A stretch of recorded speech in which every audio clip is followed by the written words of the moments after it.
At the entrance to the castle, Lady Wu Yu and her bodyguard stood discussing the decision that her child needed to leave this place because otherwise he would die. The woman touched the most precious treasure in her life for the last time, her newborn son with sapphire eyes. From the warmth of the mother's hands the baby fell asleep, and the lady, experiencing the pain of parting, asked her child for forgiveness. Since he was the only descendant of divine power in the world, he was hunted, and he was exposed to lifelong danger which was already awaiting both the mistress and her child. The lady heard that the killers were close and hastily gave the baby to the bodyguard and made him promise to send the boy to a place where he would never be found. The child was separated from his mother and the powers were sealed, and now the bodyguard stands in front of the woman whom he instructed to raise the boy, finally saying that he must return and protect the mistress, and the baby will have to survive relying only on himself. While the child was abandoned in the slums full of sin in the castle, all 7 clans rose up against one. Lady Wu Yu and one of the leaders advised the woman to go with them in an amicable way. There was only one reason for the current circumstances, and that was the envy of the gods, so the clans who took this path would soon regret what they had done. Meanwhile, the boy living in the slums and surviving the harsh life was actually God, who fell like a star from the sky. The guy had to fight for his life, running into trouble because he was able to get food for himself. As a teenager who lost his memory, he walked across the blade of a knife every time in order to live another day. It was difficult for the guy to resist gangs of healthy and brainless scum who could beat him every now and then for infiltrating foreign territory, but this was the case until he was 18. People always demanded bread and circuses, so the identity of Lady Wu Yu's son and the man was revealed by one random display of fighting. The hunt continued, so mercenaries were released to kill an important target. As if awakening from sleep, the defenders approached the meeting one by one, not lagging behind the thugs. Each of the heroes mastered the technique of their family in order to fulfill their destiny. The heroes were students of their own parents who passed on to their children not only wisdom but also skills. Some of the descendants were created completely from scratch to carry out a mission on a global scale. Some had to say goodbye to their parents and, despite their appearance, go to fight. During the confrontation, the dark and light sides merged in the struggle to maintain balance in the world. Tears washed away the bitterness of loss, and the empty place inside acquired a fierce fire of desire to live. In place of loneliness and hopelessness, there was a friendship that was stronger than any weapon. Different stories merged together, intertwining the past and the future, creating a new time. The haunting feeling of the ground disappearing from under their feet haunted the heroes literally and figuratively. The risk of destroying the world was each time closer than one could imagine. The lands of the exiles looked like a post-apocalyptic city washed in blood and crushed by ash and dirt. Only thanks to signs and dim lanterns could one see the streets. The air was so polluted, and a guy stood in front of one of these bright advertisements reading the details. The advertising banner announced a fight club called The Walking Dead, the slogan of which was that death is hope and the maximum winnings for a survivor were 3 million. It was the sum of money that attracted the guy, and he thought in his head that if he could win, then this money would be enough to buy something for one person. The stream of thoughts was interrupted by a sharp clap of a palm in the back and the question of what the guy was staring at. The boy with sapphire eyes timidly shouted that it was nothing, thereby giving himself away completely. The guy, very funny, tried to cover the huge banner with his body, but his friend was still able to read what was written on the sign. A friend was very skeptical about the advertising slogan, not understanding what kind of hope after death he was talking about, and added that only silver people could come up with such an advertisement. A friend explained that it was as if they were living on a chessboard. In fact, the silver ones turned their lives into a game, forcing people to exterminate each other, taking comfort in this. The guy pointed his finger at his friend with suspicion that he had already thought of something, but the boy turned his head, denying these suspicions. The young man decided to shift his focus and asked his friend if he had gotten supplies. The friend pulled aside his cloak, which hid not only supplies but also a prosthetic arm, and answered with a smile that he managed to get food for dinner. The boy with sapphire eyes was glad and at the same time proud of such a life companion. But the smile suddenly disappeared from the guy's face as he took a closer look at the prosthetic on the arm of his friend Chun. The boy understood that there was no room for delay, and it was time to remove the prosthesis because due to its rust and malfunction the arm was rotting. Chun looked around and awkwardly covered the supplies with his cloak, reminding his friend that if anyone saw their food, they would be in trouble. Chun grabbed his small comrade by the clothes and dragged him into the shelter like a small child. The guy had no choice but to accept his fate, but a plan was already firmly ingrained in his head on how to get money. In an abandoned alley behind the truck, some hooligan was snatching the last food from the hands of the poor guy. The weak and defenseless old man had a lack of strength due to lack of food, and no matter how he grabbed the food, the hooligan threw the elderly man to the ground for his life, snatching the box of food, and wished his grandfather to die quickly. The robber sat down and the truck started moving, and in the back lay a mountain of such boxes, and when the old man begged not to take the last one, the hooligan shouted that if the grandfather wanted to eat, then let him give him money. The thief threw food into the back of the car along with the rest of the boxes, shouting that they had filled the car to capacity and that special supplies were written on the containers. All this time, two friends stood between the walls of the houses waiting for the truck to leave, and if the younger guy concluded that now it was impossible to walk this road and asked Chun to leave, then Chun told his friend to wait. The guys looked at the old man who was screaming in despair and waited for the right moment. Chun checked to see if there was anyone else besides them and the old man and walked out from under the gate. Chun shouted to the old man to catch and throw one of the containers with supplies. The poor fellow crawled to the box and Chun shouted after him to quickly return home and not wander around the street. The old man ran home as fast as he could, clutching the box of food to himself, and the poor man's fear was quite understandable, because in the exile zone people endlessly fight for food, and those who do not have the strength to protect themselves can only die. The guys looked after the running man, and Chun said that they shouldn't linger here either. The old man, holding in his hands his last hope of holding out a little longer, ran into the door of the house. The poor fellow climbing the stairs heard voices from those who were worse than death, and raising his head realized that if he did not want to die, he would have to give up the food. Humanity, kindness, and trust in the exile zone are worth nothing, but there is only death, and it doesn't matter whether you have food or not.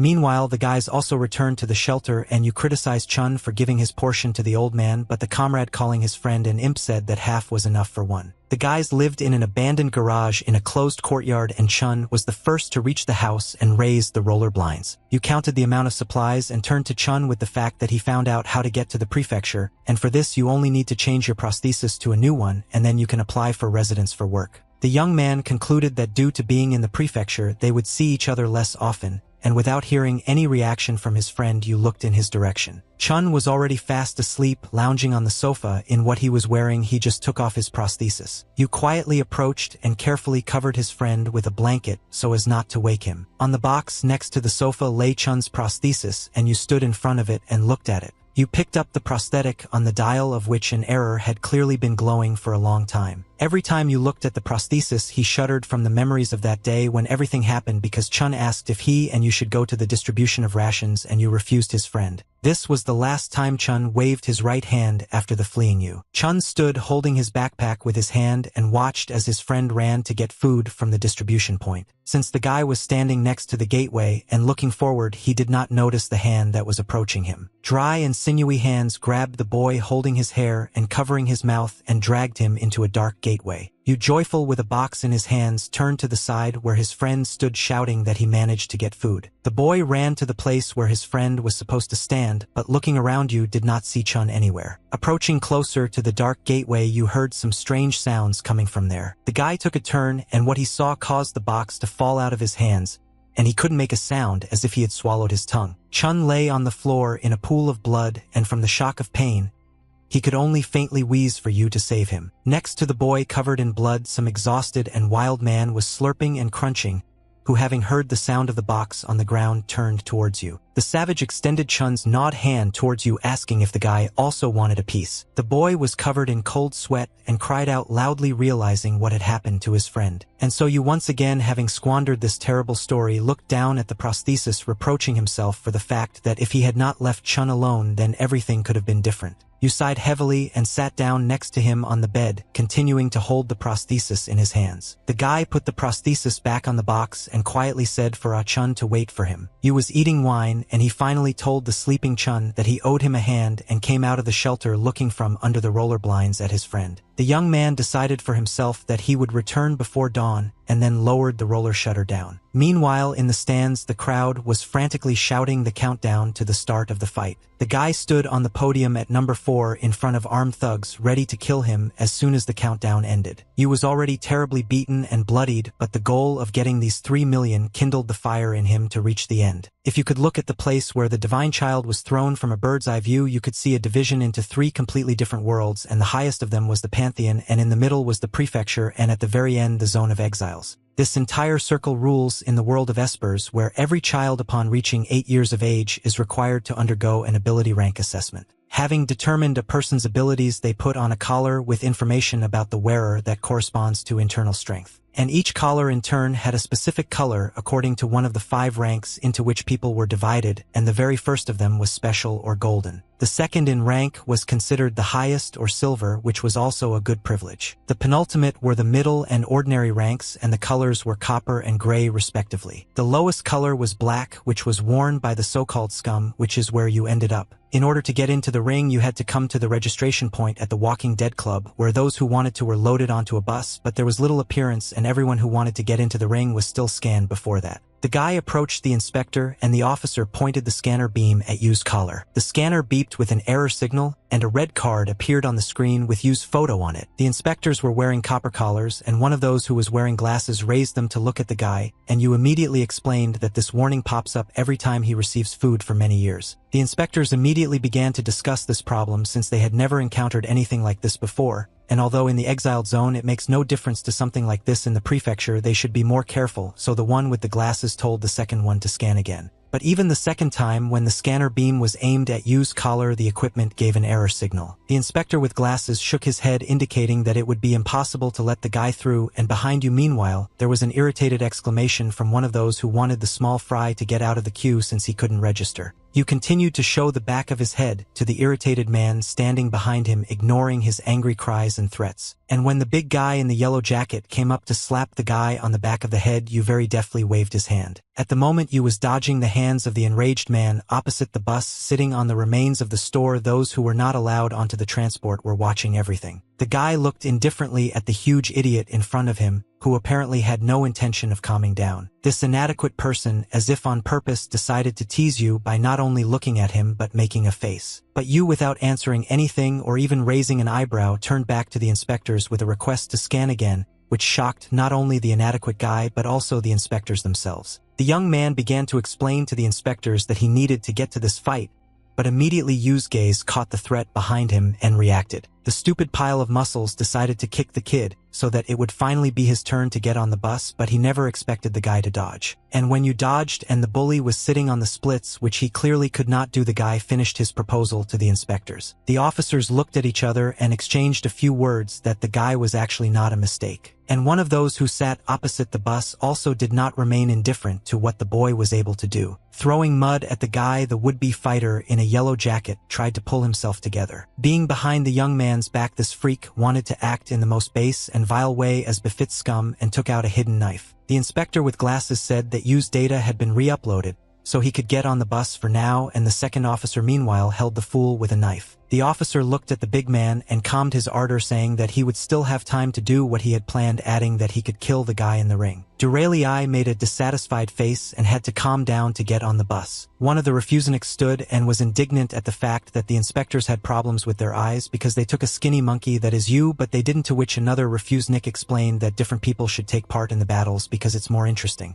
The refuseniks looked at the window where Yu was visible and laughed because the ratings would creep up, and that they couldn't wait to see how little they would do in the ring. One of the refuseniks knew something more than his narrow-minded friends, surprised them by explaining that because of idiots like them, of which there are quite a lot, people without abilities were labeled as scum, which allowed the espers to play with them. This man stood up and, without waiting for an answer from the scum or understanding, put out his cigarette and headed towards the bus. The man decided to add that the guys were very lucky that they were not chosen because they would be able to take a couple more breaths, and not paying attention to the indignation and a bunch of questions, he walked further to the bus. The refuseniks thought that this man was the same as them and therefore sat next to them, but he told them that by chance he decided to smoke on the side. This man seemed familiar to the scum, and turning to them in profile, the man asked if he had won enough fights yet. And raising his hair and throwing his head back, he reminded that in front of them was Chin Tion, the owner of a series of victories for the Walking Dead Club. Because of his outerwear, the scars that Chin had accumulated for 40 years as the king of the ring, having already won 8 victories in a row, were not visible. The inspectors turned to Chin so that he would not miss the flight again and board the bus. Chin climbed into the spacious interior of the transport, which was taking many passengers to certain death. The doors of the bus closed, and from that moment on, just like on other days, the hope was only for survival. In this part of the world, no matter how hard you try, death cannot be avoided, and even now the bus only went in one direction.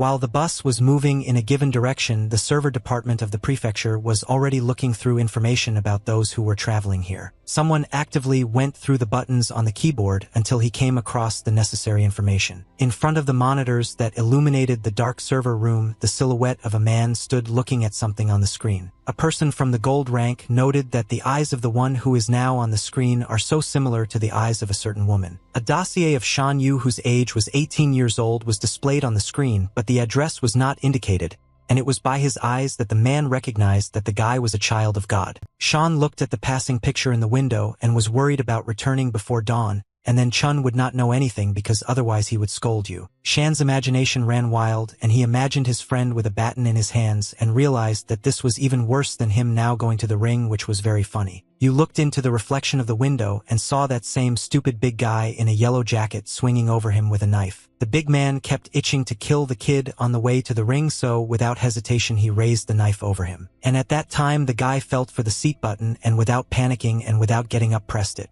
Shan brought the seat to the sleeping position and thereby struck the big man's hand, causing the knife to fly out. The knife flew off and stuck its tip into the ceiling of the bus as if into butter. One of the passengers displeasedly asked whether it was really necessary to fight right here, and Yu meanwhile jumped from his seat to his feet in front of the big man. Chin noticed all these movements on board, but so far he indifferently watched the already so ordinary sight. Although the big guy was big and strong, his weak brain and state of madness really betrayed him because his interest only peaked after Yu's reaction to the knife, and now the dumbass threatened the guy that he wanted to grind him into powder even before the fight. Shan understood that the situation was crap because now you can't waste your energy on this stupid guy. The guy decided for himself that he needed to finish everything as quickly as possible, otherwise he would not be able to cope with the main battle. But remembering his strength, Yu stopped, because if he gets into a fight now in front of everyone, and even with his abilities, he will be like an eyesore. Shan stood in front of a pile of muscles in the form of a big man trying to gather his thoughts into a heap to decide what to do. And as soon as the dumbass wanted to make a dash towards the young man, shouting that he would finish the boy off, Chin's blow flew right into his face. Chin grabbed a piece of meat on the fly, which was already unconscious, and walked forward,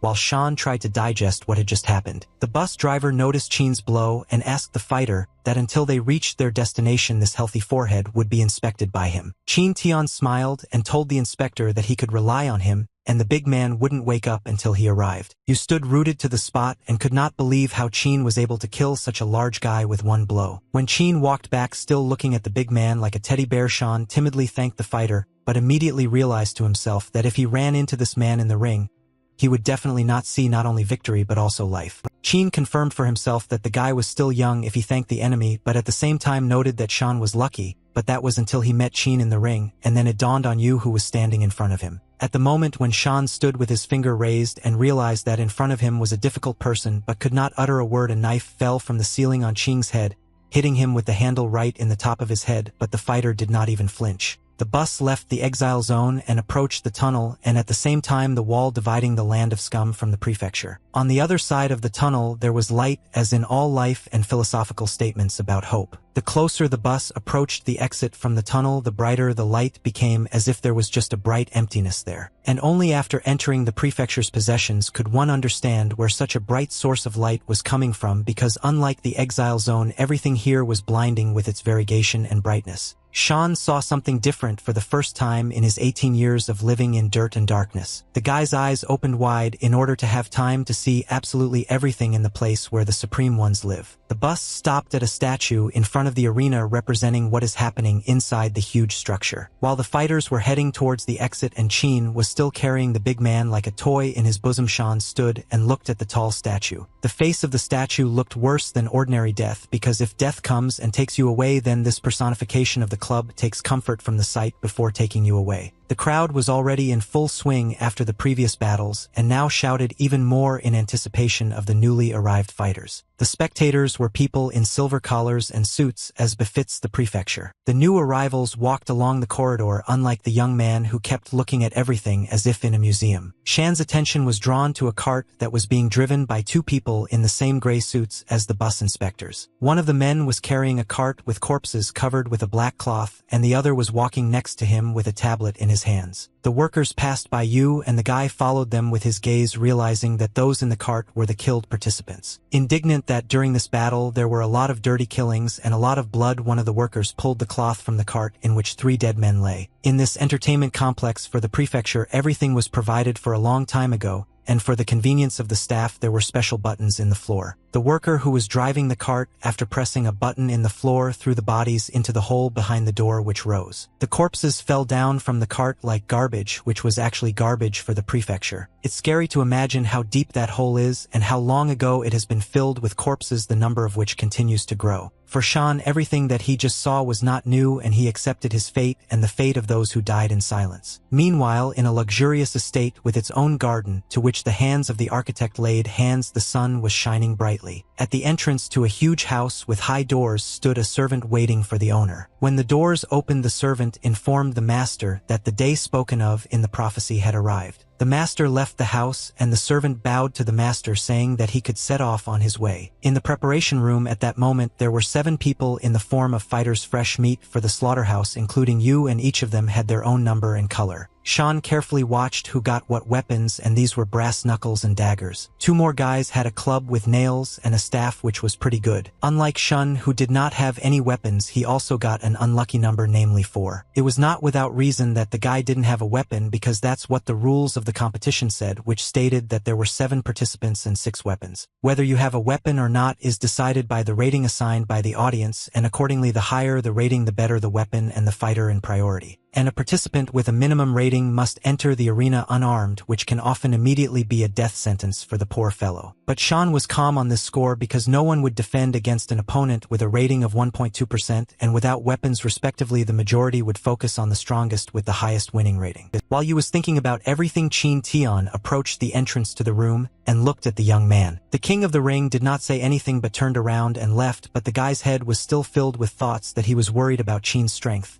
And you also came to the conclusion that it was not so difficult for a fighter with such abilities to survive in exile. One of the participants came close to Shan and asked the guy if he knew the king of the ring. Since Yu, as usual, ignored the opponent's words, the fighter with a rating of 30.5% again asked if the little one knew Qin Tian. This time Shan answered in the negative, realizing that there was nowhere to go anyway, to which the Troika replied dissatisfiedly that he only wanted to find out if Qin would help the guy out, and asked what was wrong with Yu's face. The Troika did not lag behind the boy, and looking closer and closer into Yu's face asked if the guy was hiding something, because as far as the Troika knew, Qin only cared about strong guys, and Shan replied that that was not the point at all, because he was even without a weapon. Troika leaned his forehead on Shan's forehead, and continuing to smile menacingly warned the guy not to lie, and continuing that otherwise he would not let him out, he put a gun to Yu's stomach. The sound of the start of the competition came from the ring, and Yu smiled sweetly and wished him good luck. Workers in gray uniforms stood in front of the ring steps and addressed the participants with the condition that in order to ensure proper conduct of the competition they needed to put on the prepared equipment before entering the arena. In the hands of the club employee were 7 round devices that at first glance looked like tablets or magnets. One of the fighters shouted that these were mini-bombs, and the Troika cynically told the workers that they had a dime, a dozen trump cards in their pockets, and the fighter behind the Troika, and Yu was clearly shocked by the turn of events, and the guys in uniform replied that the fighters could perceive bombs as gifts.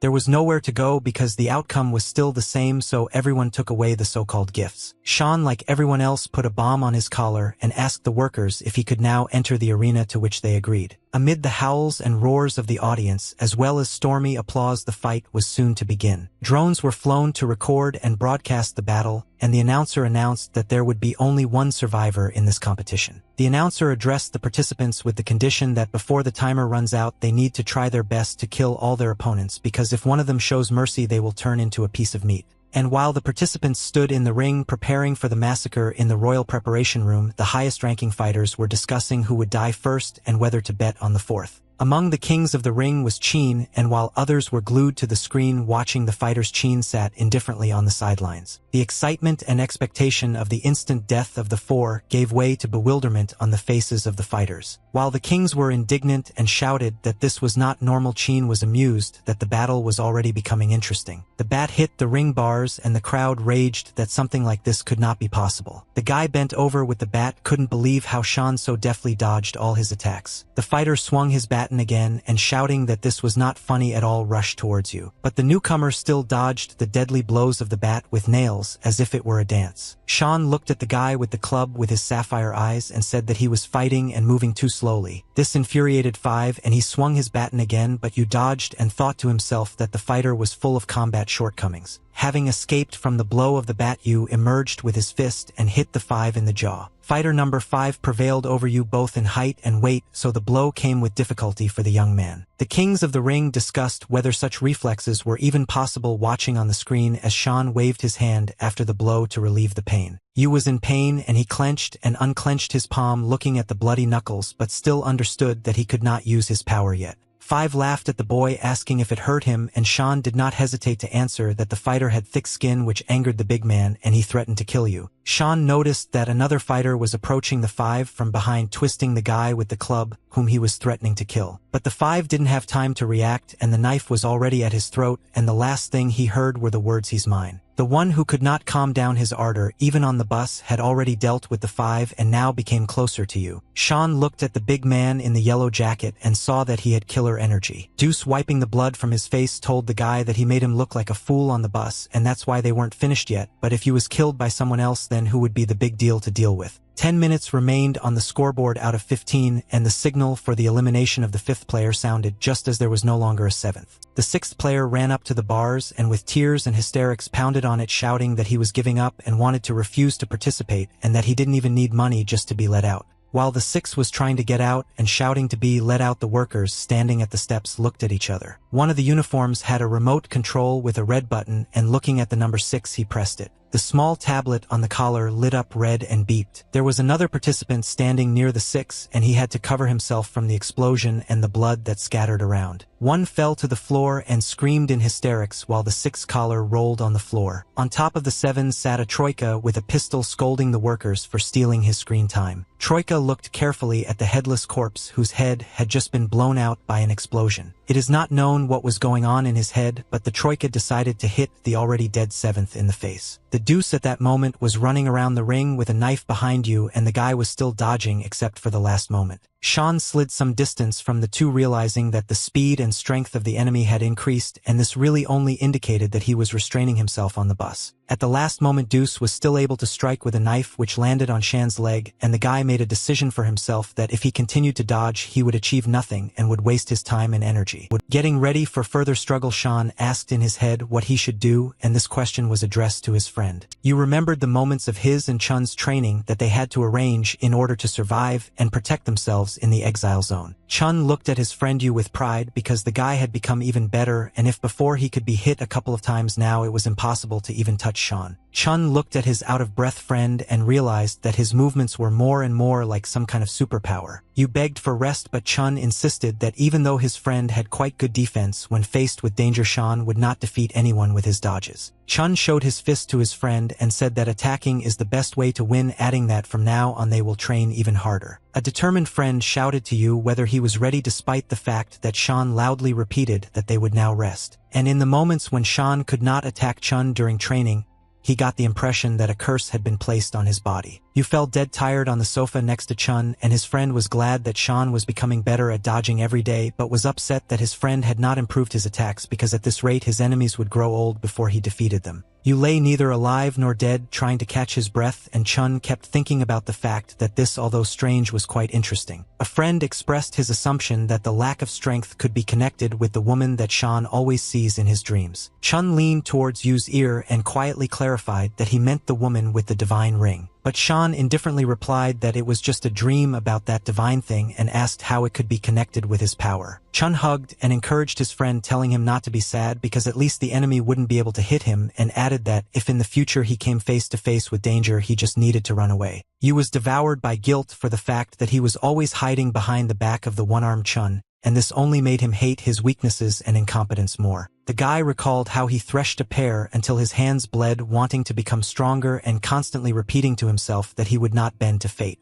Yu grouped himself and told himself that he couldn't run away from danger forever. Sean ran towards the two, which only provoked the fighter, and he also rushed towards the guy. Yu was close to the two and dodged a lightning strike with a knife. Bending down and avoiding another blow, Sean decided that he needed to exploit the two's weaknesses. Yu used his fist, but halfway his hand was caught by the hand of the Deuce, many times larger. Deuce laughed at the guy, shouting to him what kind of blow this was, and then Sean realized that it was rubbish. Deuce shouted whether the guy was mocking him and threw the boy above him in the air like a toy. Sean fell on his back and then rolled some distance around the ring. While Yu was getting up from the floor, the two shouted that the guy turned out to be just a stinking rat who only knows how to dodge. Deuce threw the knife over his shoulder and was very pleased with how he managed to hiccup the guy. The kings of the ring were confused and every now and then turned to Chin to ask why the guy had just been strong and now he had weakened so sharply, and whether this could mean that he had some kind of ace up his sleeve. And while in the ring, the public's interest in the new fighter was just flaring up, someone's shadow appeared near the garages where the guys lived in the exile zone. The man whistling a melody slowly approached closer and closer to the garage doors. The stranger knocked on the door twice, thereby waking up the sleeping Ah-chun. The guy asked who was behind the doors and asked if it was Shan Yu. There were 4 people left on the podium, and while Yu was trying to gather himself together and a twosome was heading towards him, then to the side of them a trio who still had a pistol swung his hand and threw something towards the fighters. Sean raised his head up and tried to look at the object that the troika threw. A small object was flying towards the drone from which the live broadcast was being broadcast. Yu was able to see in this object the same small bomb that they were given at the beginning of the game for the collar. Shan's face darkened from the understanding of what would happen next with the explosives. And the third, shortly after the throw, fired a shot in the direction where the Deuce and 4 were located. A powerful explosion occurred above the heads of Sean and the two, and the announcer only in a commendable manner told the third how vile it was and added that this was to be expected from a player with the highest rating.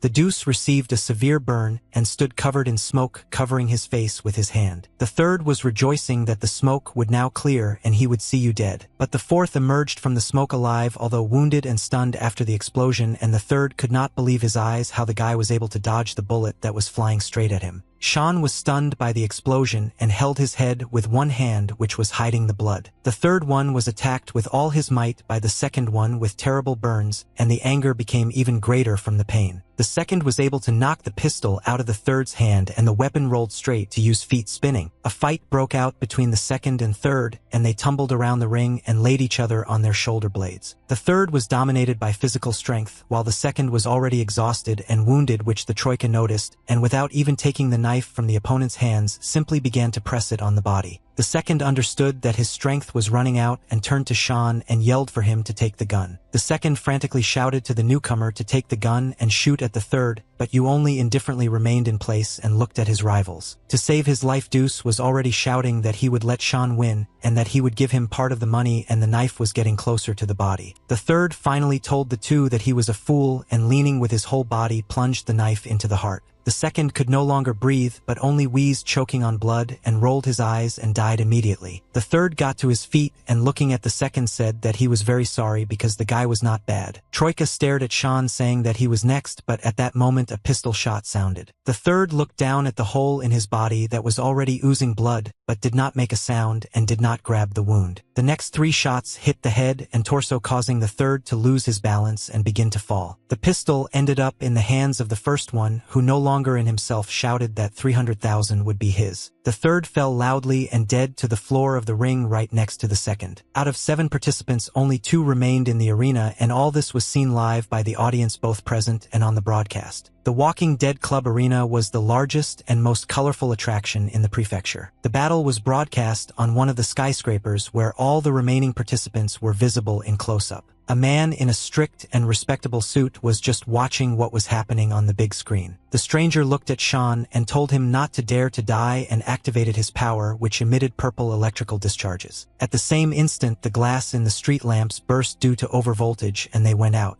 It was as if the power that man used began to cover the prefecture like a dark wave, and the light began to disappear as it approached the arena. People watched as all the electronics in the city crunched from overvoltage and crashed, showing an error or stopping working altogether. This massive shutdown and explosions of light sources were not only external but also internal, causing some people to be injured. The prefecture sparkled with purple discharges and went dark, which ultimately led to pitch darkness except for the main source of light in the arena. This man was happy with the work done, as if nothing terrible had happened but just some ordinary thing. Sean, although weak, told the first one that he would not receive any money. The first was little concerned about Yu's statement, since his main argument was the pistol in his hand, and he asked how the unarmed fourth was going to fight in such a case. Sean admitted to himself that he really couldn't win in such a situation, but he was not going to give up. The announcer noticed that Yu was getting up from his knees and, bringing the camera closer to him, announced to everyone that the fourth would fight to the end. The first one took the pistol with both hands to make the decisive shot, and the announcer only urged him on in this. But Yu, realizing that it was not so easy to go so far and Chun was waiting for him at home, decided to continue the fight no matter the cost, and then a shot sounded. Sean closed his eyes and took a deep breath, concentrating and sharpening all his senses. The guy felt a bullet flying in his direction straight to his head and caught a barely audible smell of rust in the air. Right before the bullet hit Yu's head, he quickly dodged it. The announcer could not contain his surprise and shouted to the first one whether he was even able to finish this fight, because the enemy was so close but the fighter missed. The first one began to chicken out from what he saw, and the gun fell out of his hands, and he stammered and asked how the fourth one was able to dodge the bullet, because they are both at the lowest rank. Sean felt dizzy and weak, but the guy told himself that it was too early to pass out. The first, unable to stand being in this arena, wanted to quickly finish with his opponent and muttered the word "die" through his teeth. The first had a knife in his hand, and screaming he rushed at the fourth to finish him off. But Sean decided that he needed to survive, which means he chose to fight, and thus he again dodged the blow thanks to his strength. Now you could smell the rust more clearly and noticed that the first one was already quite weak and was attacking in a state of shock, so the guy struck under the jaw. The fourth understood that if he was fast enough he would be able to guess the moment and win, so with one hand he grabbed the first by the hand and with the other he took away the knife and swung it. The knife was a couple of centimeters from the first one's neck, and you also didn't forget about the timer that was almost expired. Only the fourth did not kill the first, but only froze with a knife at his neck. The guy felt someone with incredible power heading into the arena. The scoreboard meanwhile showed the last 4 seconds before the end of the fight.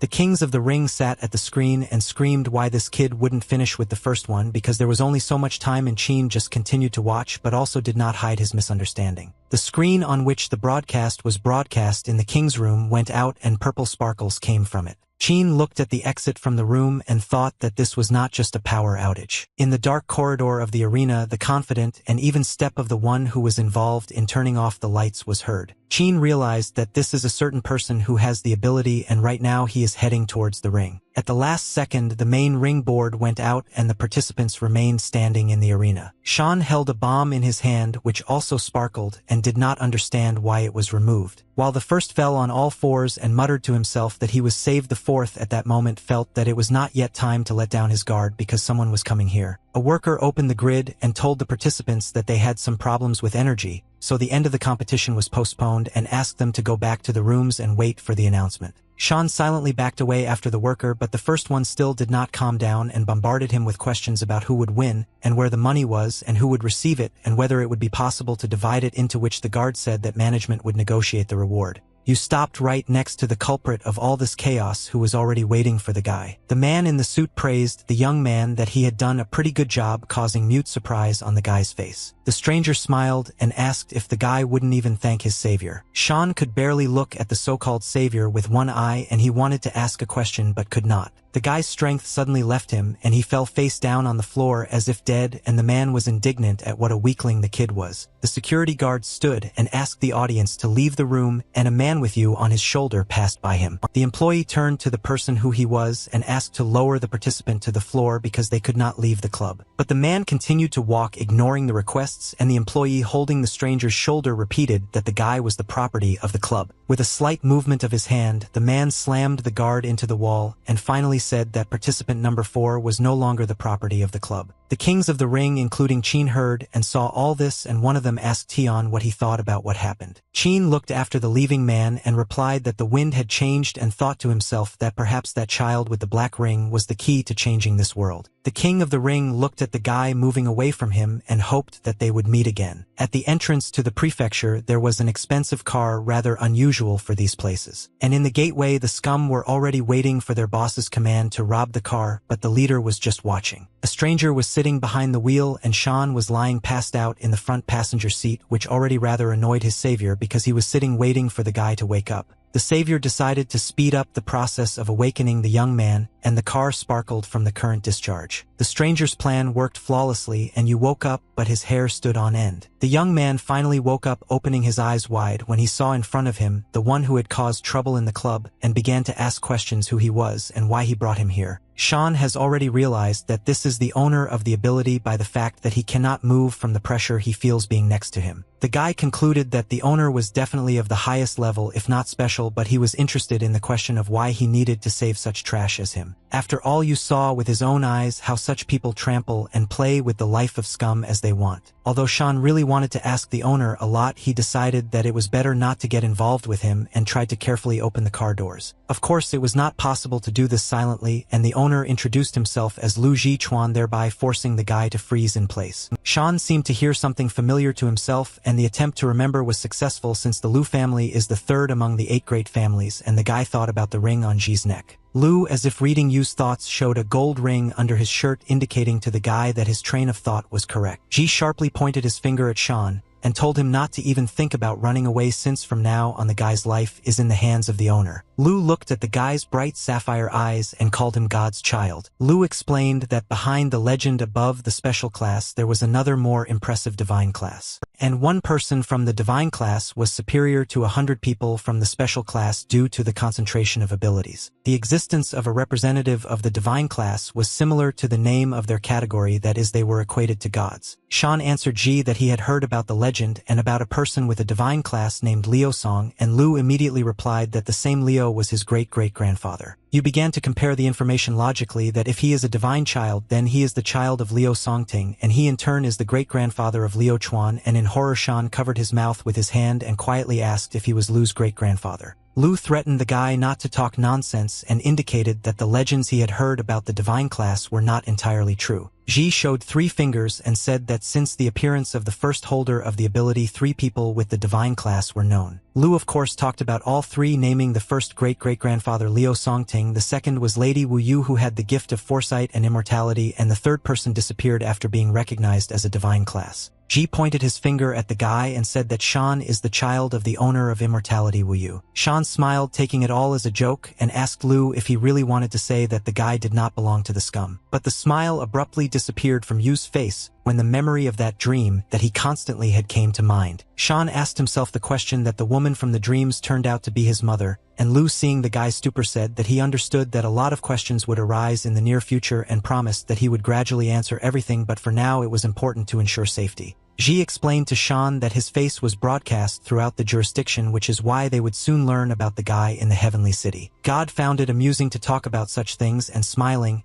he told the boy that there was very little time left before those who wanted to kill him began to appear, and this was an omen of the beginning of a new war. The guys finally moved, driving through the streets of the exile zone. Lu periodically glanced at the guy, realizing that he still would not accept the truth that had befallen him 18 years later. Ji asked Sean why he took part in the battle, because a guy should be aware of the limits of his strength, to which he replied that he needed money, but Lu did not understand why. Without answering his savior why he needed money, the guy asked him to stop instead. The guys approached some hardware store, and a man with an eye patch displeasedly asked Sean whether he had brought money this time, to which he replied in the affirmative. You looked at Lu, and the savior was surprised and asked if he looked like money, to which the guy quite reasonably replied that Lu had taken responsibility for the boy. Ji looked at the seller and said to give the guy the best, from which the man's menacing look changed to terribly pleased. While the seller was packing the best prosthesis, Sean explained to Lu that he had a friend friend with whom he grew up, and his name was Ah-chun, and his class was below standard, so he did not need to stay in the zone, but because of you the friend took advantage of his disability to stay. The young man also finally explained to his savior that he wanted to win the match in order to buy his friend's hand, because with it Ah-chun would be able to move normally and get a job in the jurisdiction. The seller gave the prosthesis to the guy, and Lu at that moment looked at the child and thought to himself whether the boy knew that the tournament in which he took part would change so many human lives. Leaving the store, Lu reminded the guy that anyone he came into contact with could become their target, and added that if Sean cared he would need to leave Ah-chun. Yu finally asked if he could return to Ah-chun and explain the situation before further actions were planned between him and Lu, and besides the guy had many more questions. The savior agreed to the guy's last wish before changes in his life, and when they arrived at the garages, Ji said that he would wait in the car. While Yu was walking towards the door, a bird flew onto the wall at the entrance to the guy's home and carefully watched the guy. Sean was in a hurry to see his friend but was worried that he would scold him because the guy looked rumpled, but it was still worth it, and having driven away thoughts of punishment and excitement, Yu was no longer eager to tell his friend about Lu and that he was a divine child.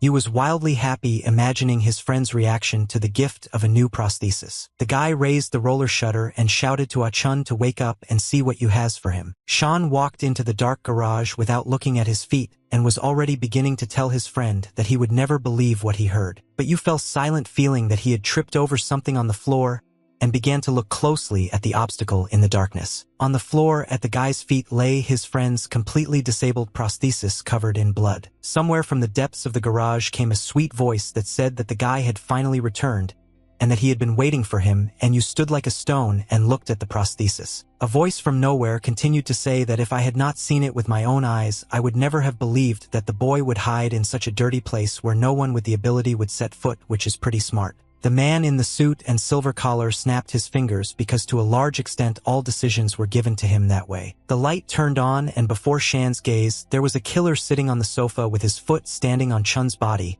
and this man said that it was an honor for him to meet God's child. Everything swam before Shan's eyes, and he looked at the dead body of his friend. He was torn apart from the inside, and he frantically shouted his friend's name, hoping that he would still hear him. The killer stood up, raising his hands up, and solemnly said that he found you first, so now he is closest to the deity. It became difficult for the guy to breathe, and he broke out into a cold sweat because he didn't even pay attention to the man but just looked at his friend. Just like on that ill-fated day when Sean almost lost his friend, this time the box fell from his hands to the floor again. Yu screamed loudly from the pain of loss cutting through the air, and not believing that he was now seeing what he was seeing. The killer just as indifferently stood with one foot on Chun's body and asked if the guy had such a reaction to this person. Sean, barely able to stand on his feet, ran up to his lying friend, and the man asked if the boy really knew him. Yu did not further notice the killer or what he was saying, but only scared his friend, saying that he had returned, and asked him to wake up. The killer still stood and asked if the boy was crying. As befits a representative of the silver collar,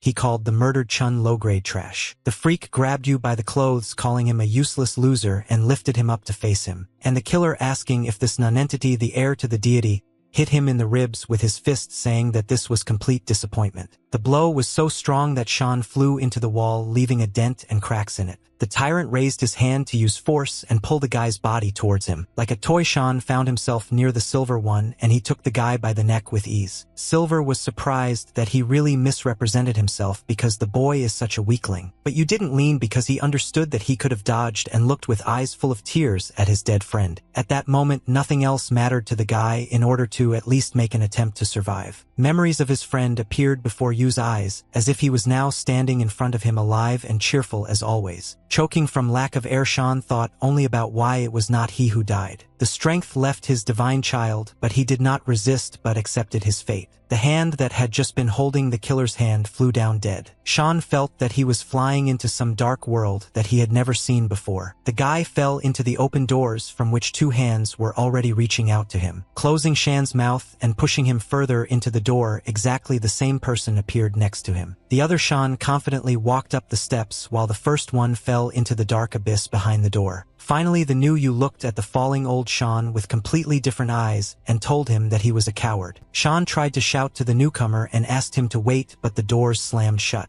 The killer's face lit up with a blue light, and this made him nervous. The guy, without raising his face, firmly grabbed the silver one by the hand and removed it from his neck. The silver one, spinning with terrible force, flew off as Sean had previously flown into the wall. Nuyu took a deep breath and exhaled, as if settling into his body after a long hibernation. The guy went to where the crippled silver one lay by the sofa, whining in pain. The killer's head was covered in blood, and his hand was broken into smithereens, and he looked at her, realizing that the matter was rubbish. Before Silver had time to come to his senses, Sean was standing in front of him with a completely different strength. The killer tried to cry out for mercy and mumbled something about what he didn't want, but it was too late. Something strong was looking at the silver one, the aura of which was completely different from what it was before. The scumbag held his hand, which had already turned blue, and lowered his head down. Objects in the garage began to float in the air, and the guy's clothes fluttered in the air. Silver shouted how he could screw up like that and wanted to use force against the guy with his whole hand. But you looked at the scoundrel with eyes dark as impenetrable darkness, and was not even influenced by the statement to go to hell. The silver one's hand stopped right in front of the boy's face and froze like a statue. The bastard was seriously scared, feeling that his hand was not obeying him. Sean, using telekinesis, lifted absolutely all the objects in the room. The child flew up sharply and grabbed the silver one by the neck, but didn't stop there. With a powerful blow, Sean threw the geek like a rag into the other end of the garage. Silver slammed into the wall so that blood sprayed out of his mouth, most likely from internal bleeding. You wasted no time in throwing absolutely everything he had picked up in the air at the killer. The bastard was sitting on the floor under the wall and began to dodge and hide from the boxes and cabinets flying at him. The guy still had a bunch of furniture and other rubbish in his arsenal, so he mercilessly continued to throw everything at the silver one. This rag had no choice but to stand up in grief and run away to save his insignificant soul. Silver tore his claws and turned to the guy and realized that he had underestimated him because he was wearing a black ring and it was necessary to finish him off right away. The bastard saw the exit from the garage and remembered that telekinesis has a range. Silver ran to the exit, thinking that as long as he increased the distance between them and went outside, the boy would not do anything. But at the entrance, the brat faced another obstacle in the form of an even stronger opponent. The owner asked the silver one if he was really thinking of quietly giving up after creating such a mess here. The weakling looked at the lightning attribute as well as the scar on his face and the golden ring, which made him realize that Lu Jichuan himself was in front of him. This moment of unexpected meeting was to Shan's advantage, and in the blink of an eye,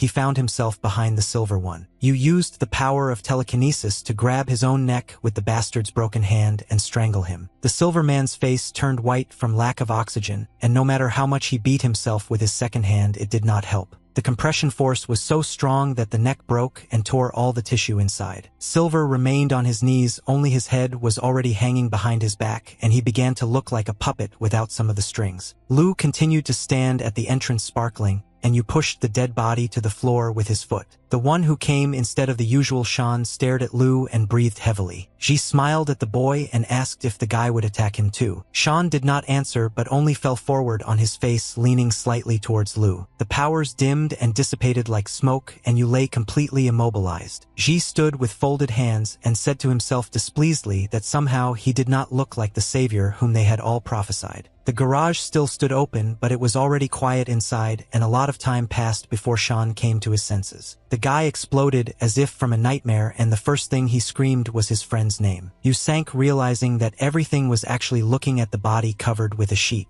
Then the boy drew attention to the entrance to the garage where Lu stood, and next to the locker lay the silver body. Ji was smoking while waiting, and now, after taking a long drag, he looked at Sean and asked if he had woken up. He was terribly unsteady and he could barely stand on his feet, but he still headed to the bed where his friend was lying. The guy opened the sheet and looked at the face of Ah Chun, whose eyes were apparently closed by Lu. Sean, overcoming the pain tearing him inside, silently lifted his friend's body. Yu's weakness was very strong, and without calculating this, he fell to the floor with Chun in his arms. Lu did not interfere but just stood and watched silently while continuing to smoke. Sean, carrying his friend in his arms, walked past Ji onto the street, and the owner only glanced at them. The wind blew Yu's hair and ruffled Ah Chun's cloak, and if it weren't for what happened, one would have thought that Chun had just fallen asleep in his friend's arms. In the courtyard under a tree, Sean dug a grave and placed Chun's body there. You picked up a handful of earth to throw into the grave, but was in no hurry to do so. Sean waited for some more time, sincerely hoping that maybe his friend would come to his senses. After all, it was difficult to believe in this loss. But the earth itself slowly began to fall from the guy's hands onto Chun's already cold and pale body. After some time, the grave was filled up, and with it a very important part of you. The guy made a cross out of sticks, wrapped them with rope, and placed it on top of the embankment. When it was all over, Sean sat down in front of the grave like one continuous lump of pain. You hugged himself with his arms, tucking his legs to his head and leaning his face like that, looking at the grave with his sapphire eyes. Suddenly a bright sun shone right next to Sean, and he heard a painfully familiar voice that asked how long the guy would continue to have this mournful look. The young man looked up and saw Chun, who asked him to cheer up and was still smiling. Chun sat down next to you and put his hand on his head, ruffling his hair like a younger brother. And just as suddenly as this vision appeared, it disappeared, and Sean again sat alone, peering into nowhere. He was unable to restrain himself, and tears rolled onto the dry ground, leaving dark spots. The guy sat sobbing from the loss of his closest and dearest person, whom he could not save for the second time. Lou was already starting to doze off while sitting in the car when a boy knocked on his window. The owner lowered the window and, looking at his swollen face and dark circles under his eyes, realized that the guy was crying quite a lot.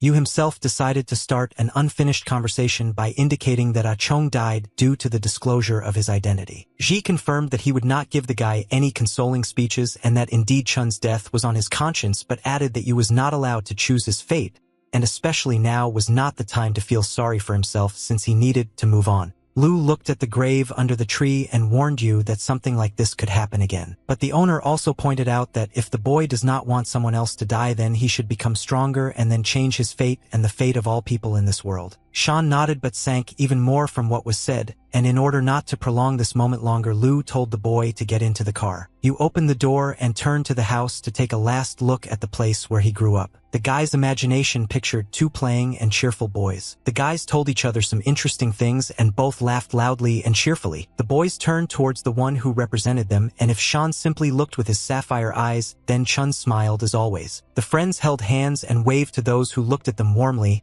and with friendly smiles. He was ready to cry again, but he already cried all he could at the grave, and now all that was left was to capture this picture. The guy overcame himself and turned around to get into the car, although he didn't really see the point in this. You mentally said goodbye to his friend, telling him that they would definitely see each other again. While the guys were driving in the car, Sean recalled how he clearly felt that his body was occupied by someone else, and you himself could only helplessly watch what the strongest was doing. The young man again imagined those eyes before the doors closed and noted that the strongest was very similar to him, but had the most powerful strength that would terrify even the gifted. Sean sadly remembered his friend lying on the floor and blamed himself for the fact that if he had been in his place, Ah-chung's death would have been avoided. The guy felt uneasy because the thoughts in his head seemed to no longer be his. You brought himself to his senses by hitting his legs with his fists, pushing away the stupid thoughts in his head. The guys continued to move around the exile zone by car, heading to their destination. Various scum kept looking at the car every now and then, and before that they glanced slyly at each other. Sean asked Lou where they were going, and the owner answered briefly about the best place. You wanted to know what G meant, and his savior replied that he was looking for a building with a good view that would be a base for them. Lou smiled and sarcastically remarked to the guy that he needed to change his dirty rags, to which you sarcastically responded with gratitude,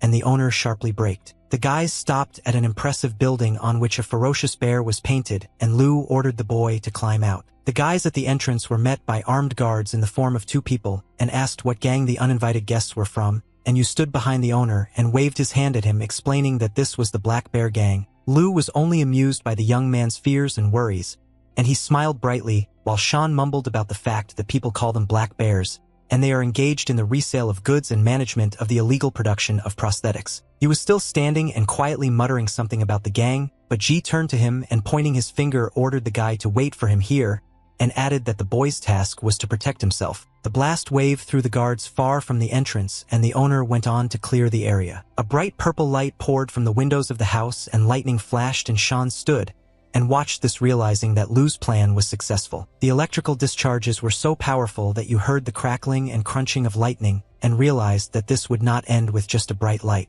The guy's suspicions were confirmed, and there was a loud explosion that blew out the windows. Like ants, the people of the Black Bear gang rushed from the exit of the base shouting to run away because there was a gifted person in the room. Yu barely managed to withstand this crowd and covered himself with his hands, coughing from the smoke. Ji came out and, standing at the door, waved to Sean to enter the new cleared home. The boy was shocked by how quickly and easily Lu managed, and completely trusting his savior followed him inside. People from the gang stood blackened in the soot and tried to catch their breath while discussing what had happened, and came to the conclusion that if that gifted one appeared here, then something important would happen, and they did not ignore the boy. It seemed suspicious to the men that the guy who stood behind the gifted one had a black collar, and one of the gang decided to first go to the boss and figure out what to do about it. At the entrance to the arena stood the jurisdiction of many people, as well as their van with the doors open behind them. The commissioners brought someone with them in this van with special handcuffs on their legs and ordered them to get out of the car. A girl with a black ring and handcuffs on her hands got out of the car and looked at one of the jurisdiction. The girl was led to the place in the arena where Lu slammed the guard into the wall when he left, and a man in a suit and with notes in his hands was already standing next to the body. The subordinate sank next to the body of the guard, and at the moment when she put her hands to the head of the dead man, a glow appeared. The poor thing was cowardly, but she didn't remove her hands until she did what they brought her here for. One of the men looked like the leader among everyone, and he asked the girl if she had seen the attacker, and the unfortunate woman staggered, almost falling, and answered that she had seen. The prisoner was shaking, and she was covered in sweat, and catching her breath, she began to tell details about the golden ring and purple hair, as well as a rare electrical superpower, and at the end she added that the man left with a boy who had a black ring.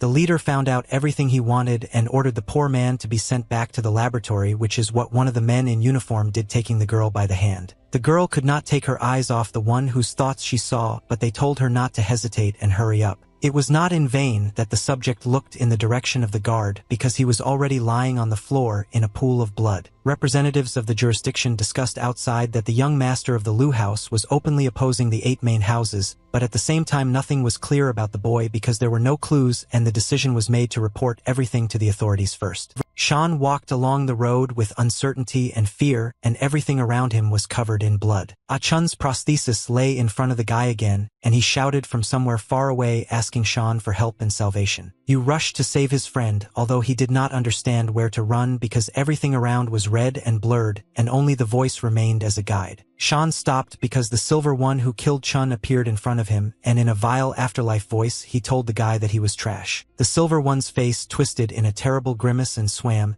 and in an even more terrible voice he said that Sean was trash who killed his own friend. Yu screamed and jumped up, greedily grabbing air and opening his eyes wide, and his body was covered in cold sweat. The guy, putting his hand to his face, realized that he had just seen a terrible nightmare, and from the side he heard a question from Lu whether the boy had woken up. Sean turned to where Ji's voice sounded, and seeing that he was watching TV, he asked why there was no sound, but Lu cynically asked whether it was really so incomprehensible because he was watching the news that talked about them. The owner picked up the remote control and pressed the volume button several times. The news presenter was just talking about the fact that the investigation into the attack of the holder of the ability in the arena was still ongoing, and invited the audience to look at the scene of the incident. Sean indifferently looked out the window where it was dark and only some lights were on, which made him wonder how long he had been sleeping. Ji heard the boy's thoughts in the ear and said that it didn't matter how much he slept, and could even continue to sleep for some more time because then he would have no time to sleep so well. Yu asked the question directly that those people about whom the owner spoke would soon come for him, and Lu replied that he really had no idea because the fastest time for their arrival was the next second and the slowest was a day or two.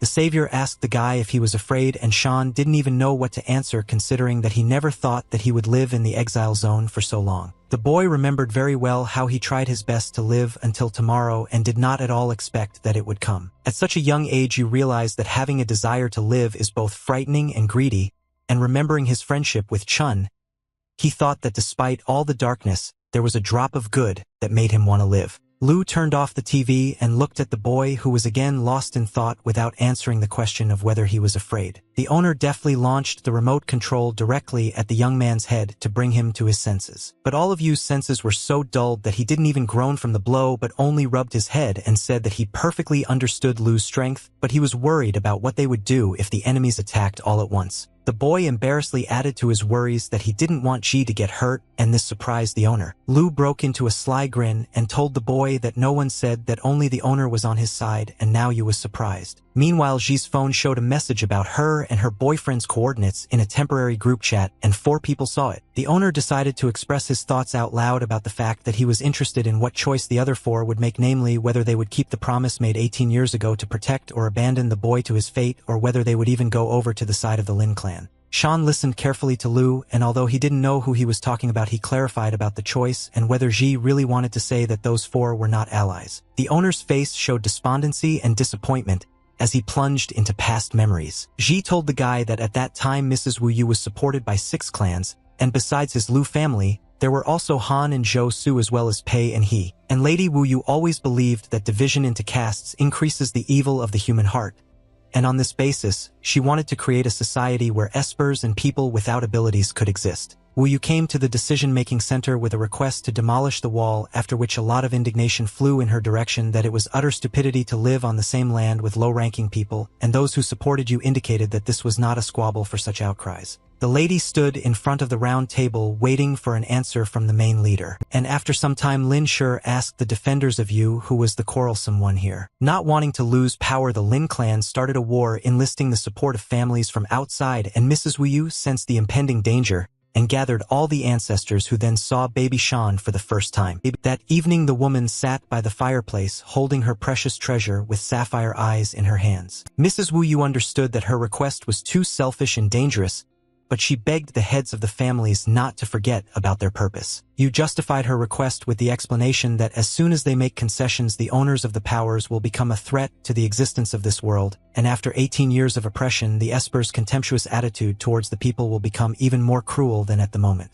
The lady believed that the wall was the border of 2 completely different worlds, and this border was the result of connivance with the exorbitant growth of the Esper's power. Lady Yu gave each head of family the right to choose that evening, only begging their families to save her child in the impending war. The mother leaned close to her child and said that he would soon fall into a deep sleep, but immediately assured everyone that when he woke up he would definitely become the one who would restore order in this society. The baby, as if sensing his mother's anxiety, leaned against her and raised his arms to hug her. And after the failure in the first battle, the special ones began to increasingly strengthen control over the castes committing inhumane actions. It got to the point that Lady Wu Yu was captured by the Lin clan, and everything materially that reminded her of her was burned. The pantheon suffered colossal changes, and behind it the 8 great clans were replaced as the Lin clan defeated the alliance of Wu Yu supporters. Already in his memory, Ji knew that the Lin clan was watching their every move, so for 18 years, the descendants of those who took on the important mission had to pretend that they did not know each other even when they encountered each other in public. Lu ended his story by recalling how they could not make contact because they could not allow the Lin clan to reveal the plan. Ji periodically glanced at the phone screen as if trying to make sure that the message had been read. Lu thought about how 18 years have passed and how many people there really are left who remember the plan. The owner somehow even became depressed, realizing that perhaps no one would show up at all, and he would have to figure it out alone, and now Shan looked at him carefully and said that he had disappointed Ji. Lu confirmed the guy's fears and explained that he wanted to see a child from the deity's stories who would change the world, but in the end he met the most ordinary person and you wilted from what he heard. But Ji immediately said that despite the disappointment, he does not regret that he came and surprised the boy. Shan smiled and got out of bed, thanking Lu, to which the owner only silently accepted it.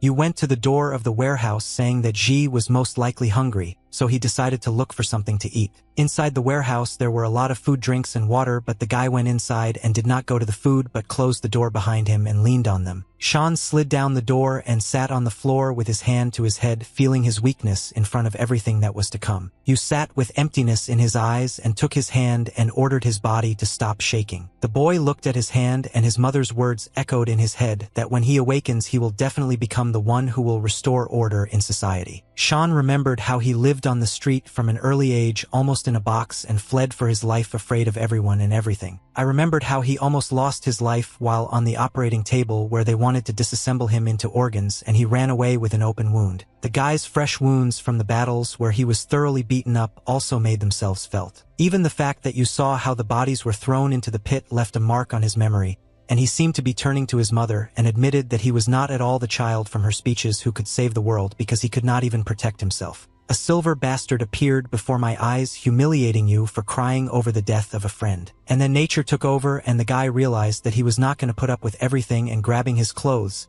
he said to himself that although he doesn't know how many more espers will come for him, he doesn't have time to be afraid anymore. When Sean told himself that he needed to get ready, the floor under his feet shook as if during an earthquake. The young talent, as was typical for him, deftly dodged what he saw behind him. At the place where the guy was sitting, a stream of fire broke through the floor and hit the ceiling, turning into a pillar. Sean turned to the door with a silent question on his face: what the hell was going on and where the fire came from. Meanwhile, Lu, calmly smoking a cigarette on the sofa, announced into the air that Pei Xingho had appeared, and given the noise outside the door, he wondered if the girl had become an enemy. And the guy kept dodging the fire as if it were a ball that continually chased him across the room. You realized that the flame was definitely hunting him, but he didn't understand how this was possible, and he was surprised that someone had determined his location with such speed, even though the guy didn't even see the face of the attacker. Sean ran behind the shelf and wondered if this was a flame that could sense an aura. The boy crouched down and breathed heavily, watching the fire from behind the boxes. Before Yu's eyes, the flame split in two for greater efficiency and shocked the guy. Sean just thought that he urgently needed to go to Lu when an explosion occurred and the temporary shelter was destroyed. The flames burned the boy, driving him more and more into a dead end, both physically and mentally, which made you wonder if he could only rely on others. Sean came out of the shelter with his hand firmly grasping one side of the shelf, and with the thought that he was tired of constantly just running away, he overturned the cabinet onto the flames. The flame burst out from under the barrier, splitting into a bunch of tongues and flying up. The dancing lights burned towards the target standing in the middle of the room, and at that moment you decided that enough was enough. Sean concluded that the flame repeats his movements, so he needs to become invisible to him. The young man concentrated on hiding the aura, and then only a moment would be enough to find the source and catch the owner of the flame. Sean defying himself, and the flame looked forward and was ready not to attack or flee but to take the blow. The guy watched as fireballs approached him, and it would have scared anyone else and made him run. But Yu opened his eyes wide and remembered how a Chong taught him that by dodging it is impossible to win. Sean remained standing in place, not resisting the attack but completely accepting it. A huge explosion of flame burst out of the window, throwing sparks in different directions and rushing upward. Several sources of flame obediently returned to the owner, who was standing on the roof. The lights, like tamed wild animals, flew near the mistress, and she stood and realized that she no longer felt the guy. But behind her, someone broke the silence with their landing, and the girl turned around. You landed on the roof, covered in soot. Sweat was running down his face, and his clothes and hair were burnt. Smoke emanated from the guy as if he were a pie that had just been taken out of the oven, and the girl standing in front of him carefully watched as he rose to his feet. Sean came to his senses only when he realized that he had not thought through his further actions, but it was too late because the guest came closer to him. The guy raised his head up and looked at the silhouette of the girl illuminated by the full moon. The mistress of the flame joyfully waved one of the sticks that was on her hair and said that the guy did a good job. Lu sat on the sofa all this time, waiting for what would happen next without interfering in either the boy's fight with the fire or the acquaintance. But after the owner realized that everything was in order and the boy still managed to do a similar trick with the aura, a smile appeared on his face. One part of Yu's hair stood on end and was burnt, and he barely managed to smile at the fact that Sinho appreciated the maneuver he had performed. The young man could not rise to his full height because his legs did not support him at all, but he did not want to fall right in front of the guest because he had only just been recognized. When Yu began to lose strength and was leaning towards the floor, Lu arrived in time and grabbed the guy by the collar of his clothes. Sean was about to say thank you to his savior once again, but Ji hit the boy at a certain point on the neck. Yu passed out from Lu's precise point strike, and the owner turned to Zingo with a request to talk, and the girl agreed. The guy was lying on the sofa, carefully covered with Ji's jacket, who explained to Sinho that extrasensory perception turned out to be just a quick reaction. Zingo ironically said that if such a crappy ability was inherited by Mrs. Wu Yu's child, then their future would definitely be filled with hope, and at the end she added that she would be returning home. Lu decided to convince the girl by explaining that when the boy resisted the surprise attack, he was able to briefly hide his aura in the fire when the flames consumed him, and then found the exact location of Shinho. The owner also added that even if someone else had dared, they would not have been able to do something like this, and Zingo again waved it off, saying that she had given in, and immediately asked why Lu had such a high opinion of the guy. He had seen something before her arrival. Ji thought and remembered how this weakest boy broke the silver one's neck with his own hand using telekinesis. Lu smiled slyly and answered the girl that before her arrival there was indeed something interesting, and when Sinho asked what exactly it was, she did not receive an answer. Instead of details about the guy, Ji turned his attention to the girl, and reminding the two that they had not seen each other for 16 years, noticed that the girl trained a lot. Sinho touched the scar on her neck with her fingers exactly the same as on Lu's face and replied that he too was not behind in training. The girl laughed, noticing that the man with the scar on his face would have said something about her and Lu had nothing to object to. Sinho looked out the window and noticed that dawn was soon and it would be interesting to know who will appear next, who will be an enemy or an ally, and Lu decided to joke that the main thing is that whoever appears has a good tongue, and Sinho was a little enraged by such a hint.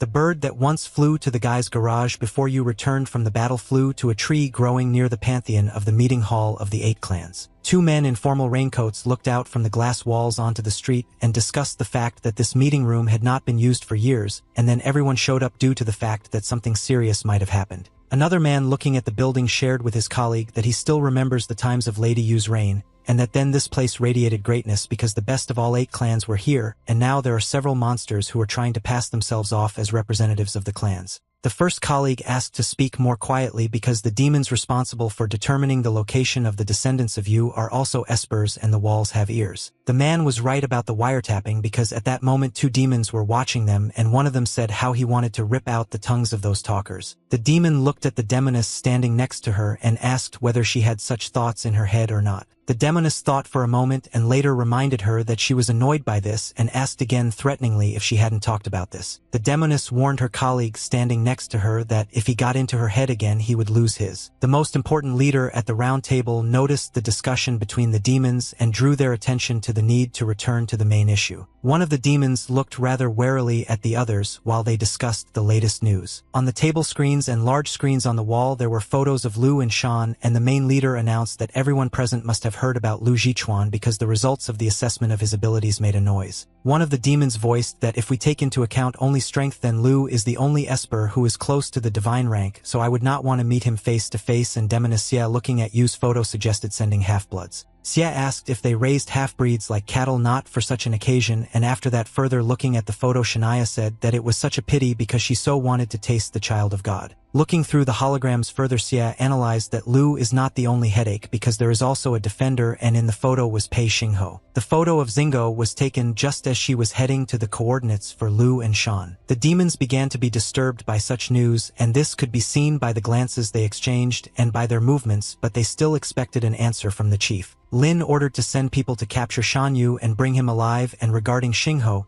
he gave the order to kill him. One of the demons reminded Lin what about the other 3 families that support you, and the head replied that they have not done anything yet. These creepy entities had all the information and they began to look at each of the families, and one of them was the weapons master Su Yi who disappeared 10 years ago, and since he did not leave any descendants behind him there is nothing to be afraid of. The second person to come up for discussion was a gifted descendant of the Han family whose name was Shu. But Han Shu is constantly confined to a hospital bed and definitely won't be able to fight, that also disappears. And finally, as for Zhou Shi, after the last battle, the Zhou clan sent him to a monastery to improve and moved away from him, and accordingly he will need protection more than others. Lin instructed that his subordinates give the descendants of the families a warning that if they continue to hide they will remain alive, but if they decide to support Lu Jichuan then kill them all. The 3 demons disappeared, teleporting to where the 3 targets were located, that is the descendants and the remaining demons, and Lin remained. Demon he noticed something behind him and turned around at the sound coming from the window. It was a bird that had already taken off and flown away from the conference hall. The bird flew to a mountainous area in which the forest densely embraced the monastery. The bird landed where a waterfall raged among the trees, and a man sat in the lotus position on a stone at the foot of the waterfall. It was the same Zhou Shi, and the bird that flew away from the pantheon landed on the guy's shoulder. The feathered assistant began to tweet what she learned into the ear of her owner, who listened attentively to her. She was surprised that the descendant of the Lu clan had already met with Shan Yu, and that Xingho was already on his way. The bird began to restlessly flap its wings and chirp louder, expressing its concern for its owner. Zhou Shi moved his assistant from his shoulder to his finger and looked at her carefully. She took his weapon and was about to leave, but before that he raised his hand in the air, helping the bird to take off and convinced it to fly, and he could handle it himself. At that moment, the head of one of the demons sent by Lin appeared right out of the water. The house of the Su clan, although huge, was quite discreet and was also located in the mountains, so there was often fog there. The rooms of the home were quite minimalist but spacious, indicating a love of scale. The house was practically part of nature since, in addition to the mountains on the very territory of the building, there was a lot of greenery. The downside of this huge house was that there was silence everywhere because the owner was unwell. Demon Chun took over Su and had already entered the house to convey a warning from Mr. Lin. And Han Shu lay in the hospital and for a long time listened to the same cradle of the squeaking sounds of the life support machine. Wooden sticks sharp as knives moved close to the immobilized body. A demon had already arrived to Han Yu with sharp branches coming out from behind his back, ready to pierce anyone at any moment. Morning came and Shan woke up from strange sounds outside the window which also attracted his allies. The guy jumped up from the sofa and ran to Lu and Sinho asking if there were enemies there, but the owner said that they were not enemies at all. Ji looked down, concluding that in the lands of the exiles everyone is so arrogant that they overestimate their strength, and with so many people they really want to take their lands from him. At the entrance of the base there were 2 vans, and in the yard itself there was a gang of 6 people, and the main one asked through a bullhorn if they could talk. Shan was very surprised to see Qin Tian below, who also wants to talk and not fight. Lu simultaneously shut the guy's mouth and moved him away from the window, answering the gang below that he had nothing to say to them. Qin smiled and said that he didn't want to talk to the owner at all, but to the pink-haired guy whom Ji had dragged away. The king of the ring added that this conversation was only between them with black collars, and then Yu was even more surprised. Sinho, standing next to Lu at the wall, advised him to moderate his disappointment, and when Ji asked if it was really so noticeable, the girl confirmed that it was very noticeable. The silence was broken by Lu's feigned evil laughter and his words that his hands were terribly itching, and he wanted to finally see his real enemies, and lightning crackled around him, and Shinho at that moment would really like someone to calm him down. In the room, Qin told the boy that he had not thought about such a quick meeting, but when he heard that the building was attacked by Esper, he immediately thought about Shang, and the guy immediately apologized, but Tian indicated that it didn't matter because he didn't come to fight for the land. Qin indicated that he was wondering why the special ones needed the guy, and Yu, looking away, said that if he explained, Qin wouldn't believe it. Meanwhile, each of the gang was doing his own thing on the street. One of the guys was indignant about why he could talk for so long because he was hungry, and the other was indignant in response that all he did was eat. The guy who played cards said that the boss doesn't worry about the people at all, driving Tian go back and forth between the lands of the exiled and the prefecture. Qin for himself once again repeated the boy's information that in short he is a descendant of Lady Wu Yu and he will have to confront the entire pantheon, and inquired about the guy's allies, only those 2 outside the door. Shan confirmed that these were his allies and could not understand how Qin knew his mother because he did not name his mother, and Tian asked a leading question: when was the day of the battle? Did you leave the lands of the exiled for the first time?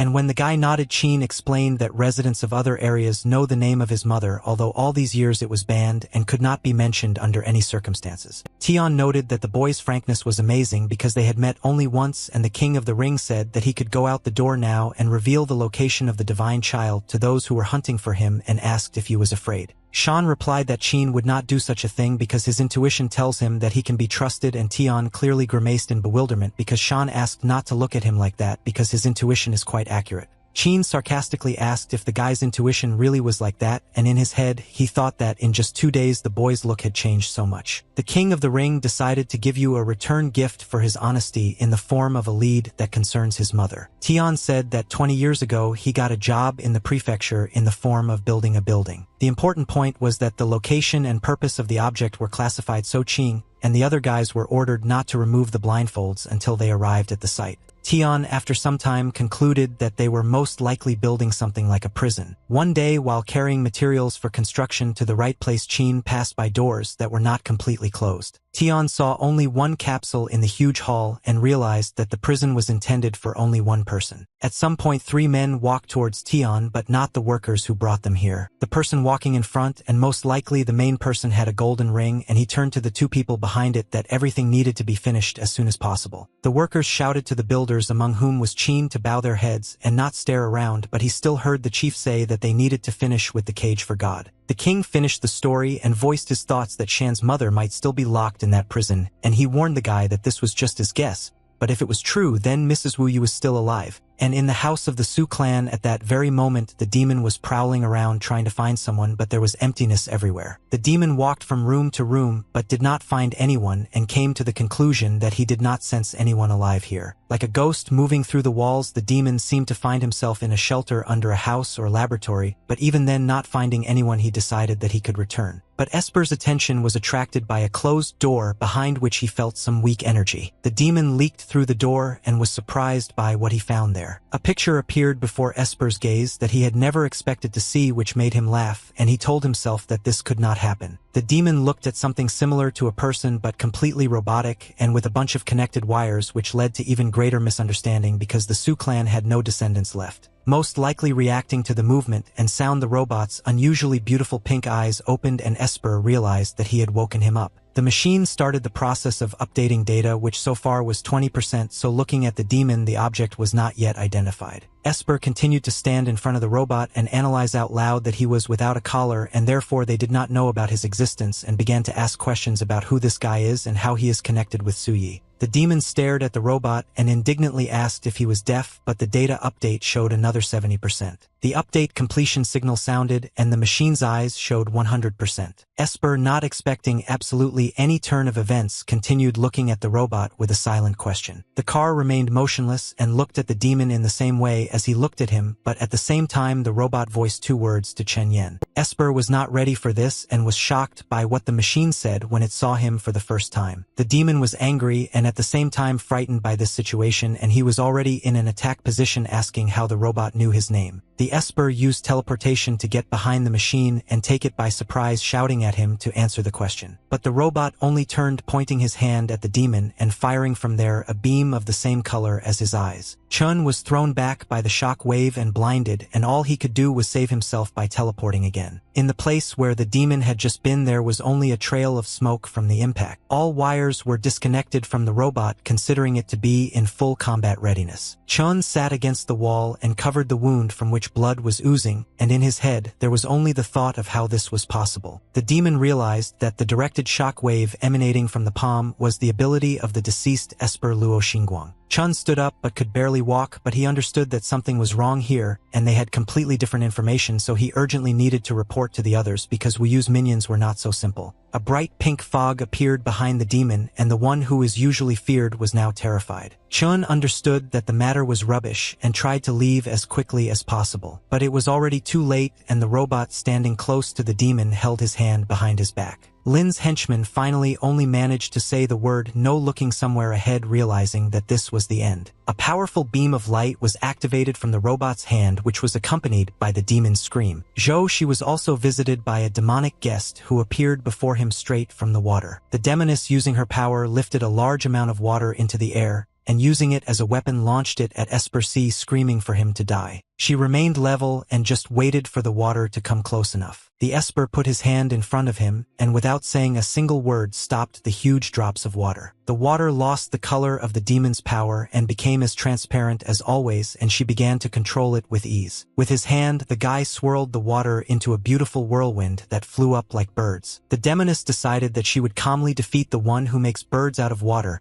so she hurried to attack Zhou, but despite his careless appearance as a monk, he repelled blow after blow without giving the enemy a break. The decisive blow was Xi's last blow, with which he launched the demoness body high into the sky. And while the body was flying in the air, Zhou himself deftly moved through the water straight to where it should fall. The demoness fell with terrible force onto the stone surface so that blood clots flew out of her mouth. But she had already arrived at the enemy from above, holding his weapon at the ready to finish what he started. And holding his head with a scabbard, Zhou placed a sword in front of them like a guillotine to cut off the head. The demoness, choking on blood, tried to find out what ability the descendant of the Zhou clan used. The guy looked carefully at the enemy and replied that he never uses Esper's abilities in battles with weaklings. In the monastery, a huge statue of Buddha was entwined with tails of incense smoke that were used for meditation. The monks sat like carbon copies facing the divine in long rows, and some of them prayed and some held singing bowls in their hands. The students' voices merged into a single stream, creating a powerful vibration wave. One of the prayers and teachings was that an unsullied heart like pure water reflects everything without distortion, but a heart absorbed by worldly passions like muddy water cannot comprehend the true nature of reality, the body of the Buddha Dharma. The water washed not only the young man Shi but also his sword from the dirty blood of the enemy who wanted death in the name of power. Zhou, she stood over the dead body of the demon on the stone where he had originally meditated, and the water near the stone was colored with blood and carried it further downstream. If she had already dealt with the uninvited guest, then Han Shu was still in danger because he was vulnerable. The demon decided to check whether the young man's body was really immobilized and raised his hand with its wooden tentacles. Squeezing Han Shu's hand, Lin's henchman concluded that the intelligence was right and the guy was no more dangerous than an ordinary corpse. The demon lifted the descendant's golden ring with one of the branches and looked attentively. The demon made a cut on Shu's hand and found it rather pitiful that such a talented awakened one had to lie in a hospital bed forever. Thin streams of blood flowed down the young man's arm from the wound and drops fell onto the floor. The demon took advantage of the wound it made and by attaching one of its appendages to the arm began to absorb blood. As expected from a special rank, the demon was flooded with memories from what he had absorbed along with the blood. Some sounds were heard behind Lin's henchman, and as he stood with his head thrown back tasting blood, he looked back. From the hands of the one who entered Shu's room, a box of apples fell onto the floor. A sweet little girl with a large white bow on her long golden hair screamed for the demon to quickly move away from her brother. The enemy was so indifferent to the child that he remained standing and moreover,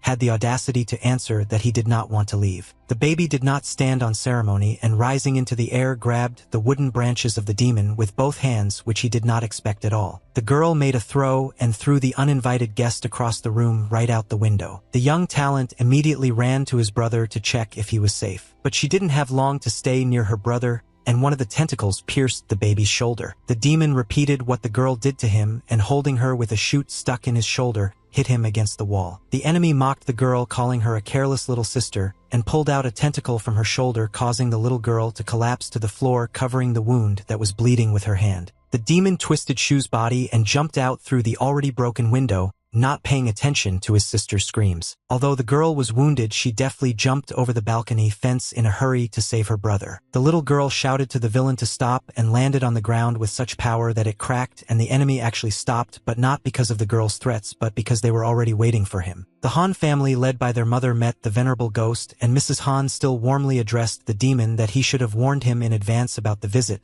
and they would have prepared a reception. Lady Han smiled sweetly at the uninvited guest, and said that she just didn't understand why everything was so complicated. The ghost felt that all this mercy was feigned and his interest in the mistress's further actions only warmed up. Lin's henchmen indicated that they knew that the Han family was still loyal to the Wu Yu family, and at that moment everyone who stood behind Lady Han was ready to attack, but she being even further showed them with a hand gesture to stop and listen further to the demon. The enemy continued to explain that perhaps the Han family knew what stupidity Lu Chuan had done, and he came here to warn the family not to poke their nose into something that was not their business, and then they would remain alive and they would capture the heir of Wu Yu at any cost and tied Shu more tightly. The color of Mrs. Han's eyes changed to a more pronounced one, and she made it clear to the bastard that she did not care about other people's offspring, after which for the time being she politely asked to let her son go. The demon, twisting Shu's body more tightly, raised it higher and mocked whether Lady Han really meant this lifeless thing. And if the family stood in anticipation that everything would be decided by conversation, then the ghost, according to its nature, committed a dirty trick and said that if the lady values her son so much, then let him catch him, and Shu threw him like a toy into the air.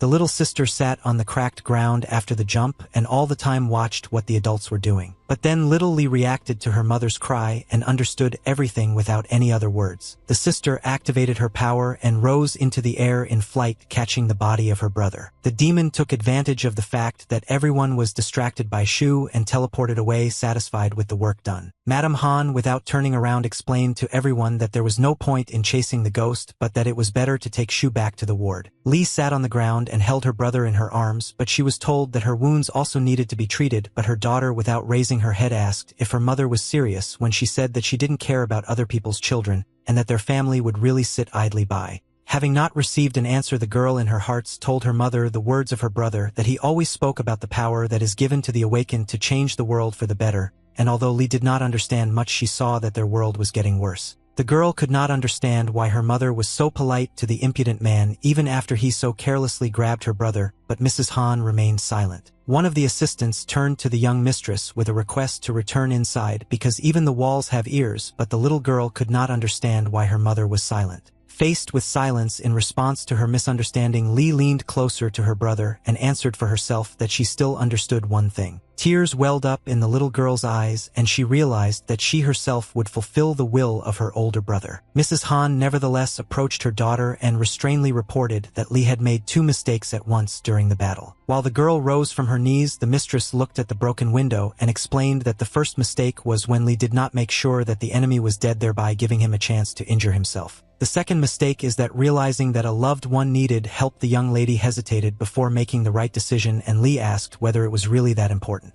Mrs. Han was no longer looking somewhere but at her daughter, and to the girl's question about the importance of mistakes, the mother replied that it was not important, and that was just her answer. Meanwhile, at the base where Yu was staying, the guy and Chin continued their dialogue. Shan asked Tian to describe the place in more detail, and he asked if the guy meant a divine rank chamber, to which he received an affirmative answer. Chin made a thoughtful look on his face and began to explain that the place looked like a cage around which there were pillars, and in the middle there was a capsule under which there was something similar to a pool. Tian also pointed out that the liquid in the pool was like lava, and that he still remembers that sharp, sickening smell, after which he drew attention to the guy who sat with his head down looking at the floor and did not even respond to his name. Indeed, at that moment in Chin's story, Shan was looking at the floor and imagining how there was lava under his feet, and the fighter's words were flying in his head and echoing. Yu did not understand what had happened, and this made him feel even more uncomfortable, and his heart was terribly pounding. At some point, his mother appeared in front of the young man and asked in an eerie voice whether Shan was capable of doing something alone. Yu called his mother, but she sat down on the chair opposite, smiled, and asked to give her his body. The guy at that moment gave way to ferocity and realized that this was not his own mother. In a completely different voice, the deceitful face of the mother replied that the boy had guessed right, and the image began to disintegrate even more. Instead of Mrs. Wu, a guy with different eyes appeared who once inhabited the body, and now, pointing a gun at a weak version of himself, introduced himself to the boy as Shanyu. The strong version, without hesitation and without saying anything else, shot the weak one in the head. Chin jumped up from his seat and looked at the guy who was lying with his head thrown back but did not react to the fighter's cries. Tian ran out into the corridor and called Zingo and Lu, saying that something was wrong with the boy. Sinho grabbed the boy by the shoulders and began to shake him, but the sight was so pitiful that his head might just fall off. Shan looked ahead with his eyes wide open, but he saw not Zingo but a strong version of himself. While both versions were conducting a dialogue, nothing helped the boy wake up from this bad dream in reality. Both versions again stood at the door that apparently led to the mind. The stronger one held the weak one tightly by the hand and continued to tell the guy to give him the power of the body. Shan felt this terrible power, which is why he could not move his body, as if he was chained. The strongest leaned towards his weaker version and asked if the guy had forgotten that he himself had called him. Shan raised his head to the strongest, and he continued to say that when Ah Chong was killed and the guy turned out to be so pitiful that he could not do anything to the enemy, then Strong you replaced that frightened kitten. The Strong extended his hand forward and argued that only he could win the upcoming war, and then asked Shan to give up this body and the strongest would complete their mission. Yu resisted the power of the other but realized that his power eclipsed everything he had ever seen, and it was like a deity. The strongest, like a mirror, approached Shan's face and asked the guy to simply say that he was giving him his body, but Yu resisted, and then the deity again called the young man a coward.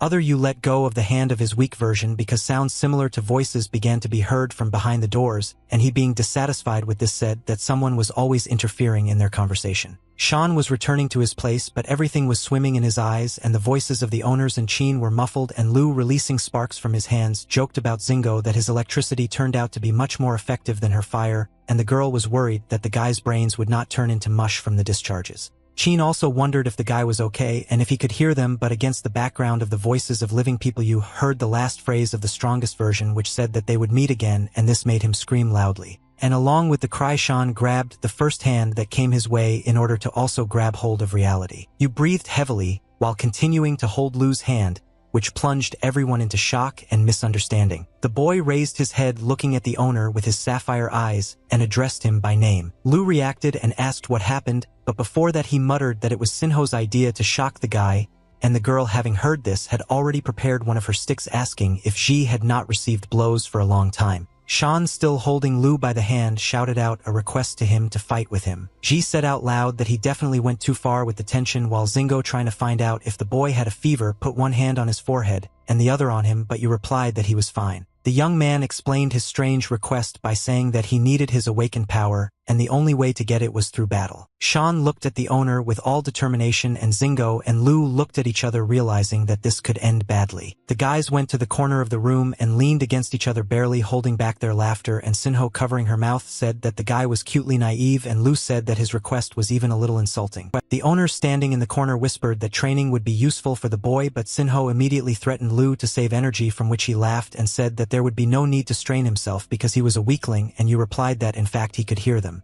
Chin turned to the guys with the news that he knew a suitable place for sparring. Everyone arrived at the huge port base, and compared to the containers that stood there, the people were like ants. Sinho was not particularly happy about this idea, but on some side, having her own strength, she understood what he was asking for. No matter how strong and cruel the girl was, she was worried about the boy and asked him to try not to die, but Sean in turn replied that this is exactly what he needs, because only when he is on the verge of death will he get what he needs. Yu was determined, saying that he had to become stronger for so many reasons. The fighters stood opposite each other, and Sinho, watching this, thought that it seemed she had made the right decision when she decided to support the divine child. Lu, as always, stood in his relaxed manner and looked at his ward, but Sean had already taken a defensive position. Yu had already analyzed where Ji would attack from and whether he would do it at a distance or go into close combat, and calming himself, the guy set himself up to focus and follow the movements of the owner. Lu laughed because he found it amusing to watch the boy's seriousness. And while Sean was thinking through battle tactics, Ji had already prepared an unexpected turn of events, offering to give this place a more presentable appearance, and used his power. A dome of honeycombs began to form above the fighters, causing the guy to even lower his hands while looking up.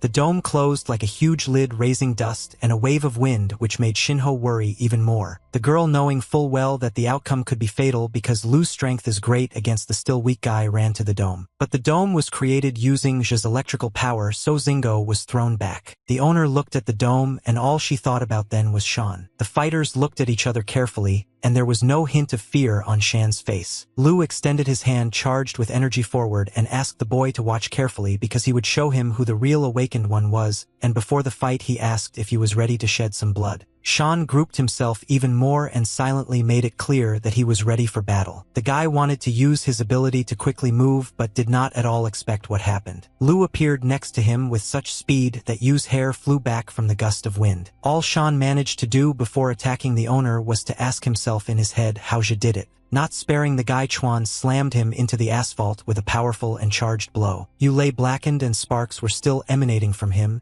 and in his head there was only an understanding of how fast Lu was. After all, it was impossible to even see any movements. The young man reached the point where he was almost dead to meet his strongest version. Before Shan plunged into himself, he saw Ji walking towards him, and he thought that the owner was still using only one hand. Chuan broke into a sly smile and asked the boy to try harder because they were just warming up. Shinho's flames raged outside in an attempt to open the dome, but to no avail. Chin, observing everything, noticed that throughout his life he had seen a lot of awakened ones, but he had never met anyone like Lu Chuan, and Zingo, exhausted, agreed with the fighter. The girl also confirmed Chin's words and said that at this time there is no one who is closer to the divine rank than Lu Chuan. Zingo plunged into memories of how she saw Lu 16 years ago at the day of assessment of the awakened ones. Chuan was in a special cell number 97, and even though the room was closed, sparks of his power went beyond the security door. The people who were nearby at that moment experienced terrifying pressure and could not believe that the power of the awakened could be so powerful. The board above the camera was supposed to calculate how close Lu Chuan's strength was to rank. The system could not specifically determine Lu's strength,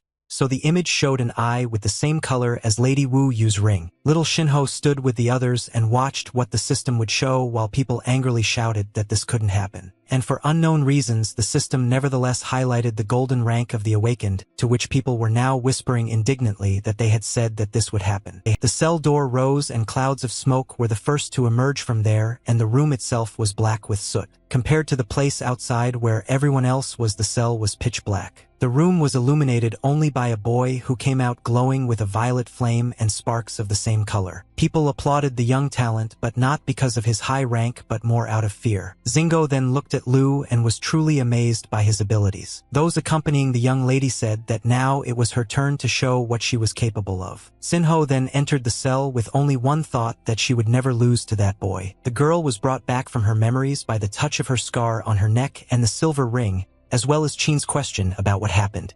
Zhe was gifted since childhood. The question was rhetorical, and Tian concluded that since Lu is so strong, Shan has no chance of survival. The girl explained that she wasn't worried about you, and the real reason was that the enemies could attack at any moment, so they need to be alert to hold their position, because if they appear before the end of the guy's battle, the consequences could be dire. Qin told Xingo that they can rely on him since he will guard the entrance, and if anything happens he will inform them immediately after what was said. The girl asked why the fighter was helping them. Tian gave a completely reasonable answer that at the moment there are a large number of exiles awakened in the zone who are interested in the divine child, and this only means that the guy is important to such an extent that he is able to change this world. The King of the Ring finally added that all of them are black rings, including him, who are eager for this world to change, even if it means sweating on the boys' side. Without turning around, Qin said that he would let you know if something happened. Shan was lying on the ground trying to get up, but his strength was leaving him, and before the meeting he thought that he was very grateful to the gods for having Lu Chuan on their side. Another moment and you felt like he was sinking, and his body was becoming even softer and his eyes were closing. And the strongest appears right above him with the words that the guy already understands everything himself, that without his help Shan is useless. You looked into those black bottomless eyes and realized that he was disgusted to be in the presence of the other, because he was not talking about trust but rather about something all-consumingly terrible. The strongest leaned towards Yu's ear and like a snake continued to say that he knew perfectly well what the guy was thinking about. It was as if the devil on his shoulder was convincing the guy of his supposedly false thoughts, that he was tired of being a weakling, and that he longed for strength that could overcome even Lu. The little imp stood in front of Shan and said to beg him for help, and continued to call the young man a pathetic coward who is not able to face reality, arguing that there is no point in resisting. It was a pure voice of fear driving him into a dead end, repeating that isn't the guy afraid of what all those awakened ones will do if they grab him. Shan did not answer anything, and the other only added even more doubt, saying that fate is worse than death, and cited the example of a mother in captivity trying to put pressure on the patient. The strongest pointing out that there were still countless rows of monsters drinking blood. You once again tried to persuade the guy to surrender and give him the body, reinforcing this with the fact that he would erase every single one and no one would escape his punishment. And Shan caught the most important thing from all this. The other said that he would erase every single one, which confirmed the guy's fears that the force was destructive. You finally entered into a dialogue and told the strongest that they were completely different, asking again if he had forgotten what he had once said. The guy thought back to that day when the streets were illuminated due to loud and bright explosions. At a time when in one part of the city a fire was burning above the houses, garlands were hanging in a small courtyard and people were dancing around the fire. The people were dressed in white robes with a black cross painted on them and weapons hung behind their backs. This whole spectacle was observed by two boys who were still alive. The guys were sitting away from the dancing crowd and were clearly not happy to be here, and Ah-chun looked carefully in the direction where one man was giving bread to another. A gray-haired man came up to give bread to the boys, and when Shan had already extended his hand, Chun stopped him and asked his grandfather what he would eat then. The old man patted the guys by the hair and told them not to worry about him because he was already quite old to eat a lot, and the guys would be able to repay him as soon as they got back on their feet. Ah-chun thanked his grandfather, and you looked at his friend, not understanding what was happening. Not knowing much yet, Shan asked an older and smarter friend maybe they should stay here, to which Chun replied no way. You asked why they couldn't stay because it was so cozy here, and Chun asked his friend to listen better. Chun focused not on music or dancing but on other sounds in the form of endless screams. No matter how nice these people may seem at first glance, they were cruel because they also had to survive. Not everyone was allowed inside, separating families as they pleased, mostly letting women and children through. Shan looked at the beautiful picture, which with every word from his friend in the background became more and more distorted, because Chun explained that this place and all these people are even worse than bandits, and if they stay here they will become the same. Chun finished chewing his bread, telling his friend that he didn't want to grow up like them. Then you, turning to the people in white cloaks, said that this world is rotting because of the cruelty of the awakened ones. Chun diluted the seriousness of his friend by laughing and saying that unfortunately he himself was a kind of awakened one, and raised a piece of bread a couple of centimeters above his hand, to which you replied that Chun was completely different from those awakened ones. Chun looked up and asked Shan what if there was a completely different world in which there was not a single awakened person, and then asked if his friend thought that in such a world there would be much fewer scoundrels, to which Shan replied that this was impossible. Chun also pointed out Yu's words about the impossibility of another world, about the bread that his friend was holding in his hand, that before everyone received their fair share, and now that everything belongs to the awakened ones they eat their food as charity. And Chun took advantage of the fact that his friend was thoughtful, and saying that it was unlikely that the awakened ones thought that anyone would accept their charity. With such statements, he reached for a piece of you. Sean cried out that he wanted to save a piece of bread for later, but Chun, already stuffing food into his mouth, warned that there was no point in sitting with his mouth open. The guys sat and watched a more terrible picture than what was outside the gate, and so Chun said that it was time for them to return to their reality. Having finished with the memories, you noticed that in the area of his heart the same sapphire glow appeared as his eyes, and he told the strongest that he would not receive this body. This was the guy's final decision, and it shattered the veil that the other had laid over his eyes and ears. Changes inside led to changes outside, and at that moment when everything inside you shattered, then outside it was as if something that had been holding him in chains for a long time came out of him, and Lu saw it.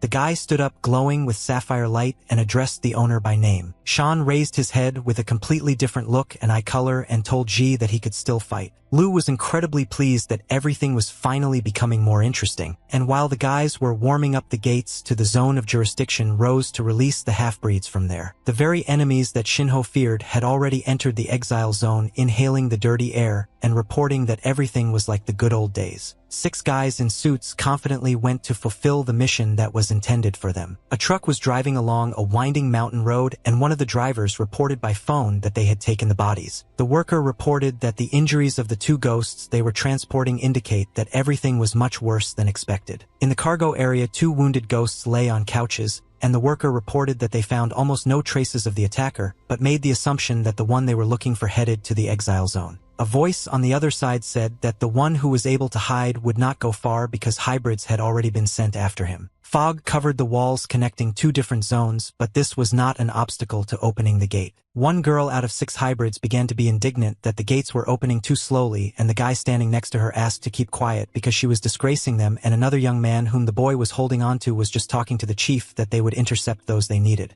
The workers accompanying the prisoners were wearing special glasses, and one of them thought that he did not remember that the jurisdiction had a separate area for containing black rings. The most impatient girl of all abruptly moved from her place towards the guards. At one point, a razor-sharp sword appeared at the man's throat, and the girl asked what the guard was staring at, and out of fear, he began to stutter and ask for forgiveness. The cutie flashed her bright eyes, looking straight at the guard's glasses. The equipment on the man's face began to go crazy and glow so brightly that the worker at some point lost his vigilance. And after the bright colors, the glasses exploded right on the guy's face, and he screamed in terrible pain. The girl stood and kicked the worker, asking if he had seen enough, and threateningly told him to look again, and while she was angry, another worker pointed a gun at her, but he could not shoot. The evil one turned to finish off the other worker, but she was stopped in time by one of the hybrids who ended the conversation with the chief. The guy told the girl named Thea to stop fooling around because it was time for them to get to work, because plans had changed and they needed to split up so that 2 of their group would go to intercept the awakened special rank before he came to the exile zone.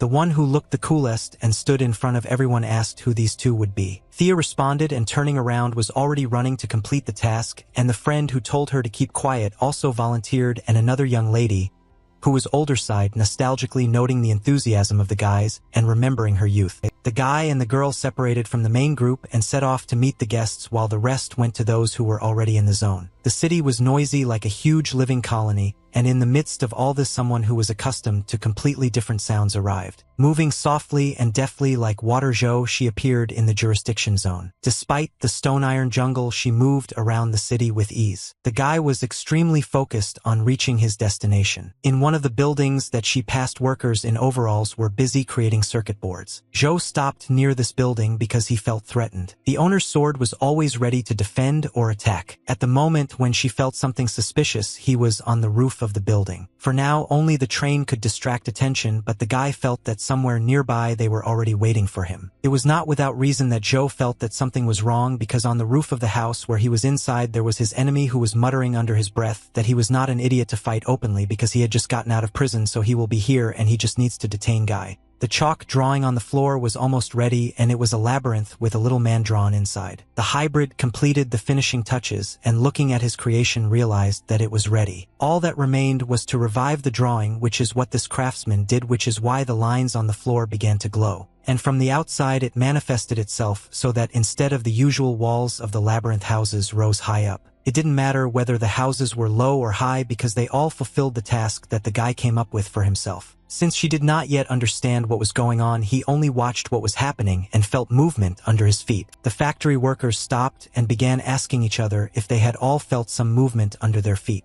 One of the workers shouted that this was not an earthquake because he saw the buildings moving and everyone who could rush to the exit. The buildings really grew like mushrooms after rain, obediently fulfilling the task of their master. Behind she trains fell and more houses appeared, and he tried to see the direction in which he could go. And every time Zhou looked in the direction where the house was not yet there, and he could run, an obstacle would definitely appear there. Panic and lack of understanding of what to do were not about this trained and disciplined man, so he just waited. The last building reached its height and blocked the possibility of getting out. She found himself driven into a dead end like the little man in the picture, looking up at a small piece of the sky towards which the birds flew up. The monk realized that they had decided to drive him into a trap, and activating his power, he said that he did not have time to play hide and seek. He climbed up with deft leaps to get out of the trap. And now the monk had the opportunity to escape from the trap, but another owner was watching him. The guy drew chalk along the floor, drawing another line, and thought to himself that Zhou would not get out.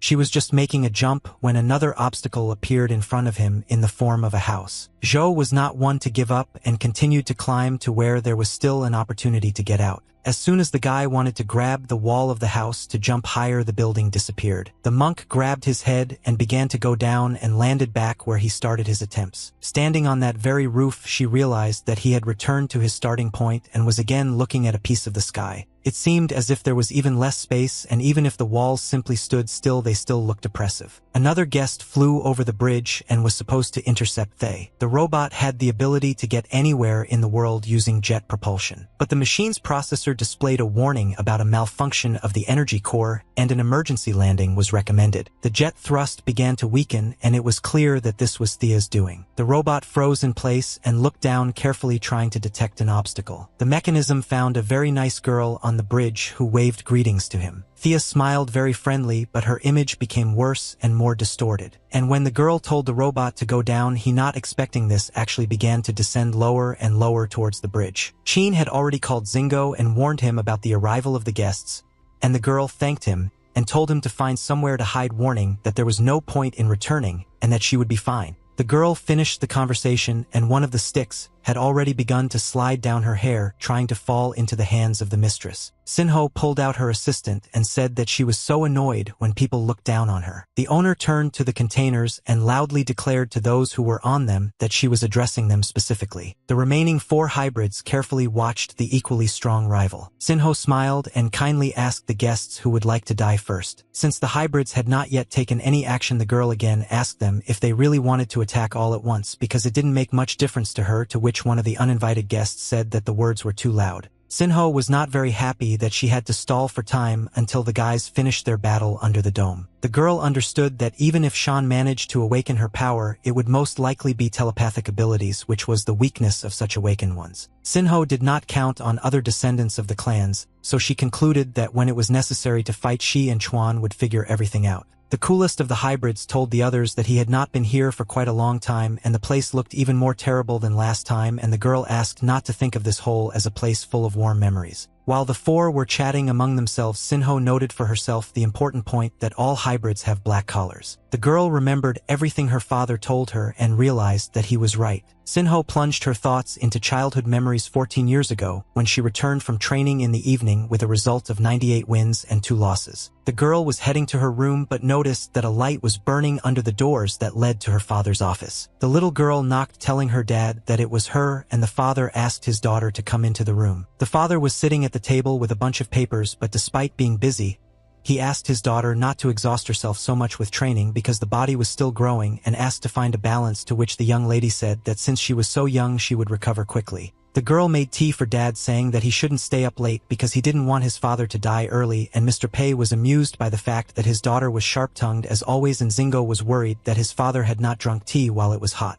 Mr. Pei, like a mischievous child, reluctantly agreed to drink freshly brewed tea, but Zingo did not bring the mug into her hands because she saw important papers on her father's desk. In some table, the girl was attracted by the already familiar name of one of the great families, and it was Lu. The gentleman drank tea looking at his daughter, while the little girl looked at the papers and quietly wondered where Mrs. Wu Yu was hidden, and she felt very sad that the search had taken so long. The father repeated his daughter's question where the lady could really be and expressed his great desire to find out about this too, since if he found her, Mr. Pei would be able to more often carefree communicate with his daughter and drink hot tea. Sighing heavily, the father replied that the price of such happiness as his and his daughter's time together is the freedom of Mrs. Wu Yu. Mr. Pei showed his daughter a frame from CCTV cameras asking if she recognized the logo on the trucks, and Zingo, knowing quite a lot, immediately answered that these were special trucks from the Heavenly City, but noted that the video was filmed in the exile zone. The father confirmed his daughter's words about the location of the trucks and that the recording was indeed made in the exile zone. Mr. Pei bent over the papers, thinking out loud about the fact that recently 8 families have become more active and are constantly catching children with black rings. Looking at the reports and observations, the father told Shinho that in just 2 weeks more than 1,000 awakened ones were captured. Shinho was horrified by this figure and asked the most important thing from her father what they were going to do with these children. The head of the Pei family answered his daughter that after analyzing many different options, they all led to only one conclusion. The captured children were raised in a special way in order to destroy potential enemies of the 8 families. The most pompous of the hybrids mockingly said that it was time for them to stop ignoring their enemy, thereby hinting that it was time to start fighting. To which another guy from their group, kicking the cool one, clarified that he wasn't the first to decide to evade the main topic. The serious guy with whom the chief kept in touch very gallantly appealed to the others to let him sort everything out. But the bright girl stopped the gentleman, explaining that if he did this, it would be like mutilating a painting, and added that she did not want the beautiful girl to die in such a vile way. Having gracefully said her speech, the girl also went downstairs near the containers. She went to meet Shinho, saying that you couldn't say that about her because she kills differently. And looking at Shinho Pei with her snake eyes, the hybrid said that she would give the owner a graceful death. Although Shinho was not a snake, her father was right about the sharpness of the tongue, and the girl threw it to the hybrid so that she could show what she could do. The 3 of the guys were left sitting on the containers, and the one who was smarter concluded that Lu and Shan most likely took refuge in that strange dome, to which the cool guy displeasedly called them cowards, and both thought about why don't they just get inside. The cool guy said that there was no need for such a rush, and it was better to wait until Xiame beat Zingo Pei half to death, which would cause the guys to get out of the dome to help their friend, and laughingly added that then they would divide the trophies and he would take Lu Chuan for himself.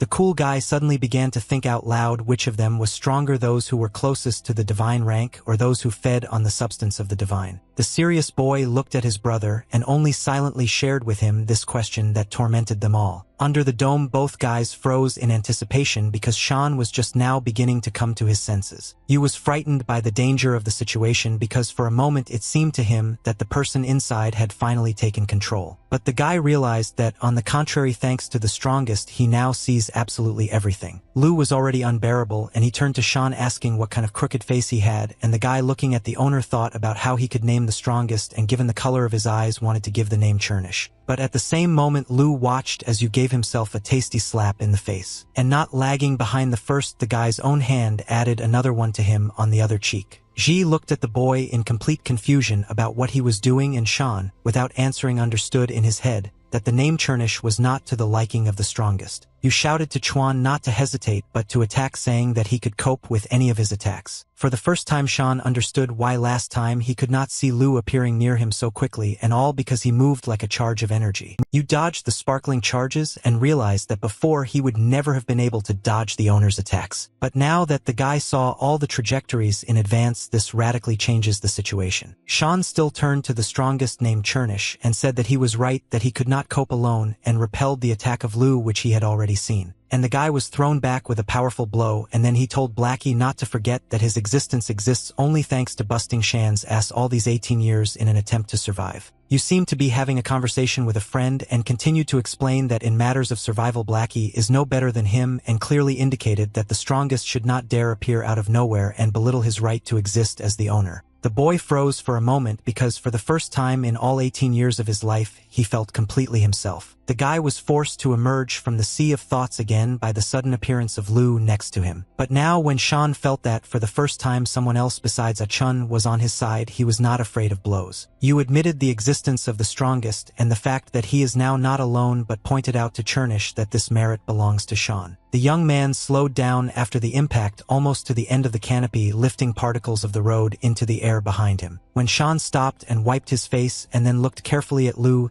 he realized that no matter what he attacked, he would survive everything. Chuan finally drew attention to the boy's eyes, indicating that something was wrong with them. But Shan was already picking up speed in order to finally experience his new skills in full force. He ran so fast that his hair fluttered like in the wind, and he told Blackie to stand behind and just watch. Lu had already made a shield against Shang's attack, but the boy had a different idea. Just now the young man was in front of Chuan, and now flying in the air he was above him. Shan put his fist ready to strike Ji, and like the wind approached the owner. Although you had taken possession of the ability, Lu was also still training and developing his skill. Therefore the owner intercepted the guy's hand even before he struck. While in flight, Chuan changed the trajectory of the boy's attack, thereby spinning him even more and taking control of the situation. A powerful explosion occurred, and for a moment neither Lu nor Shan were visible, only lightning sparkled from everywhere. Having descended from somewhere under the dome, Chuan was already holding the divine child tied in chains with the help of his strength. For the first time, the owner looked at the guy like that and said that without a special ability he would never have dodged that blow. Lu looked at the smiling boy who was lying face down on the floor and asked if he was now able to see the future. Having approached Pei Xingho at a sufficient distance so that she could hear, Xia Mei asked the girl to answer one question that interested her very much. Xinho, with all possible disgust, showed her opponent that she refused to answer questions, but the underhanded snake, Mei, smiling sweetly, asked to give her a chance and at least hear the question. Mei began to explain that their team was given two tasks, the first to catch Shan Yu, and the second to kill the one who was now standing in front of her.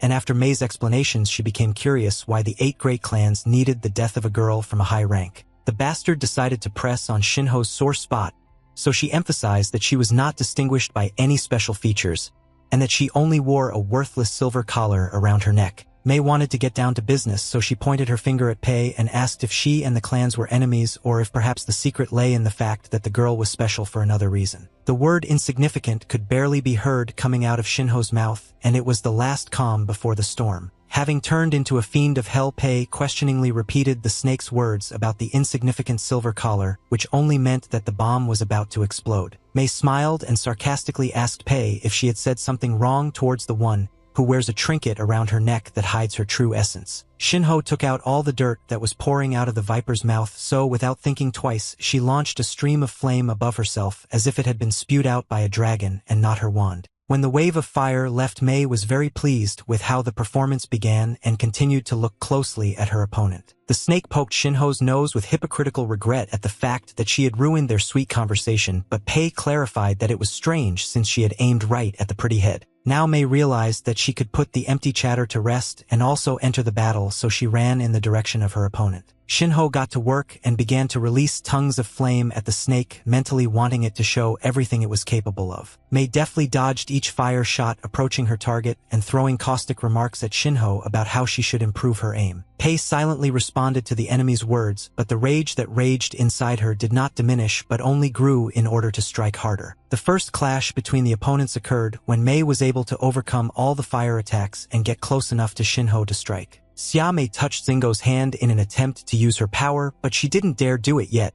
because she was curious how far their battle would go. So as soon as Mei had the opportunity to strike the enemy blow after blow, she used it to disorient them. Among the many blows and sudden movements, Xinho managed to grab the snake's hand and thus take control of the situation. Pei, holding her opponent tightly, made a sharp jerk with her hand to the side to knock her down, but it turned out to be difficult. Xinho continued her attempt to put the upstart on her shoulder blades by holding her by the arm and pushing her further to the ground, and in addition hitting her on the leg. But at the last moment, Mei broke free from Xinho's hands and, jumping above the ground, kicked her in the head, but she was able to put up a defense with her hand. Skillfully manipulating her body, Xia found herself in an upside-down position, thus taking advantage of the opportunity to touch Pei's body again. Xinho immediately used her ability but missed because Mei pushed off with her hand and did a somersault to the side of her opponent. But after one fiery shot, another one followed, to which Xia turned around to understand which way to dodge again. This time Mei again managed to avoid the blazing attack and continue such an interesting fight with the silver one. Mei was able to touch the body once again, rushing past Xinho, further goading her that the poor thing clearly felt inferior because in the eyes of the golden ones everyone else was wretched regardless of the color of the collar. Pei made a swing, shouting at the snake to shut up, but she dodged and ran away laughing as if it was a funny game, and she managed to touch the girl to the quick again. In the distance, the click of a pistol bolt was heard, which was prepared for one person who needed to be finished off given the given tasks. and Pei would not be herself if she did not hear sounds that an ordinary person would not be able to hear from such a long distance. The girl activated a fiery swirl above her head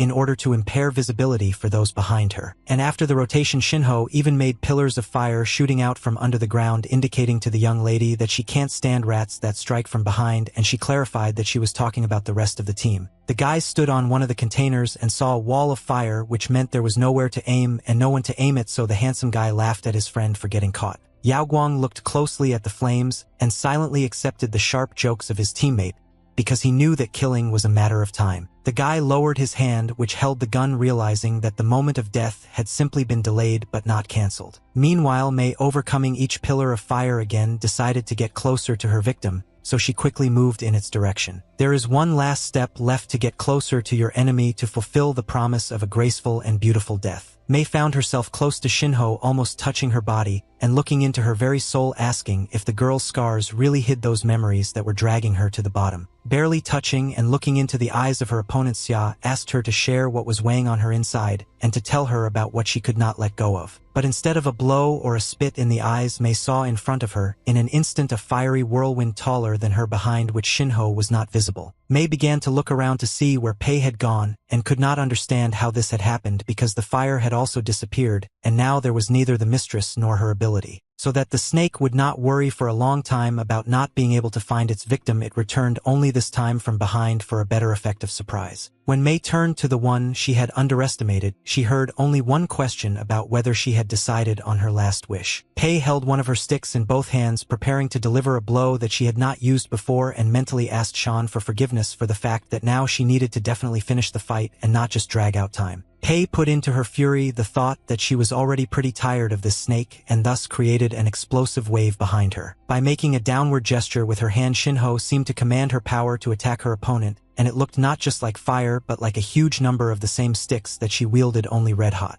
For the first time in the entire fight, Mei looked at what was approaching her with true fear on her face, but she did not move from her place. The explosion that occurred upon impact with the target was the size of the dome that stood nearby, which indicated the impossibility of survival. It was necessary to wait until the smoke cleared, since the force of the impact was great and nothing could be seen behind such a wall. The weapon returned to the mistress as she came closer to look at the result of her actions and ask one question, just like her opponent did at the beginning. Shinho asked, looking at the injured and no longer so confident Mei, how it felt to lose to someone who wears an insignificant silver collar. Xia sat on the ground with burns and cuts, breathing heavily because her body was burning, but at the same time she looked at her enemy. And the next moment the girl suddenly smiled, widely pleased with how much fun she had had. Sitting in a circle of fiery pillars, Mei laughed heartily, admitting that the entertainment was a great success, and that she liked Pei Zingo even more now because she had proven herself to be one of the best silver espers. Shinho didn't react to the girl's empty chatter, even in the form of deathbed praise,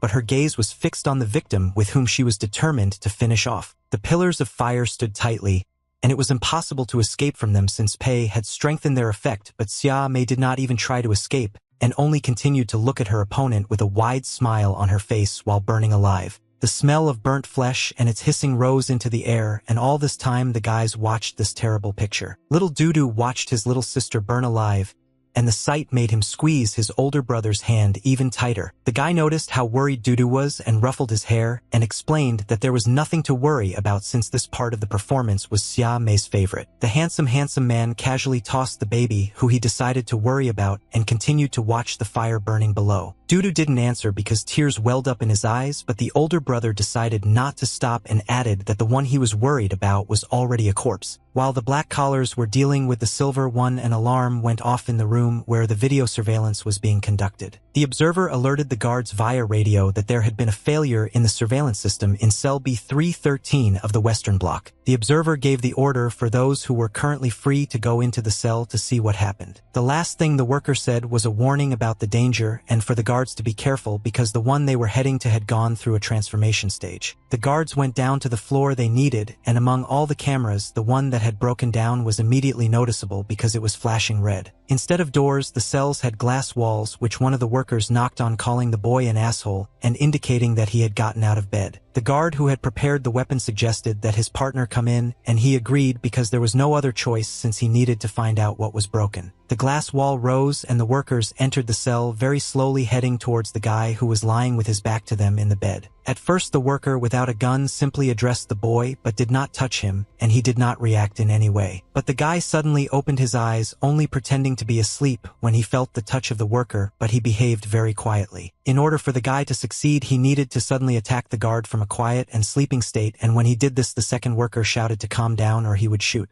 The boy did not stop at grabbing the worker and did not get off, and the next moment he bit him. The guy bit off and spat out the guard's ear, then looked at the one standing behind him, indicating to quickly give him a pass. The worker backed away under the pretext that he needed to go to the wall where the pass was sticking out, but this was only a distraction. The boy was shaking all over and remained in the arms of one of the workers, extending his hand to the leaving guard for a pass. But instead of a miss, 2 shots rang out and traces of blood appeared on the wall, indicating a direct hit to the head and a fatal outcome. Another worker was riding in the elevator, responsible for delivering the corpse of the failed experiment to the necessary place in this entire anthill. That's how the days of the people working here passed, when they crossed paths in the corridor, and if some carried corpses on couches, others dragged fugitives back to their cells. Some were not treated with ceremony and were dealt with immediately if the fugitives did not intend to calm down and tried to get out of this hell. And when some were doing their job of selecting those who resisted, those appeared, who finished what had been started, packing the guys like meat in bags and taking them away, reporting everything above. And all these murders could have taken place while someone was taking one of the dead down for further inspection and destruction. The route was already boring and familiar, as were all the sounds happening around from the elevator, ringing about arrival, to the shots and screams in the corridor. The way the workers moved with the couches looked like a death conveyor belt, because while some were leaving with empty seats, someone else was carrying another corpse. When examining the man who had literally just been killed, the man let out a sad and heavy sigh as he looked at the barcode on the corpse's neck. The guy asked the senior worker that this was the most successful example among all the others in recent times, to which the old man replied that the camera was indeed some kind of unlucky one, and ordered that the body be burned as quickly as possible. The guy pressed the button and a fire broke out in the chamber where the body was already, and added his thoughts that this was all some kind of mistake, because for 100 dead black collars, one transformed one appeared, but they treated him indifferently. The old man sat on a chair, and his whole appearance indicated that the work he was doing was not hard because of physical labor, so he responded to the guy's thoughts with a counter-question whether he knew how long this crematorium had been operating. To complete the experience, the old man told the guy the whole horror of how the stoves here have been burning non-stop for 10 years since the building was built, and everyone who is here has long since gone crazy. Regarding the black collars, the grandfather replied that they were not guilty of anything but were only pursuing the goal of becoming espers and changing their fate.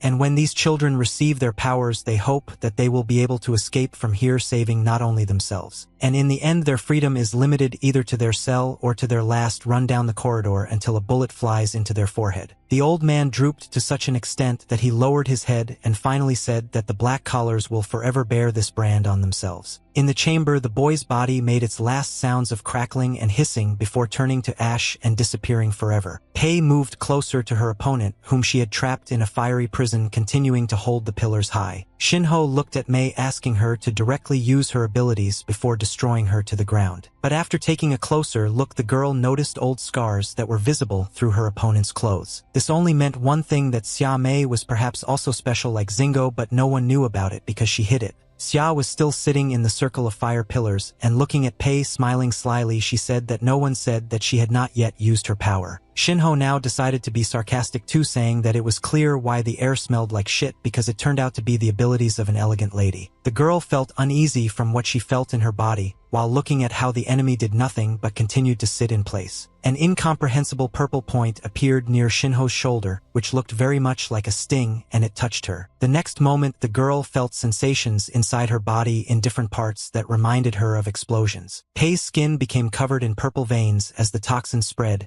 and she couldn't say a word, but just stared ahead, gradually losing her strength. Unable to support her own weight due to her weak muscles, Shinho fell helplessly to the ground, unable to do anything. The girl's most important weapon also fell from her hands to the ground loudly, and ringing first on one side then on the other until it calmed down. Now both girls were on their knees, but the fire that was holding back Mei had disappeared, indicating that Shinho's strength had left her. Mei still unsteadily rose to her feet and exhaled heavily, that she finally had something to breathe, and that she would not burn alive. The poisonous one approached her opponent and kicked her weapon with her foot, now as if it were a regular stick, saying that kneeling for too long was tiring, so now it was Shinho's turn to do the same. Poor Pei, from the spasms and the toxin in her body, began to cough up blood, and her skin became more and more covered with veins that were already poisoned. Mei stood in front of her victim, watching as she was enveloped in poisonous flowers, the seeds of which she had deliberately left behind. Although Pei's body was paralyzed, her head was working perfectly, so she remembered absolutely every touch that the poisonous one made, but at that moment she did not attach any importance to it. Being on her knees and in such a shitty position, Shinho still smiled, asking Mei if paralyzing through touch was really her ability, to which she answered negatively. The snake sat down next to its victim, lightly stroking her shoulder and reminding her that if the ability consisted only of paralysis, then it would not encroach on her life. Mei's soft touches changed to a tight grip on her opponent's hand, with which she could now do whatever she wanted. The guy from the team who was watching what was happening from above all this time heard how his partner wanted to tell about her ability, and in his head he continued for the girl that this ability is unique and belongs only to her. Mei held Shinho so that she wouldn't fall and looked at her closely, and at the same time mortally, each time explaining that she had control over the aging process. Yao Guang watched as his sister in misfortune played with the victim, and understood that the latter had no chance because Xia possessed a truly deadly ability. The boy was flooded with memories of the sound of the machine cutting their hair, and how that day he looked at the girl in front of him whose beautiful long hair was cut off, and they were the only two of all the children who did not cry. The boys then met with glances that were already empty at that moment, so unlike other children, they did not cry but simply sat accepting their fate, but in their souls a fierce desire to take revenge on someone in the future was born. From that moment on, although Yao Guang and Mei did not show it, they understood that they would stick together in the future. Even when the children were doused with cold water like in prison before being sent to their cells, the kids felt uncomfortable, but they didn't scream. Yao Guang would not have paid attention to his half-sister if the worker pouring water on them had not asked what kind of nasty thing she had on her body and whether it was contagious. The guy looked at the girl covered in scars, who bent over even more, not from the cold but from the fact that the worker called her an abomination. Mei was shaking at that moment, both from the cold and the anger she felt towards everyone who hurt her, and it no longer mattered whether it was words or actions. The girl seemed to feel the gaze of her future partner and brother on her, and when they stopped pouring water on her, she turned around, opening her eyes that were burning with righteous anger. A huge number of children were seated in a spacious hall in front of a screen where they were congratulated on their selection to participate in a new program for rebirth, and where they were was called the place where the fate of black collars would change. A beautiful speech and a picture flowed from the screen about how the only way for children to get rid of their low rank would be through an experience of awakening abilities that would reveal their potential. The guards stood among the rows of children monitoring the situation, and some stood with their heads down, tired from this hard work, and some glanced out of the corner of their eyes at the children who sincerely believed what was being broadcast to them from the big screen. A pleasant voice explained to the children that those who successfully transform with the best results will have the opportunity to enter the Pantheon. Guan sat next to his friend, and instead of the screen he looked around with displeasure, quietly asking his friend if they were really sure that they could brainwash them, but he did not respond, sitting rooted to the spot in his chair. On the screen, the Pantheon representative smiled and clapped for a boy holding a bouquet of flowers to celebrate his chance to enter the gates of heaven, which looked beautiful but so delusional. Guan tried to call his friend Tian Lang again, but he had already believed in a blind dream that would never come true, giving only false hope and a desire to undergo transformation. Since his friend didn't react, Yao looked further down the row, where he noticed the same girl he saw when they were getting their hair cut. But when Mei looked at Guan, her gaze left much to be desired, and she was clearly unhappy with the fact that the guy was staring at her, but this spoke of their difference from the others. Guan looked at the girl, trying to remember her name, and they were the only ones who sat like that and looked to the side and not at the screen standing out from the crowd. After the performance, all the children were brought to the buffet so that they could have a proper snack before continuing their journey on this conveyor belt. Tian noticed that someone approached Guan faster and managed to turn around with something, although the hand was already on his shoulder. Mei was able to sharpen the wand enough to stab the boy, saying that if he looked at her again he would lose his eyes. But the girl was unable to thrust the sharp object into the guy because Tian managed to stop her halfway by exposing his hand to the blow, which immediately bled out.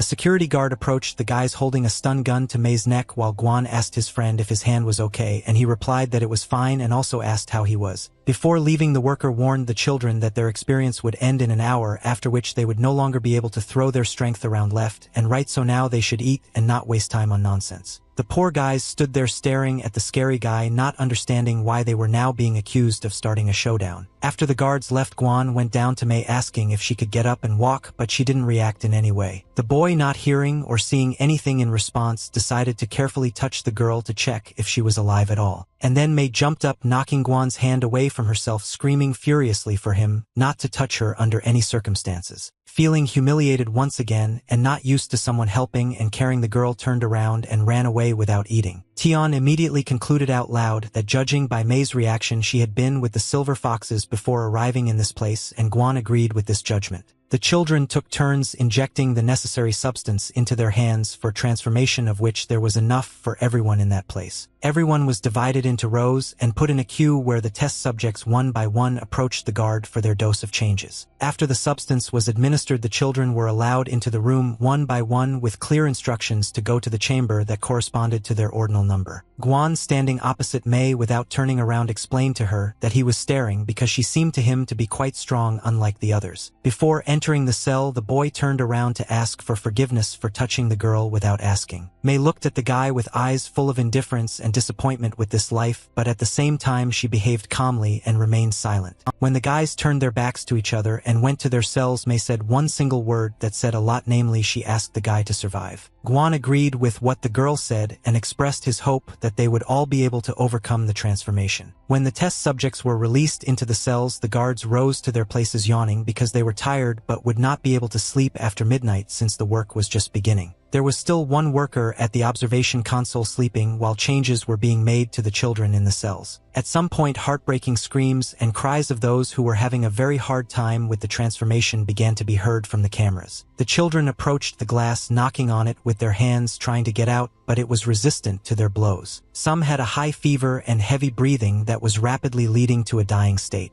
May also got it like everyone else, and she curled up in a ball on the floor from unbearable pain that seemed like it would never go away. In another chamber, it was impossible to see anything at all because it was filled with some kind of incomprehensible thick smoke reminiscent of blurred colors. In the other chambers, you could see children dying from activated abilities exploding or growing additional limbs. One of the workers, sipping a drink, walked away from the control panel, indicating to another to turn down the volume because all the screaming was too much for his ears. The guard on command lowered the slider to the very bottom to the 0 mark, and the problem disappeared, and the fact that the picture remained did not bother anyone. Tian stood at the glass wall of one of the cells and quietly called his friend, believing that he had managed to survive and would now also come to the wall. Tian, without losing hope, looked towards his friend's camera and continued to call him, expecting to see him. Yao lay on his bed sweating and closing his eyes from the bright light, but he could already distantly hear his friend's voice. Tian's call helped Guan understand that he was still alive and that what he heard was the real voice of his friend. So the guy opened his eyes, which were filled with the energy that personified his ability. But the body was still too weak for such changes, and the bright, unnatural color of the eyes disappeared after a moment. Yao stood up, swaying and shaking violently, and quietly answered his friend that he was here, and that a true friend would not be a friend if he did not say that if he died he would despise him. Tian called his friend again to make sure that he was okay, and Guan, even with some irritation, replied that he was alive. Gradually getting off the bed and putting his feet on the floor, Yao pointed out to Tian that if there were still those who had not died, then his grumbling would definitely finish them off. Slowly, Guan, already moving more confidently, walked across the room in the direction of the glass wall to also see his friend and May. Tian liked Yao's joke about his grumbling, and he laughed at it when he saw Guan at the wall, happy about his brother's appearance. Guan first of all approached the wall, knocked on it, calling May and asking if she was there, and if she was okay then let her give some kind of sign. Poor May was still lying on the floor curled up, and compared to the guy's rooms, hers was a complete nightmare, as if a hurricane was raging there and everything was upside down. The girl's fingertips were covered in blood, but when she heard the voice of the one she asked to survive, she made an effort and raised her thumb up just a little. Guana was quite satisfied with this gesture from his girlfriend, and he was already standing by the wall with a smile, holding onto it with one hand, imagining how much fun they would have together in the future. And then the guy heard signals. Yao turned around to where the signals came from and saw that the doors to their floor had opened, which meant that someone was coming towards them. Workers actually approached the cameras discussing that this block had a good result and that there were 3 survivors numbered 310, 312, and 313, unlike the neighboring blocks where no one survived. The guards walked past the boys reading their names and stopped at the cell of the girl, who managed to survive, which was even more rare. Lifting the glass wall, one of the workers leaned over to Mei to examine her, while his partner stood with a tablet in his hands watching. The guard turned Xia onto her back, asking that she was the only survivor of all the girls in this group, and her partner checked the information and replied that this was true. The worker looked closely at the girl, but did not find any signs of changes, which alerted him. The guard asked his partner to wait outside the doors to check what Mei was now capable of, but he advised against taking such a risk since they were all just after the transformation and it could be mortally dangerous. But the worker asked his colleague not to be a bore and to do as he was asked because he himself was wasting time and the test subject could get up and run away at any moment. Tion sat with his back to the wall studying his new abilities while the guard's partner stood with a tablet in his hands waiting for him, and Guan carefully watched what was happening in Mei's cell. Tion was already quite good at controlling his power, and he watched his ability with fascination like a cat watching a toy. In other chambers there was deathly silence and dead bodies, and on the glass walls there were traces of their lethal transformation. Guan froze in anticipation of what Mei would do and hoped that she would not kill the guard, so that nothing would happen to her for it later. Yao realized that even though they had survived and gone through the transformation, no one had led them to the gates of the Pantheon and handed them a bouquet of flowers, and their fate would not change because everything that was initially poured into their ears was complete nonsense. When the guard left Mei's cell, his partner ran up to him screaming what had happened to his neck and face, but he didn't understand anything. Having noticed his hands, the worker was taken aback that not only were they in a shitty state, but he also felt the same way. Having unbuttoned his jacket, the guy was in even greater shock because his body was not only covered in some purple stripes but also turned black as if it was burning alive. The guy's scream was the last one, after which he was paralyzed and turned into a silent, lifeless statue,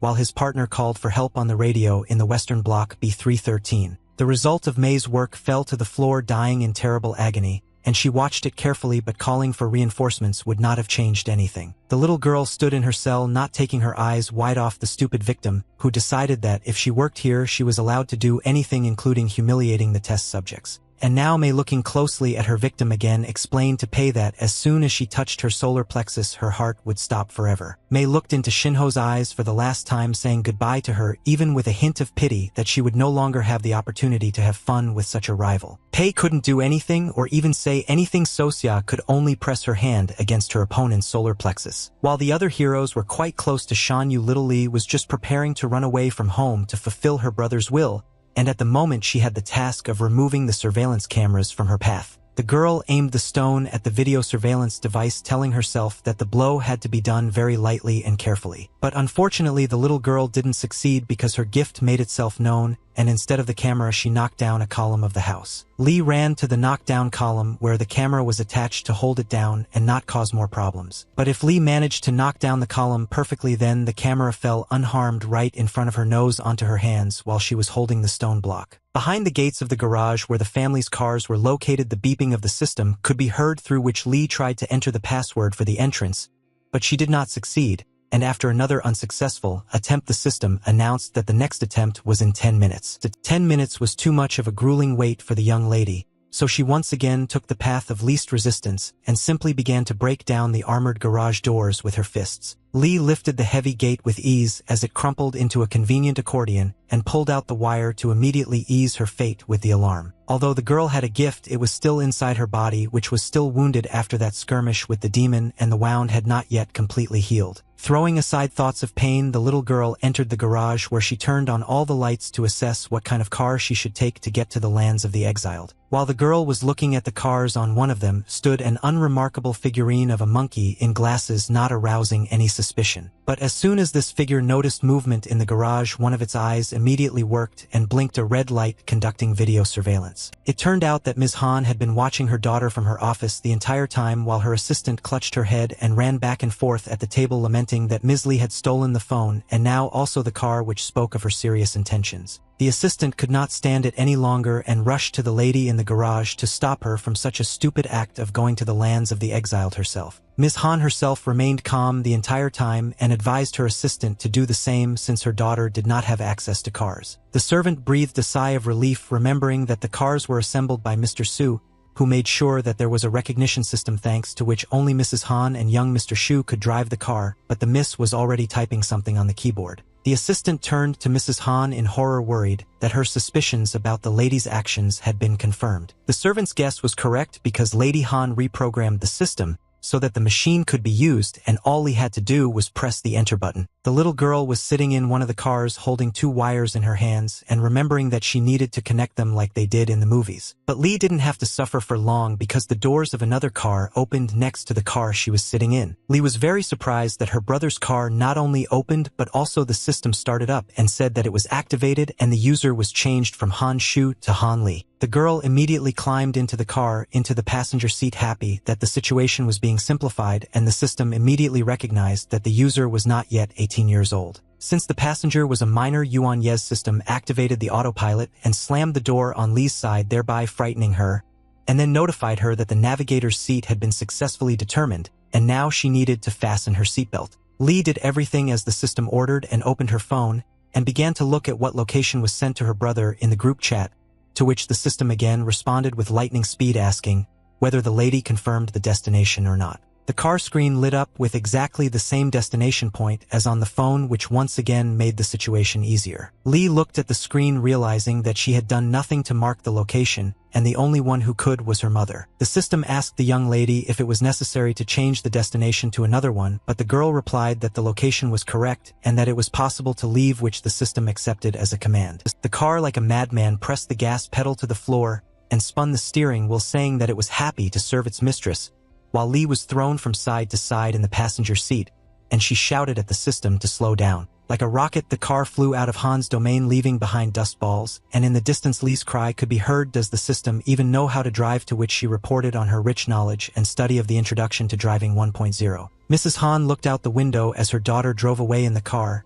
and the assistant asked if she was not worried at all since the young lady had never left her home and her family before. Instead of answering, Mrs. Han silently watched her daughter go, and at the same time she was immersed in memories with which she could now describe why she was no longer worried. The words of the song began to play in Han's head, not in her voice but in the voice of Mrs. Wu Yu, who was singing it to her then unborn godson, and the women were chatting and laughing sweetly in the fresh air. Mrs. Yu communicated with the baby through her good friend's belly, telling her godson to come into this world safely. Han looked at this sweet sight and the love that was already enveloping her baby, and was also very much looking forward to meeting him. No one knew that something would happen that you wouldn't wish on your enemy, and the first person Han turned to was Yu, and her friend begged for help from the one who possessed immortality to save the newborn baby. Han did not understand how the one who loved and waited for this child so much was now inactive and did not provide any help at all. But Yu explained that with all her strength she would not want to interfere with the fate that this little man had chosen,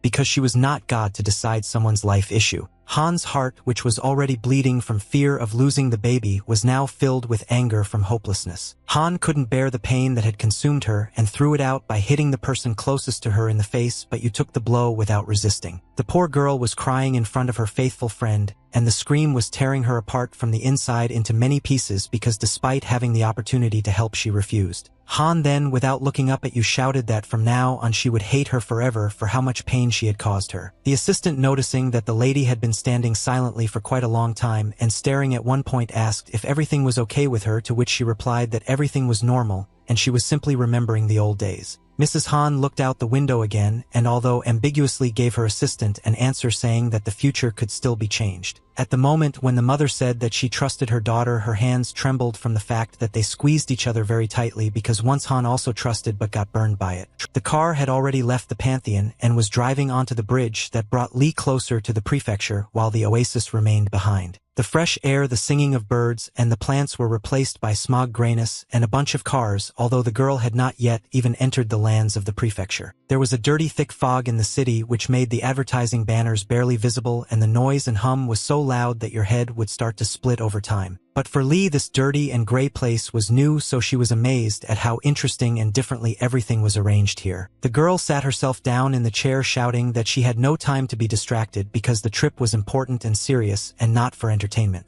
Lee understood that everything she saw was no longer what it was before, and now the prefecture belonged to bad people. The little girl picked up her brother's phone and, opening the chat where the location was sent, pressed the button to record a voice message. Lee dictated a message to the boys that she was Han Lee, that she was 14 years old, that she was Han Shu's younger sister, and since her brother was unable to join them, she had come to help in his place. A little worried, the girl sent her voice message, not knowing what to expect from guys much older than her. When Lee saw that the message status lit up as sent, she continued to look excitedly out the window, and her thoughts were only about the response from the other guys. The little girl was driving along the roads of the prefecture, looking out the window, thinking about whether her mother would forgive her for leaving so abruptly and, moreover, without saying goodbye. One huge high-rise building was replaced by another, and the bridges seemed to have no end, twisting between the roofs of houses. Lee was no longer staring out the window as she had been at the beginning, because her focus was on the phone and waiting for a response from the team. Perhaps not so much time has passed since the little girl once again looked at her phone in the hope of seeing the cherished answers there. But the same status was flashing on the screen, saying that no new messages had been received, and this was making the girl nervous because a bunch of caustic thoughts immediately crept into her head. The system suddenly notified the lady that chat users can track location by default,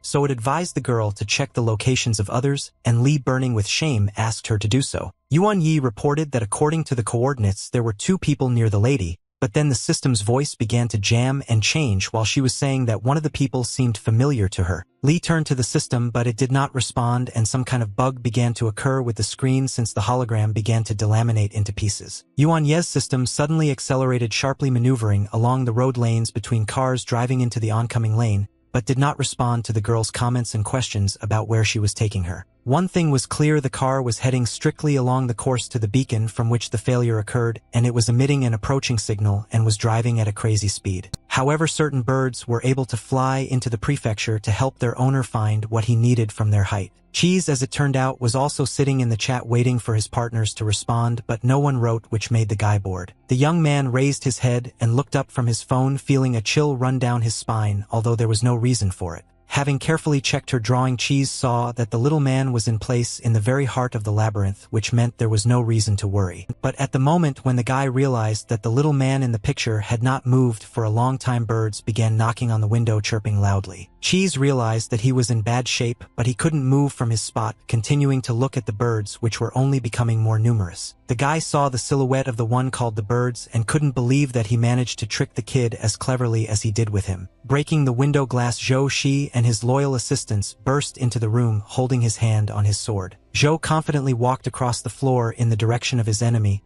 and the glass crunched loudly under his shoes, but the guy was not distracted by this. The little man drawn by Cheese was still in the drawing in the center of the maze, although he was now right in front of him. The guy stepped back, taken aback, asking C how he was able to get out without it going unnoticed. C explained to the enemy that he had managed to carry out some kind of experiment after realizing that the young man's ability was to sense and direct the flow of power. Realizing how to deceive the deceiver, Zhou pressed the blade of his sword to Chiz's neck, indicating that, as he could see, the experiment had been successful. Cheese looked at his enemy indifferently, continuing to ask about what was in the middle of the labyrinth instead of C himself. The owner again explained that he was able to concentrate his energy there, thereby creating a similar one to himself to distract attention. Getting further to find Chiz was not an easy task, so in some houses there were gaping holes from which the remains of concrete slabs were still falling. Factory workers were the first to witness something or someone passing through a wall, which was not the most pleasant experience for ordinary people. Zhou, without removing the sword from the scoundrel's neck, indicated to him that now it was his turn to ask questions about how many of them were here in total, and why he was the only one here and the others were not visible. But the most important thing that interested Shi was the question of how the black collars could use power. Cheese thought in his head that he was not going to answer this idiot, even though he understood that his head could fly off his shoulders, but instead he tried to soften Zhou's anger by asking about the fact that monks don't kill. Bringing the blade close enough to his neck to injure him, she ordered the guy to answer questions and not to talk trash. Cheese replied that it was clear to him what was said because only a complete idiot would not answer when the sword was at his throat, and after a moment he pretended to choose which question to start with while his hand reached for the drawing. Putting his hand on the drawing, Cheese delayed a little more, saying that he would be happy to answer all questions, but there was one thing. And when the guy felt that he could again control what he had drawn, he looked at his opponent, wondering what the very thing was there time to listen to the answers. At that moment, the young man ran his hand through the labyrinth, and a loud sound of a falling building burst through the window along with a wave of dust. Zhou saw out of the corner of his eye that the houses that were used to act as walls for the labyrinth were now collapsing like cards. Cheese took advantage of the moment while the enemy was distracted, and putting his hand to the floor beneath him, made a slab out of it that separated and began to descend downwards like a hovering platform.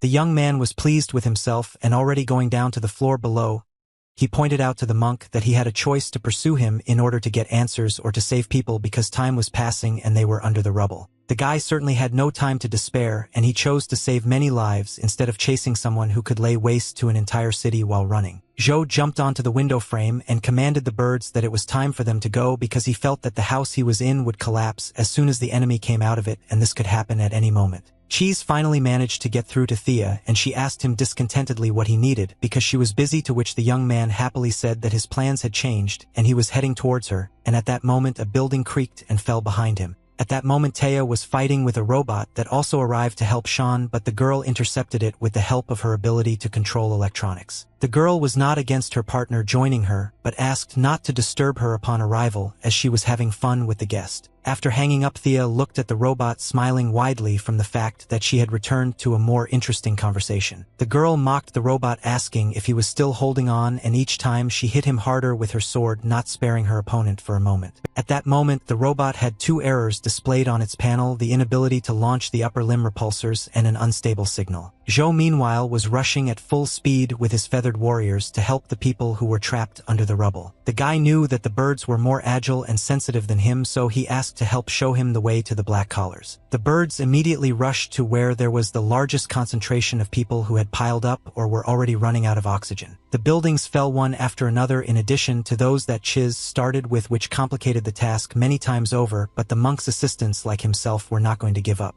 The corridor of one of the factories was creaking from its own weight and crunching with sparks coming from torn wires. And in an instant, a green whirlwind rushed through this corridor at supersonic speed, overcoming walls and doors. Zhou headed where his assistants pointed him, and finally the first person was visible, who was piled up in a column. The monk lifted the column and freed the man, taking the poor fellow on his shoulders to take him out of here and hand him over to those who would be conscious to provide assistance. Like the wind, the guy moved from person to person, picking them up and carrying them out of the building, which was collapsing with every second. Zhou rose higher to those who needed help, clearly following the path that the birds showed him. Thanks to his transformation into a light element that could appear anywhere, she combed through all possible corners incredibly quickly. Those who survived found themselves trapped and tried to open the doors to get out by leaning on it, but it was all in vain since a blockage had already formed behind the door. People felt even worse after the last hope of getting out disappeared, because those who pushed the doors said that there was debris behind them blocking the exit.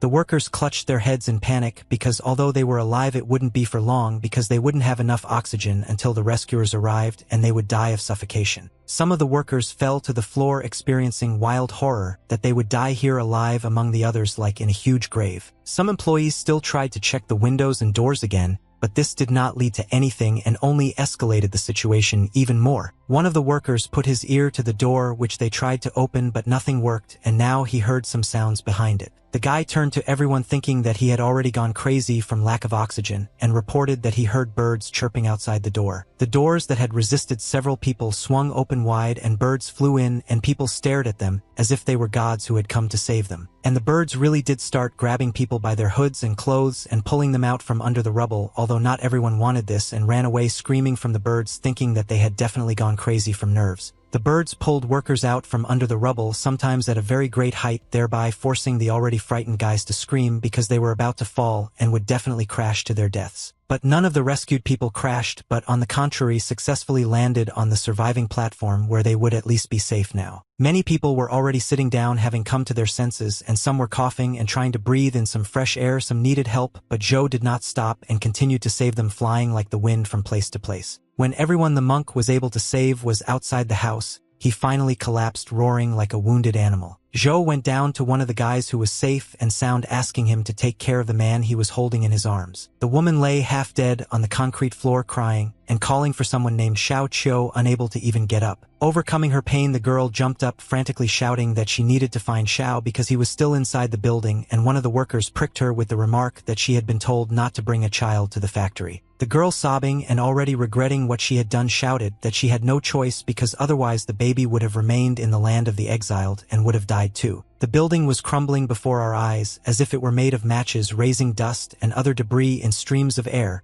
so that we had to cover our faces with our hands. The girl closed her mouth, saying the name of her baby and sobbing because he might already be buried alive, but she heard someone ask the only question, where. Zhou asked again where exactly the girl's son was, and the poor fellow, stuttering with fear, answered that he was in the lower-tier warehouse. The monk immediately went to the building, and the girl did not even have time to say anything to him, but only watched with tears in her eyes as he went to certain death. The feathered assistants stopped their master in every possible way, but he went on without being distracted by them. When one of the birds landed on its owner's hand, he stroked the little one and assured her that everything would be fine with him, just as it had been before. Zhou rushed to the building before it was too late, and his assistants remained in place watching their hero. It was at that moment that she found himself somewhere among the rubble of the building that it completely collapsed, causing the frightened birds to fly up into the air. In addition to the problem that the building was hanging on by a thread, it was also sinking into the water with every second, and behind the doors of one of the rooms the heartbreaking voice of a boy calling for help could still be heard.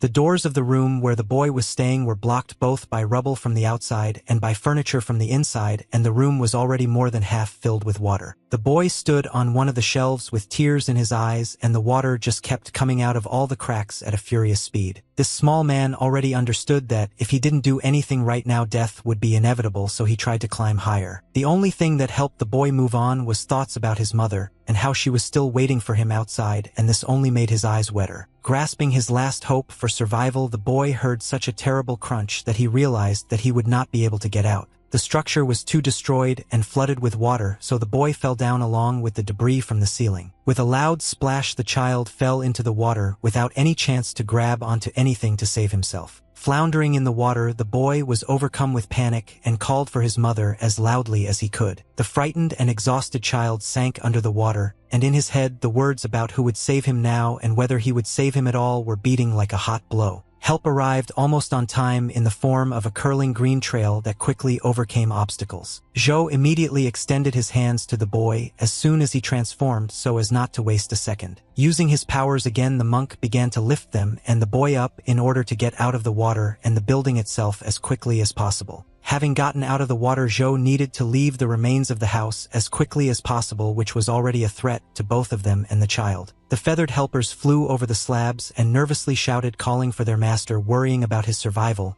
and at the same time the mother was on her knees, no longer knowing whether to believe in her son's salvation. A very small spark of hope had not yet died out in the eyes of the woman, who with all her might believed the stranger and his words that he would save the boy. The birds, as if sensing something, began to scream even louder and more anxiously, descending lower towards the place where their owner was heading. One of the feathered helpers looked with his keen eye at a specific place and froze in anticipation. The birds were not mistaken, and an explosion appeared from under the ruins, scattering the remains of the building around. The first thing that eyewitnesses of the event saw was a hand in which a sword was firmly held, which helped break through the obstacles. Zhou held a sword in one hand, and in the other, he held a boy who, although very weak and coughing, was alive. The monk, despite all the mortal danger, smiled the warmest smile and asked the young man his name, to which he replied that he was Xiao Qiu. An unknown but very kind person stroked the baby's hair and assured him that the danger was now behind him, for which Xiao thanked the hero. But Zhou had to leave the boy, and he asked him to find his mother on his own, and just in case asked if the baby could handle it, to which he replied that he could, although he was unsure. Before continuing his mission, the monk once again gently and in a friendly manner patted the boy's hair, telling him that he was very brave. And the next moment Zhou disappeared from the spot in the same green air trail, and the birds flew away after him. Xiao froze in place for a while after seeing what he saw, and only the sound of the wind remained next to him. Meanwhile, on the bridge, a high-tech skirmish continued between the robot and the girl who knew how to control electronics. The robot kept getting errors on the processor, but this only amused Taya even more because she was wondering how far their entertainment could go, but the creation of Mr. Lo Xingguang reminded the team to continue the mission. The command worked, and this gave the robot the opportunity to repel both Taya's blow and herself, which made the girl laugh even more. The walking glitch complimented the robot that he was not one of the timid and was quite strong. But Taya also had her own aces up her sleeve, and taking out a pistol, she suggested that the iron guy try to play a little differently. Mr. Lowe's robot, in his usual manner, warned his opponent to stop attacking and clear the way for his further movement, but Taya sarcastically asked if she was really in the way. The robot's eyes lit up, and he did not lower his hand, which meant he was ready for battle, uttering the programmed command that in addition to Shan Yu and Mrs. Yu, the rest of the espers could be destroyed.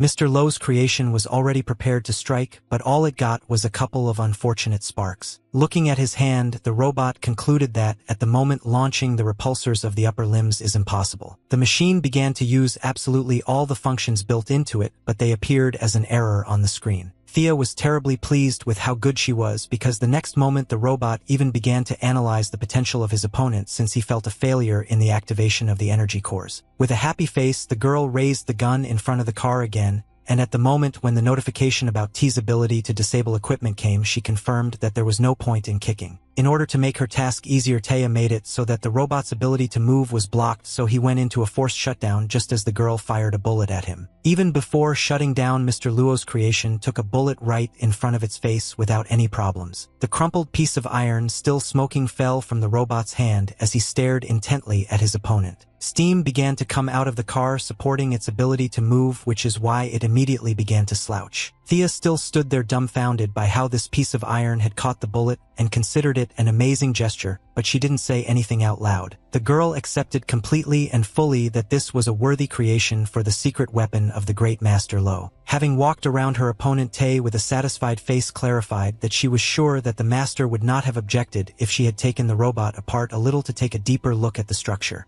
The girl couldn't wait to get inside the machine, so she immediately got down to business and, resting her foot on the robot's back, began to pull on the tubes, saying that no one would be against it, especially the dead master. Thea was so engrossed in the robot that she didn't notice the approach of a pink car in which a cute girl was telling her assistant to open the door, but she warned her mistress that she had detected interference ahead. When the car with the lady was already close enough, only then did Thea decide to finally pay attention to the noise behind. Yuan Ye's loyal assistant told her young mistress that she could no longer be in autopilot mode, and the wheels began to screech along the road, leaving a black trail. Li shouted to Yuan that, in that case, she would have to leave her assistant for a while and take on the mission. Yuan turned around quickly and opened the doors as the young lady had asked, and Li was already ready to jump to meet the enemy. And the guys were still having their own showdowns under the dome, and Lu Jichuan, seriously afraid for little Shan, warned him that he could have died if his abilities had not awakened. And the boy lay on his stomach with a satisfied face looking at his partner, while Lu asked again what was happening now that he could see the future. Instead of a yes or no answer, there followed a quiet voice from Shan,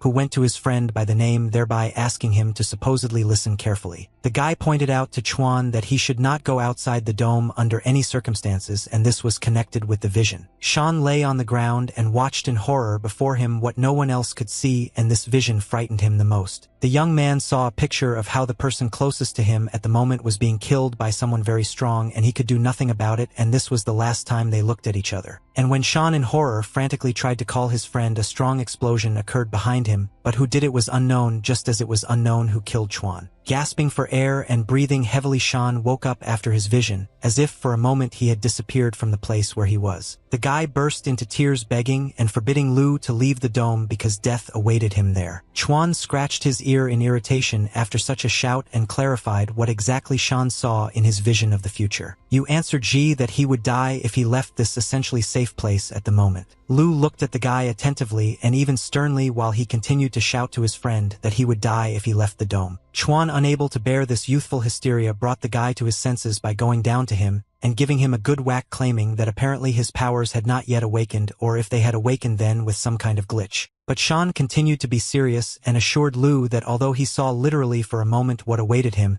he was sure that this was not a mistake. In a calm voice, No Shan asked Chuan not to leave the dome again, as if it would be as painful for the boy as losing a chun once. But Lu's stern grimace changed to a sly smile, and a prank was clearly born in his head that he absolutely had to carry out. To begin with, Chuan removed the shackles that still held the guy, thereby showing that he would still go against the young man's word. The chains sparked as they returned in power to their master before becoming useful to him again in battle. Lu walked confidently towards the exit of the dome because he believed that there was nothing to wait for, and besides he was being eaten away by curiosity about what was waiting for him outside. While Pei Xingho and Xia Mei were sitting opposite each other near the dome on the roof, not only the guys from the enemy team were watching them, but also one of Qin Tian's messengers who explained to him on the phone that the black collar had almost killed the silver one. The guy couldn't understand what he had missed, but things were bad, and one of Zhou's feathered assistants was flying over his head. The observer nervously asked his boss to hurry, otherwise there would be one less on the battlefield. And staring at the girl who sat motionless, the guy prayed that Qin would actually arrive on time. It was hell in the exile zone because rations were thrown right onto the road, but people continued to run after the truck to grab some food for themselves, and at the same time Qin was talking on the phone with his friend. Qin had his own plan on how to help Pei and everyone else, so while the truck was transporting them he threw out the rations, and his friend nearby shouted into a megaphone that there were enough provisions in the port that could be obtained for free if they got there first.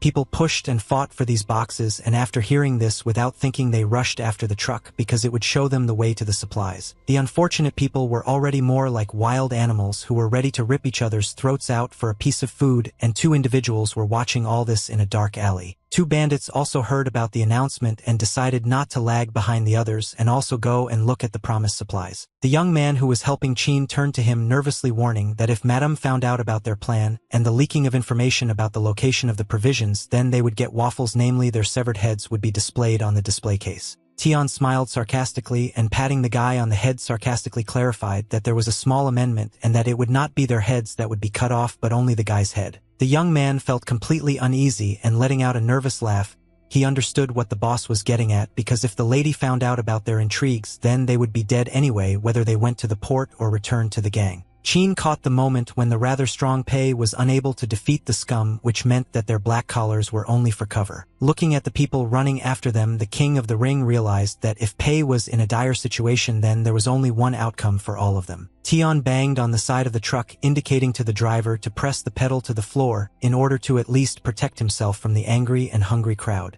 And having comfortably sat down among the provisions, the fighter decided that in fact it didn't matter at all what happened to them, so he could play for all he was worth. And Mei continued to talk to Xinho, for now not killing her, but telling her thoughts about how wonderful the moment before death is. The brothers in misfortune watched their friend as she explained to Pei that it was in the short moment before leaving for another world that they all became equal. Also, the owner of the poisonous flower decided to clarify for the girl that if even a strong Esper could not avoid his own death, then what can we say about ordinary people? And without waiting for an answer, Mei smiled easily and mockingly asked for forgiveness from Xinho for completely forgetting about the girl's lack of strength to talk. But Pei, although very weakly and barely audibly, still said the word "your first," causing Mei to be surprised. And the second word from Xinho was "name," because of which the poisonous flower even lowered her head to better hear her opponent. The last thing Pei could utter was a three-word request for Mei to state her name, and continued to stare intently at the enemy. But Xia stood over her victim, a little confused, and remained silent, because she didn't understand how a completely paralyzed man could still say anything. And when Pei's eyelids closed, she heard Mei's caustic remark that there was no need for a corpse to know such information. Xinho heard her name, but it was no longer the voice of her opponent, but the distinct voice of her father, which she could always recognize even though there was complete darkness and silence around. The girl turned into the void, asking her father where he was so that he would call her again, and she would know where to go. Pei woke up from hearing a cicada making noise somewhere on the street, and besides that it was light and smelled of wood. Around the bed there were pillows that were clearly unnecessary and not particularly comfortable, and in the middle of the huge bed lay a girl covered with a blanket and gradually waking up. It was difficult for the eyes to open fully because of the bright sunlight that was pouring throughout the room. The first thing Pei saw was a beautiful drawing of a dragon on the ceiling, and it seemed that it was about to come to life and wriggle its flexible body around the room. Finally, the sleeping beauty sat up in bed, rubbing her sleepy eyes with her hands, thereby helping herself to wake up faster. But the lightness and pleasant sensations did not last long, because Pei felt her wounds and immediately grabbed the sore spot. The girl stared at where there were many more bandages like the ones she already had on her, which meant that someone had helped her. But still one question tormented Shinho, namely, that after death wounds are not bandaged, so she tried to understand whether she was alive.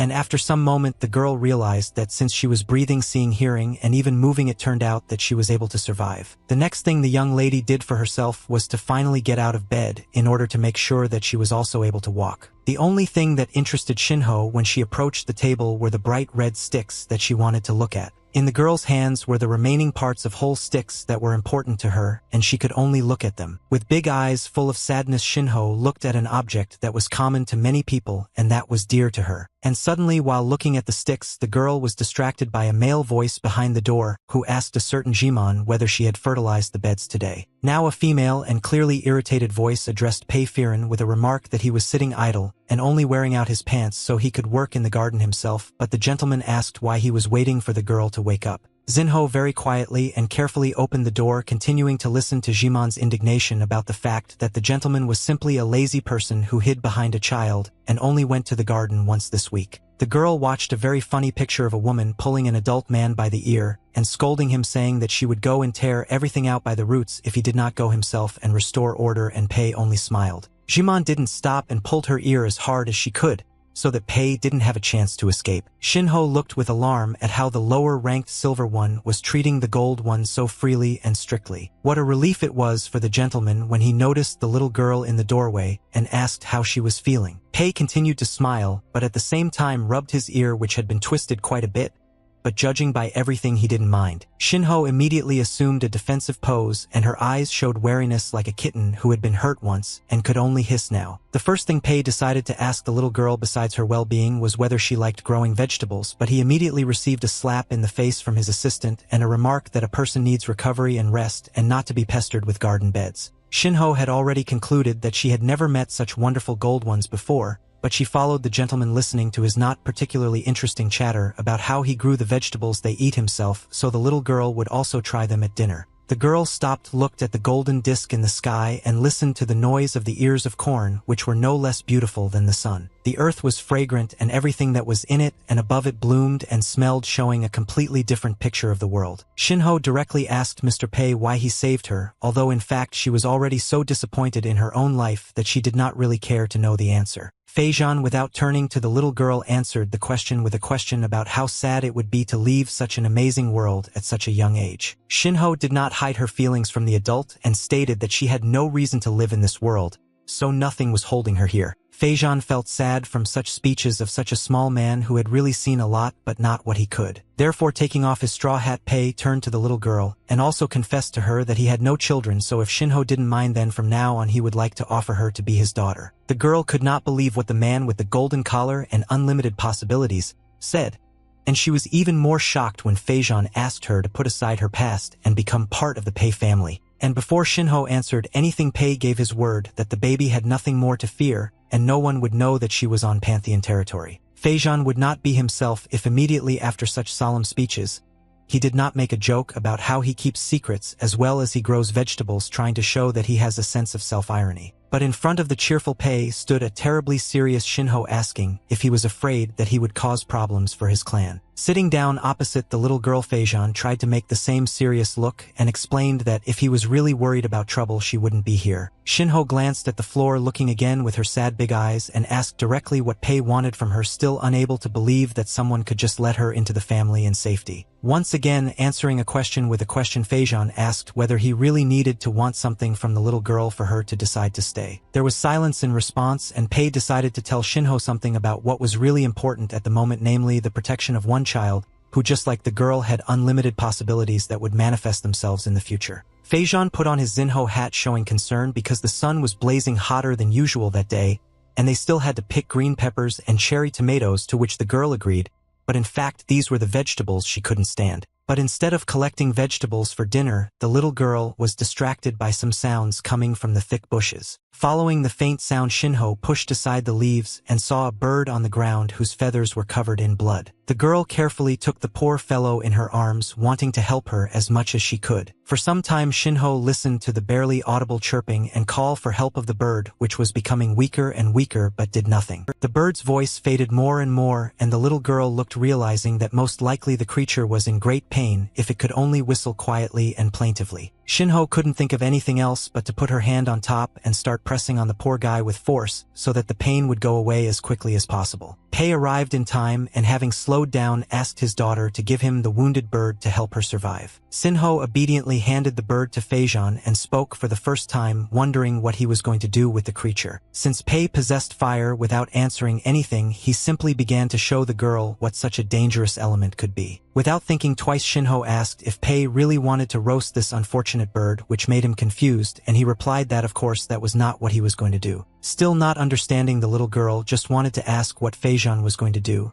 And then the fire in the Esper's hand flared up, surprising Shinho even more. The girl looked at the bird, which was literally lying on fire but was not burning, and this caused bewilderment and a lot of questions. Pei noticed how Shinho looked at his hands and began to explain that everything in this world can be used, and this includes gold, wood, electricity, and even sound, and that higher Espers can control these elements. And when the bird, instead of a plaintive squeak, began to chirp and come to life, Feijan added that although there are countless high ones in the pantheon, does Zinho know why only a few were able to receive a special rank? Still in the fire, the bird took off, and Pei expressed his opinion that the key to understanding the power is the realization that it has a light and dark side, and Shinho looked with delight at how the bird came to life as if it were a miracle. The little girl thought at that moment that she had never seen anyone who was able to use fire like that, so she immediately asked Feijan if this flame could really heal and not hurt. Pei was glad to finally see the girl with at least some emotion on her face, so he smiled and sheepishly justified himself by saying that it wasn't that it was a cure but definitely help in making the bird feel better.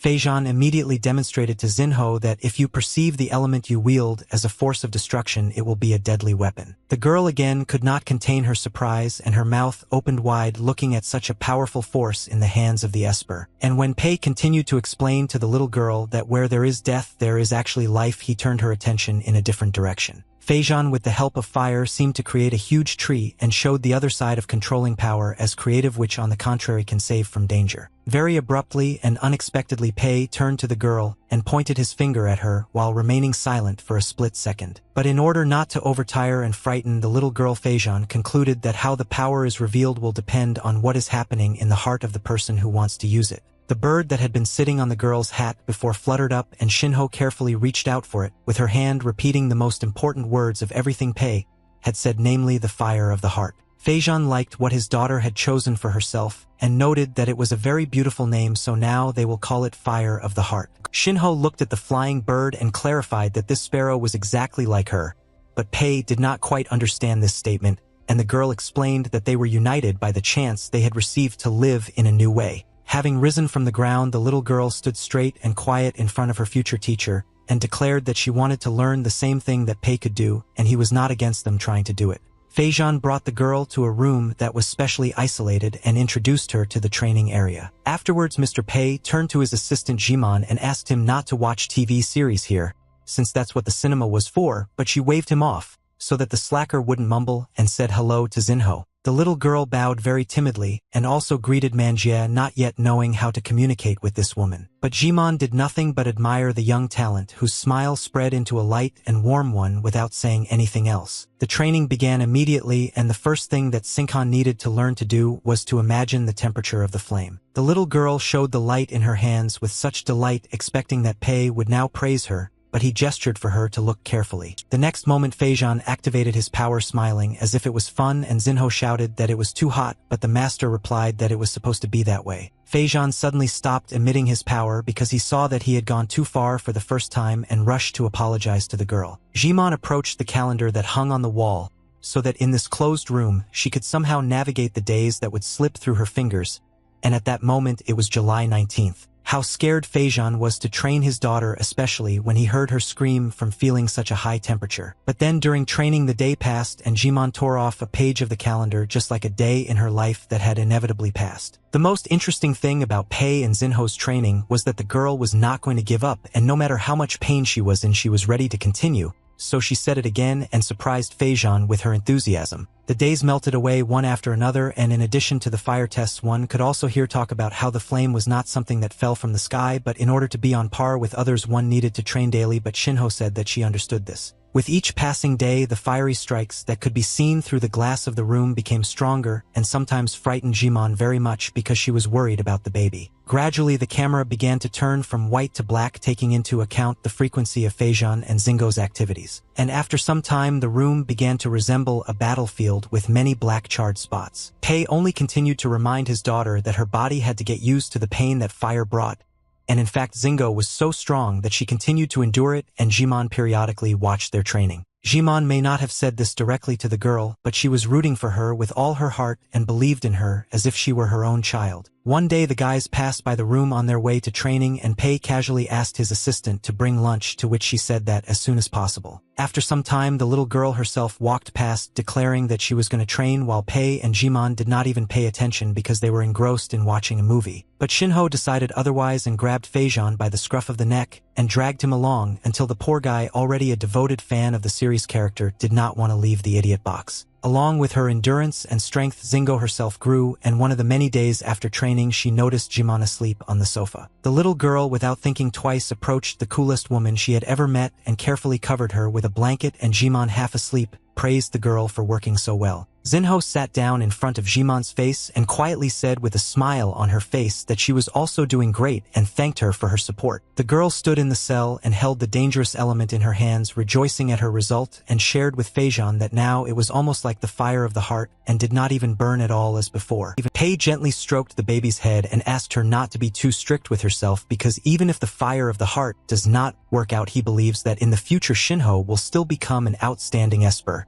For the first time after such a long time, the little girl lowered her head again, upset that only special ones are capable of creating the fire of the heart, and she will never be able to comprehend this secret. But then Shinho clenched her fists and admitted that even if she couldn't comprehend the secret, she still wasn't going to back down. So she asked Feijan to continue teaching her. Pei was incredibly proud of how strong his daughter was, and not just physically, because her soul was also a very powerful hearth, and he happily agreed to continue their training. In addition to the camera, Shinho also had training to strengthen her body, so she went jogging under the moonlight. And with every step she took, she got closer to the best version of herself, still occasionally violating Pei's request not to be too hard on herself. On a hot day, Jimon noticed Zingo near the beds and asked her to rest at least when she had a snack, but the girl with a sandwich in her mouth said that she was just on a break right now, so she was watering the beds with 2 buckets on her shoulders. What can I say, if the girl trained even when she was in the bathroom, which looked so serious that it was even a little funny because you could have set up a sauna for yourself. Jimon periodically reminded her miss that if she sat in the bathroom a little longer and also trained, then eventually her skin would peel off. Even before going to bed, Shinho quietly told herself that she could do it, she just needed a little concentration. And the next moment, a column of fire pierced the blanket and rushed up to the ceiling, which Shinho did not expect at all. The girl jumped out of the burning bed, calling for help from Manhwa, immediately shouting out only the word fire extinguisher. Jimon prepared all the fire extinguishers for Zinho's next training session,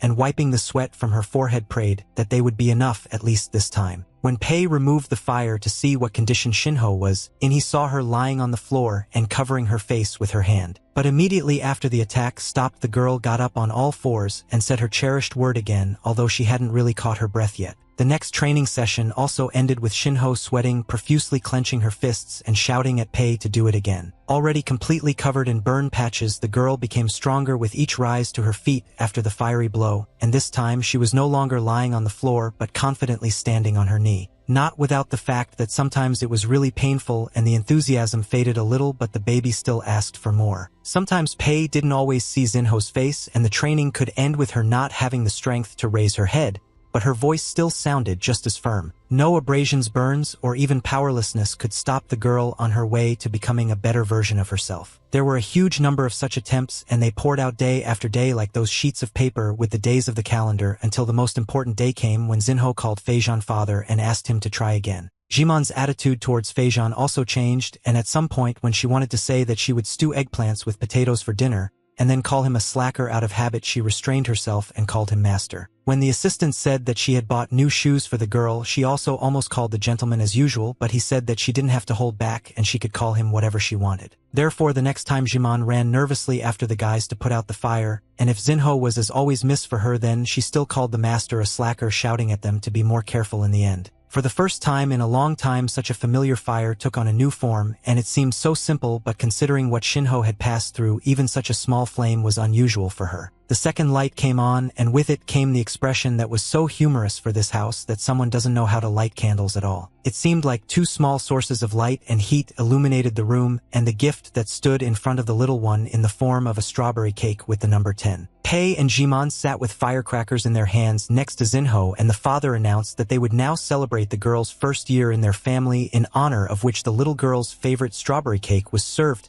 to which he heard the woman mutter that in fact it was his favorite cake. The adults firmly grabbed the firecrackers with their hands, so as not to delay such a wonderful moment, and smiled with all their hearts, rejoicing at this moment. With two pops, colorful confetti flew out of the party poppers, and Shinho looked up to see something new in her life. The girl watched as the colored pieces of paper fell down and heard congratulations on her first year in the family, and at the same time on her 10th birthday. The father held a red box in his hands and told his daughter that this was her gift since the previous pair had broken, so Pei asked his friend to make identical ones to the girls. In a beautiful red box with flowers lay no less beautiful bright sticks of bloody color, and Pei seemed to present a gift for his daughter, saying that it was made by the best weapons master in the city who had to be coaxed. It was the first time Shinho had celebrated something and received something as a gift, so she looked at everything without knowing what to do or how to react, and her father was already impatient to find out if the girl liked what he had done for her. But the little girl, instead of being happy as 10-year-old children do, bowed to her father, promising that she would not disappoint him and would protect the child from the prophecy. Pei tenderly called his daughter silly and said that this gift was first and foremost for her, and for her protection, so he asked her to at least take it in her hands first. The little one looked at the table and everything that was on it, but she didn't dare even touch the gift with her eyes, and even Jimon asked her not to be shy and to quickly take the chopsticks. Shinho sat motionless but heard the request to accept the gift, but her body seemed not to obey, although she wanted to take the gift and hug everyone. Jimon moved closer and as always smiled warmly and kindly at the girl, warning that she couldn't wait any longer, so she needed to take the gift in her hands. After the words of support, Manhwa disappeared as if she had never been there, and it suddenly became dark and cold. The girl only had time to rush towards Jimon and shout her name, but it was too late, and now everything depended only on her. Sitting in the darkness, Zinho denied what was happening to her and begged the Manhwa to return, and that she needed her more than ever, but now the girl needed to return to herself. The little girl looked at her father, who also began to dissolve, but his calmness was as always stronger than any weapon, and he shared it, saying that there was nothing to be afraid of since it was just an illusion. Pei smiled and asked his daughter to hurry, but no matter how calm the image of her father was in Zinho's head, she, like a little girl, asked her father not to leave her. She screamed with her soul for him to stay. The last thing the father told his daughter was for her to catch the right one, and the man's eyes were the last thing Shinho saw. The girl rushed to grab the image of her father, but at the last moment her hand did not touch anything, and there was emptiness around again. The poor girl grabbed her head and screamed enough, and tears began to flow from her eyes, which were so difficult for her to show because of her strictness towards herself. Shinho lowered her head down, trying to figure out what to do next, and where to go. After hearing her own heartbeat, she raised herself up, remembering her father's request. At the moment when the girl began to return to herself, her body was wrapped in strong threads, and it was terribly difficult to move, but one of her wands appeared in front of her, brightly flickering with its red color in the darkness. With tears in her eyes and pain in her body, Shinho rushed for her weapon, screaming that she couldn't let the fire escape from her. Step by step, the girl's threads were torn, leaving them behind, and she was closer to catching the fire of her life and not letting go. Suddenly, the stronghold under her feet disappeared, and Shinho made something like a jump that turned into a fall, and the threads practically disappeared from her body, and there was a feeling that she was already close. When the red flickering was close again, Zingo became as mature as she was during the battle with Xia Mei, but it was still too early to relax. Holding tightly onto the blood-colored wand, the girl mentally told her father that she had succeeded and caught what he was talking about. Shinho suddenly inhaled so sharply and could not catch her breath, but she did not let go of the captured source from her hand, and now the sensations changed. The girl's hand was clutching both a physical and an ephemeral object, as if something was still missing, and in such a critical state it was difficult to understand what exactly needed to be done. Shinho's weapon-like form turned into a red streak as she opened her hand and finally asked herself what she was holding. Looking at her feet, the girl asked the next question about where she was, which meant the body's response to consciousness and therefore a return. Shinho's opponent was very strong and her poison should have already killed the girl, but even though she fell to the ground from pain and powerlessness, she was not going to give up. Breathing heavily, the girl clung to the red thread, as if it were her own life, and only this thin material gave her light in the impenetrable darkness. The thread became fire in Shinho's hand, and in her head, she heard the phrase her father had once told her about not approaching the fire raging in the steppe. The girl squeezed the flame in her hand, remembering how Pei had revived a bird with fire, showing that power could be creative and not destructive. Mei's poisonous flower disappeared, as did the pain, and the father's gentle voice spoke to his daughter, informing her that from this moment on her life was in her own hands, and it was up to her to decide what to do next. The flame grew brighter and stronger,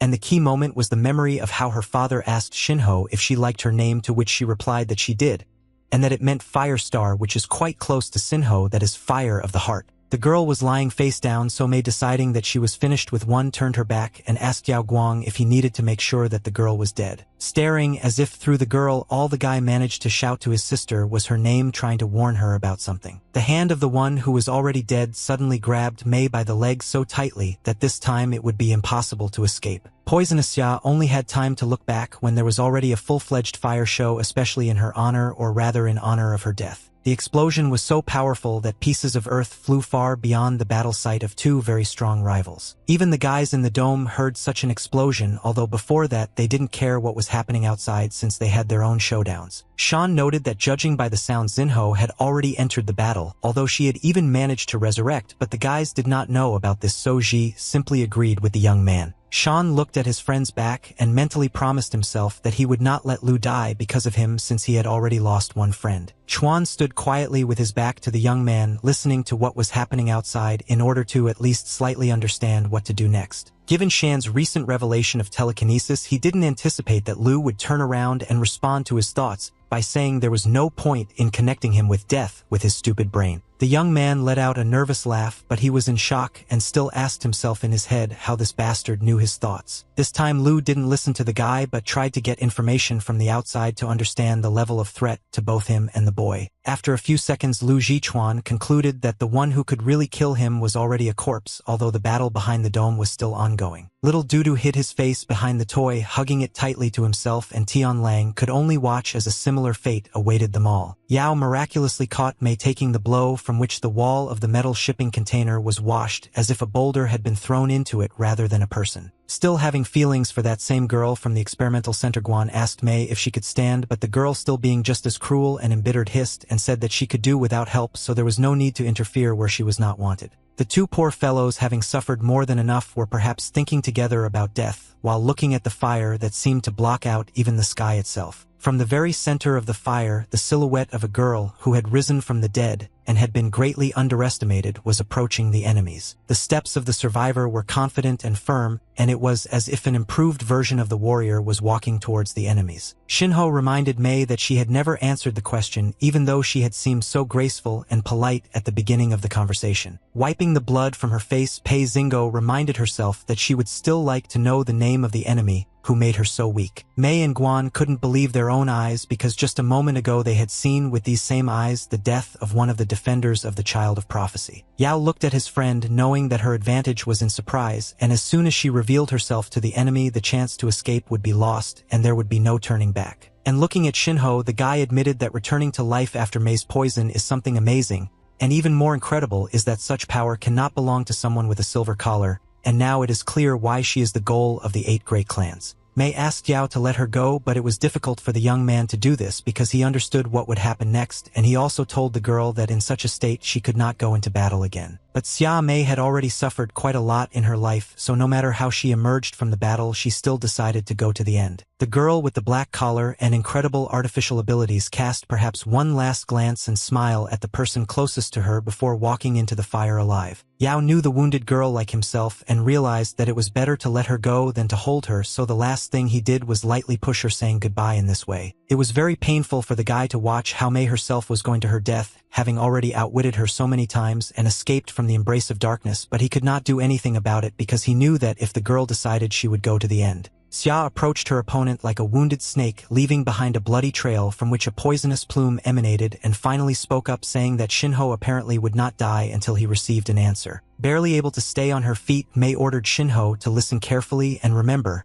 so that she wouldn't have to repeat the answer to her stupid question again. Poison Flower raised her head and looked at her rival, and said that her name was Xia Mei, thereby showing that she did not regret anything, but on the contrary was proud of her position. Pei, as if acknowledging her opponent's strength, said that her name was too ordinary, and that it did not suit her. Through the pain, the poisonous flower laughed, agreeing with her opponent's words, and closed her eyes for a moment to catch her breath. Mei held the hand from which she was dripping blood, and at that moment she even felt a crunch, which meant that every step she took was an additional broken bone. Only after the piercing pain and the sound of crunching bones did Xia suddenly realize that there was essentially no living space left on her body. Closing her eyes again, the girl concentrated on her last sensations in order to give it her all and not think about the result. Bent over in pain, Mei was going crazy from not understanding why, being on the brink of death, she was so happy, although she should have been afraid. Shinho turned to her rival and honestly admitted that it was only thanks to her that she still had that aching feeling in her chest that helped her return to life. But armed with a red wand, the fiery soul still suggested ending their acquaintance with Mei, since she did not want to remain in that form any longer. And in her thoughts, Shinho thought that most of all she would not want Lu to see her like this, since he would most likely start grumbling and start trying to figure things out. While the showdown was going on at the port, someone in a huge hall was watching a recording on a screen where reporters were asking to turn on the cameras and the live broadcast as quickly as possible. The presenter, holding her cap on her head, told the camera that she was currently at Lu's mountain estate because an unexpected man-made storm had interrupted the interview. The girl asked the cameraman to point the camera at the storm's epicenter as quickly as possible and tried to point her finger at a barely visible black dot. The cameraman zoomed in on the image, but the lens hadn't yet caught focus, so all that was visible was a purple tornado. Gradually, as the image approached in the brightest part of the tornado, a small dot actually became visible practically in the sky where lightning was countless. The outlines of a man hanging among the flashing lightning became more and more visible, but this did not pose a threat to him. When the lens zoomed in as far as possible, it turned out that hanging in the air among the heavenly fire was not just a person but a child who apparently was the creator of the spectacle. While the child was hanging between heaven and earth, everyone around was shouting that if he was still alive and this was happening around him, then he was definitely a descendant of God himself. The girl couldn't tear her eyes away from the spectacle in the sky, but she said that Lu Jichuan could hardly be called a divine rank holder yet. A voice behind the presenter finished speaking and informed everyone that the child in the sky was very strong, and there was no need to doubt it, and everyone recognized these words as Mr. Wu Yu. Known as a divine-ranked woman, she warned people that Lu's power was so great that it didn't matter what color his ring was. The cameras were pointed at the lady, and the presenter asked a counter-question provocatively, "What does it mean that it doesn't matter what color the boy is?" Mrs. Wu came down to the people and directed the presenter's thoughts in the right direction, asking who she thought benefited from the existence of the collars, but the girl did not understand. Coming even closer, the lady herself answered her question that collars are important to those like them, that is, to those inside the walls, and this was the cruel truth. The next revelation was that as long as the ring on the neck exists, the top can honestly and fairly exploit and oppress other people and therefore control most of the resources of a given society. Madame Wu Yu watched the hurricane as the most beautiful spectacle, and at the same time continued to say that as long as the colored ranks exist, the perverted desires, and with them the causeless killings, will not end. The woman bitterly reminded that the collars were a huge lie created by a small group of people, among whom unfortunately she herself was. The child did not resist what was happening, but on the contrary continued to be in this state and observed his development. The moment Lu sensed the presence of the divine-ranked woman, he turned and looked straight at her with a humble gaze. And the lady proudly declared that she was waiting more for the boy to break out of here and not become like her than the likelihood of him becoming a divine rank. The video stopped at the moment when the words began to grate on the ears of the person watching the recording, which means that Ms. Yu said everything correctly. The woman who watched the recording found it funny that their mistress goddess was so naive that she handed over to the beneficiary the hope of breaking the rules. There were two figures in the hall, one of which stood in the shadow of a woman literally and figuratively, and looked at the portraits on the walls while listening to the chatter of her superior. The owner of the black robe finally spoke to the important person named Qingdai, asking if she was as naive as Madame Yu. Qingdai picked up the glass with the remains of wine, changed the tone of the conversation, and provocatively asked if the demonists didn't like how they spoke about the goddess. Feeling the contempt in the woman's words, the demoness casually said that she might not like it because she was a demon and moreover, like Qingdai, was loyal to the Lin clan and not to the Wu. The demoness he warned Qingdai that no monster having tasted freedom in every sense of the word would return back to the cage. And when he turned to the photographs of those very monsters, she added that Qingdai would not lose everything by deciding to bet on the trained savages. The temperature in such a large room rose noticeably, and the silence between the two fires was filled with the subtle sound of a finger running along the rim of a glass. The demoness slid her fingers over the photographs of the unique ability holders and continued to bring Qingdai back to reality, explaining that no matter how much she created it, he was right that espers and monsters are still different in nature, even if we take Lu as an example, who has a gift of 2 from above and can eventually reach the maximum. Stopping her hand on the portrait of Xia, May the demoness drew a parallel from Lu to monsters who, unlike the former, use their powers chaotically. And just as the shadow was about to say what the artificially grown rats could achieve with their actions, a glass flew right over her hand and shattered, leaving a bloody trail on the portraits. As if blood were flowing, sweet, intoxicating water flowed down May's photograph, precisely reflecting her immediate fate on the battlefield. Qingdai was furious that she had to remind her again that more time was needed, but not only was there no time, but he also failed to keep the rats in the conference room, but now she was boldly throwing ridicule in her face. The camera also cried for people like Qingdai because she was clearly in trouble in her head, because after such rage she became sweet again and, changing her voice, said that she probably went too far. He noted the condition of the leader, stating that today she is not like usual and not herself, which means something has happened. Turning to the photographs on the wall, the demoness realized that it took so long to influence the sharp turns in the cold man's condition. He remained silent at first, instead wondering whether she should voice her suspicions out loud in front of Qingdai, so as not to end up dead here. Looking where the glass flew, the shadow understood and even asked if Qingdai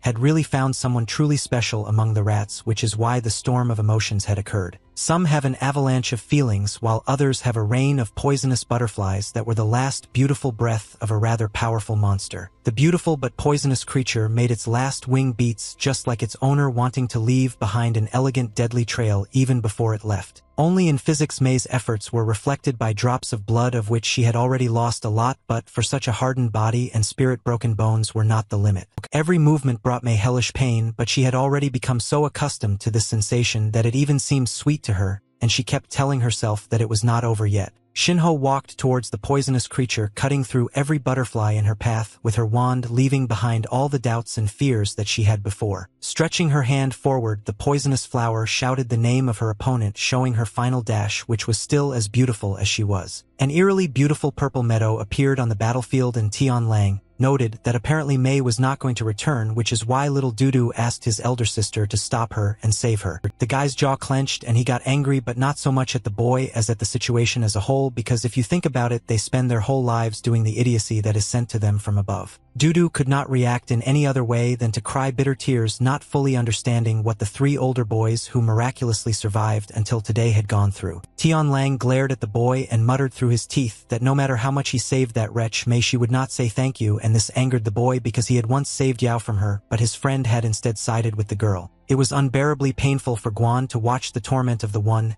he once loved and wanted to protect, but she refused his help once again. Only thanks to her own strength, May was still able to stay on her feet while large poisonous flowers filled everything around, but this time she was unable to reach Shinho. Pei watched what was happening around her and acknowledged that her opponent's strength was indeed a beautiful sight, but it was also a reminder of how deadly beauty could be. The fire star waved her red wand and regretted that she would not allow herself to lose to the same person twice. After the decision that came from Pei Xingho's fiery soul, the flowers began to burn and break, which became an equally beautiful sight. Among the sounds of flames and cracking stems, the loudest were the sounds of falling petals hitting the ground, marking the end of one story and the beginning of another. At the moment of the powerful explosion, a crowd of people eager to get their rations were heading towards the iron boxes, and although many were frightened by what they heard, they were not going to stop, because if there was an opportunity to eat even before death, they would do it. Qin Tian's assistant followed him and reminded the people to keep up with him, so that they could receive the promised provisions. Only one small person from the entire crowd paid attention to the petals that were floating in the air and sometimes disappeared there without reaching the ground. The girl was intrigued by the beautiful butterfly which she reached out to, and although she was also hungry, she could not miss such a beautiful and bright sight. On the battlefield, smoke mixed with petals of poisonous flowers and dust that rose from the ground after the fight between two strong rivals. Something huge knocked Shinho to the ground, but because of the wall of dust it was impossible to see what it was or who it was, so all he could do was guess and keep his distance. The next blow was even stronger and the girl was knocked down on her shoulder blades, and she clearly felt that this was not the work of Mei but of someone else and much bigger. The plush rabbit that Dudu had previously held in his hands had become the size of a house, and it turned out that the little boy knew how to control his toy, while Yao at that moment took Mei to a safe distance. In the blink of an eye, the rabbit shrank back down to the size of an ordinary toy so that Dudu could pick her up again. The little one ran after the older one while he was carrying Mei away, and asked if his little sister was really feeling very bad, to which Yao replied that she was still alive, but yes, she was indeed in serious condition.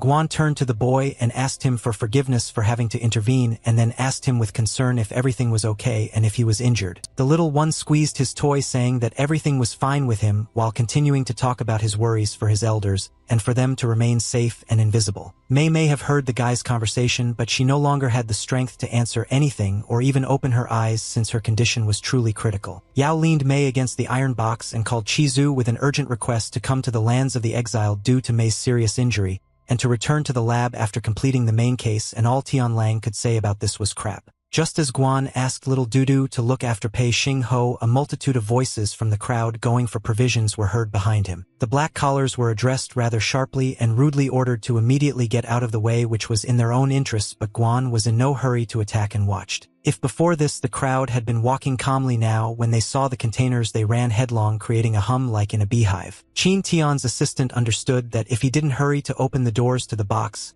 he would be eaten alive without exaggeration, since the crowd of people had been starving for a long time. No one paid attention to the fact that Dudu was still a child, or even to the fact that he could be an experiment and therefore could kill, so in an attempt to get food they pushed him aside. Yao picked up the baby and continued to watch the people who, without having received anything yet, had already begun to figure out who was standing where and how much they would take. Tianlang sat on top of the very box that was supposed to be opened and loudly called out to the crowd, but no one responded to him as a general hysteria began to grab as much as possible. Qin Tian's assistant was between two dangerous fires, where one was a crowd ready to tear him to shreds and on top was a monster that could also kill him, so he mentally prayed that no one would pay attention to him. The heavy doors of the container creaked open, and behind them was something that these people valued more than any treasure, and that was food in huge quantities. The poor fellows couldn't believe their luck and rushed at the boxes of food, no longer noticing whether there was anyone nearby or not. The most important thing was to grab as much as possible. The food fell on the floor and was immediately picked up by someone else, and there were shouts all around about whose piece of bread was whose, so it didn't take long for a fight to break out.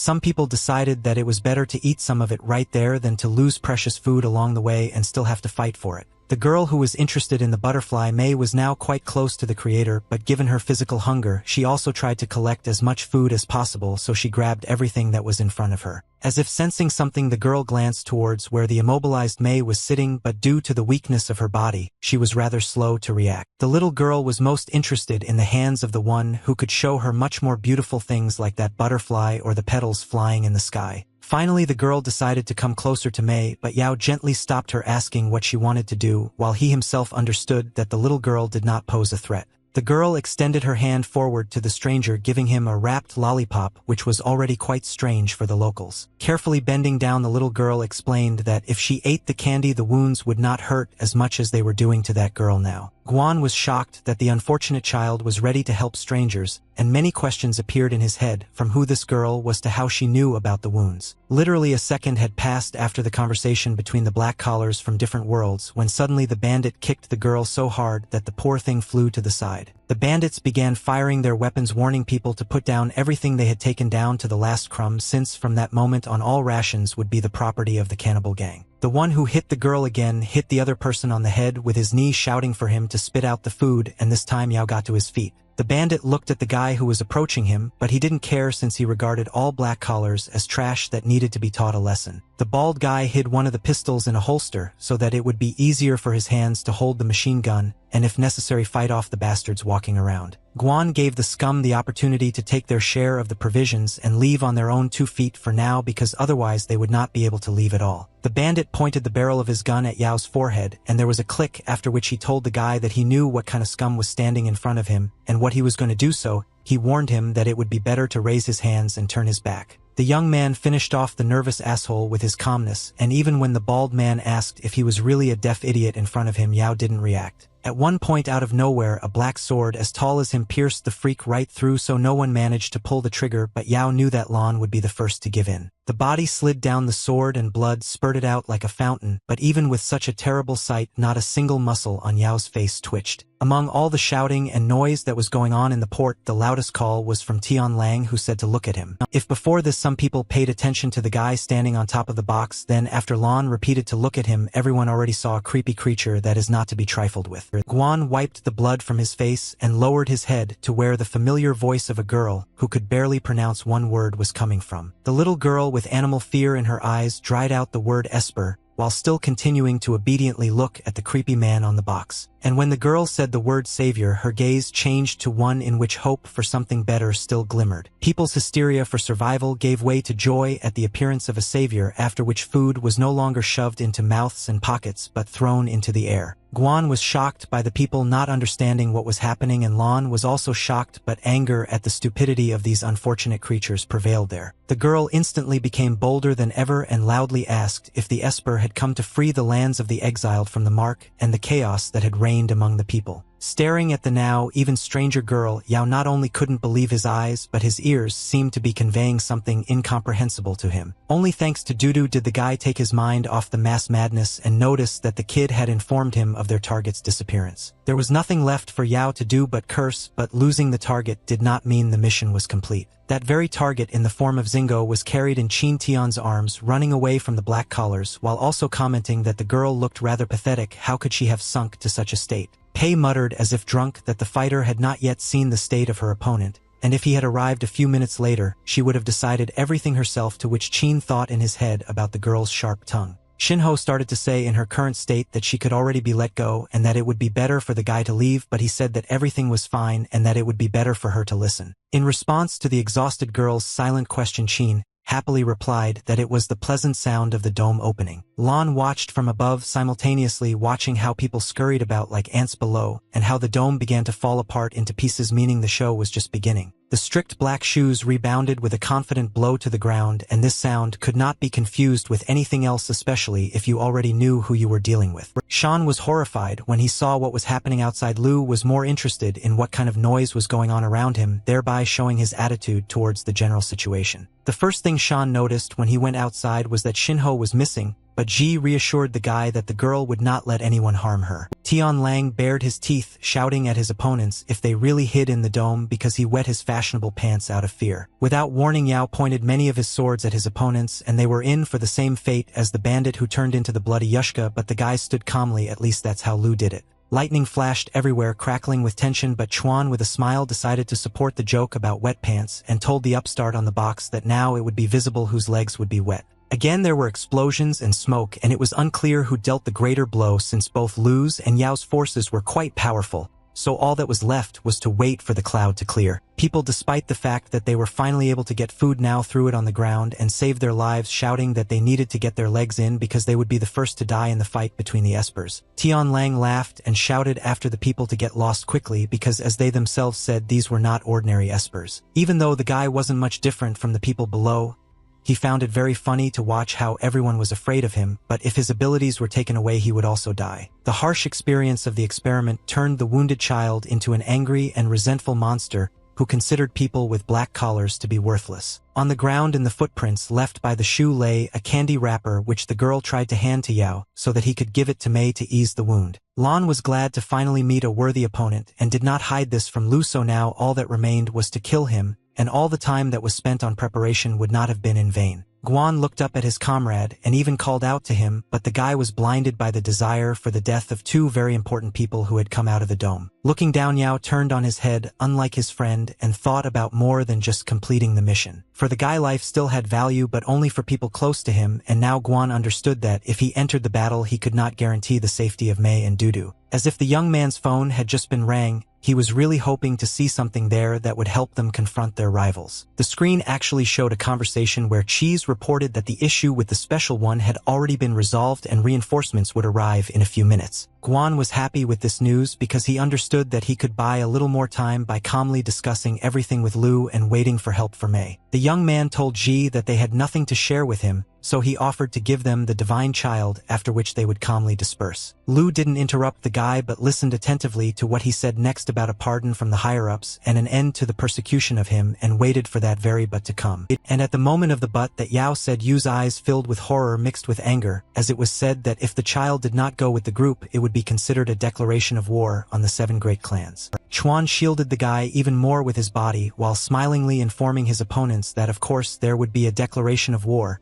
since they had not decided to have a tea party here. In a more serious tone, Lu decided to remind them that in any case the small monsters should be grateful since they know better than anyone whose son is now in front of them. At this point, Shan couldn't stand it any longer and asked what was going on and why these guys should be grateful and what he had to do with it. Ji heard the small one's questions but was more focused on what ability was currently attacking them, which made it difficult not to notice the similarities. Lu Ji-chuan remembered about the black swords, and this ability was possessed by Lady Yu, which she had to use in her defense. Mrs. Wu suffered because she committed murder, which was not typical for her, but she had no choice because any living creature will strive to protect itself. Having collected his thoughts, Lu looked at his opponent but spoke to the guy about the important information he would now need to remember. Shan listened and did not believe that now when he sees a person in a black collar but with abilities, it is connected with him and his mother. The young man felt as if someone had driven a stake into his heart when he learned that all the experimental collars were able to survive until today only thanks to the blood of Lady Yu. The boy's ears were ringing from the tension, and the world no longer looked the same after realizing what some freaks did to his mother. The rivals stood silently for a while Shan repeated to himself this wild combination of words thanks to blood feeling, as if a part of himself had been taken away. Lana liked to mock, so she sarcastically asked if the child of God really didn't know what was going on and wanted to tell him himself. But Lu and Shan shouted in one voice that the idiots should shut up, and this showed that they were a team and not a defender and a child. Shan argued whether he had correctly understood the information about his mother's use and immediately asked the next question about something he still didn't know. This time Ji honestly answered that he himself knew very little, but he remembered that when Lady Wu was captured, the Lin family demanded research into the gift of immortality in order to give it to other espers. Chuan explained that only their Lu family refused to participate in this horror and representatives were chosen from the other 7 great clans of families, but everything failed. The study failed because the 7 who took part, having received the blood of the mistress, did not become immortal but on the contrary turned into something between a man and a monster. After this successful experiment, the lab set a goal to modify as many black collars as possible to make them easier to control. After a short story, Lu admitted that he hadn't imagined that that bunch of rats would actually commit such a horror, and Shan immediately asked where the laboratory was because he knew that they had already tried to look for it but heard that it ended in failure. The young man was shocked that despite having such great resources, the Lu clan could not do anything to save his mother. Shan couldn't get his head around the fact that among the 8 great clans, the Lu family was in 3rd place, and even with the change of generations it did not lose influence but still could not do anything. Anger and disappointment penetrated to the bones, as such a powerful clan was unable to help the lady and only remained to watch from the sidelines. After all this reasoning, the guy had the following counter-question about what kind of power is concentrated in the pantheon. Now the young man was also overcome by the realization that Lu Xinggo and the others understood what they were getting into and were still opposing the pantheon. A dead memory of the death of a friend who passed away for nothing appeared before Yu's eyes, and now the others themselves were going to meet the enemy. Thoughts began to squeeze his throat and choke Shan just like the bastard who killed his only friend had once tried to do, but this became the turning point. Yu now recalled everything that Lu had said, imagined his mother as a hostage, and realized that he was again faced with a choice of further actions. The young man clenched his fist so hard that he left bloody marks from his nails on his palm, as if his whole life was in his hand. Ji felt the feelings of the guy who suddenly had such a burden placed on him and therefore was honest with him until the end, telling him that there was nothing to hesitate about since since those rats had sent their rivals to break him. Now Lu said what Madame Wu wanted so much, namely that it doesn't matter at all what ranks are assigned in this world, because his generation with Shan must break the rules. He was desperate, so all he could say was that he didn't understand the rules at all, which is why he didn't care, and he could only see his mother in his dreams. The look from uncertainty became cold, and you said that no matter how hard it was for him, he had to save his mother, because he knew she was still waiting for him. Chuan smiled slyly, stating the fact that the guy now has absolutely no hope for anything, but this is also a kind of impetus. Therefore, the lightning-fast guy reminded his friend of his own words that everyone is waiting for hope to appear. Suddenly Shan realized that the guys who came to kill them clearly knew where the laboratory was located and suggested catching them and finding out everything through torture, which Lu was terribly happy about as the student surpassed the teacher. Lan was disgusted to watch the two idiots chirping because they could have been finished off several times by now. Suddenly, a real bird began chirping above everyone's heads, and Yao didn't quite understand whether he really saw a magpie in the middle of the port. But the bird was real, and she decided to prove her existence to everyone with the help of biomaterial that was successfully bombarded. Shan pushed Lu to the side so unexpectedly that he didn't even have time to do anything, but by inertia he had already moved away. The bird's biomaterial successfully landed on the collar of the suit, which although already dirty did not require additional dirt. The guys froze in strange poses, as if they were playing a game of who could hold out the longest without moving, and the situation became increasingly absurd. From the excess of emotions, even a vein appeared on Lu's face. He was so angry about the damage to his suit. Continuing to stare at the white stinking stain on his collar, all Lu Jichuan could say about the situation was shit. Chuan shouted to Zhou Shi like a whistling kettle, and for now everything was clear only to him while the others froze in bewilderment. Xi's angry cry was answered by a soft and velvety voice asking if his friend had really missed him and was already looking forward to meeting him, to which everyone present turned around. Lu was furious, and Shan didn't know where to go because he didn't understand whether more enemies were coming or whether it was someone from their team, which meant he didn't have to worry, but he wouldn't get an answer now. The noise and din was getting closer, and it was created by those who came to defend the side of Lady Wu Yu and everything connected with her, which meant that Shan would have even more friends. Shinho wasn't the only one who had to fight with the enemy in order to buy time until help arrived, and at that moment the help also had to deal with the problems that the rats in black collars were creating for them. Zhou was able to escape from the stone labyrinths that Cheese had set up, and now the monk was finally heading towards Lu and Shan, while at the same time reading the general chat. On the broken phone screen in the hero's general chat hung the geolocation that Lu had sent, and then a new voice message in which Han Li greeted everyone, explaining that she was Shu's sister. Li added shyly that her brother could not come due to special circumstances, which Zhou perceived as childishness, not knowing all the details about Shu's condition. The monk understood that the 14-year-old girl was clearly in danger somewhere, so he asked his feathered assistants to find Li's location. Zhou was right about the danger, but it was more threatening to Thea, who, although she controlled the operation of the equipment and disabled the robot, and Li's machine was already ready to fight. Yuan's electronic assistant reported that automatic control was no longer possible and headed toward the edge of the bridge against her will. Pieces of concrete started falling from the bridge, but the car had not yet been thrown completely into the water, which meant there was hope for its rescue. Thea froze in place, watching as a rather young girl managed to fly out of the switched-off car, and she was clearly not in the mood for a nice conversation. Li actually flew at Thea with her fists and shouting, "Don't you dare touch the robot," but she didn't even move from the unexpected encounter. The blow was so strong that it seemed like the bridge had been blown up by explosives, but it was just Li hitting it with her fist once. Thea was stunned for a moment, not understanding whether she was still alive or already dead, because the blow was not only strong but also deafening. The first thing the girl saw was her arms and legs hanging in the air, but that didn't make it any easier since it was still unclear whether she had been thrown back and was still flying or whether she had already died, but a voice nearby brought her back to earth. Poor Cheese was breathing so heavily that the only thing he could say at first was that it was over, and only then did he begin to grumble to Thea that she didn't have to stand there like a fool while they pushed the cabin into place for her. Thea found herself fully on the ground, both with her feet and her thoughts, and Cheese could catch her breath after the journey he had made at the speed of light. In front of the guys there was a wall that Cheese had managed to erect as a human shield, and it had already cracked, which was not clear to both of them since there was only a little girl on the other side. That same little girl in turn on the other side of the wall sank her arm up to her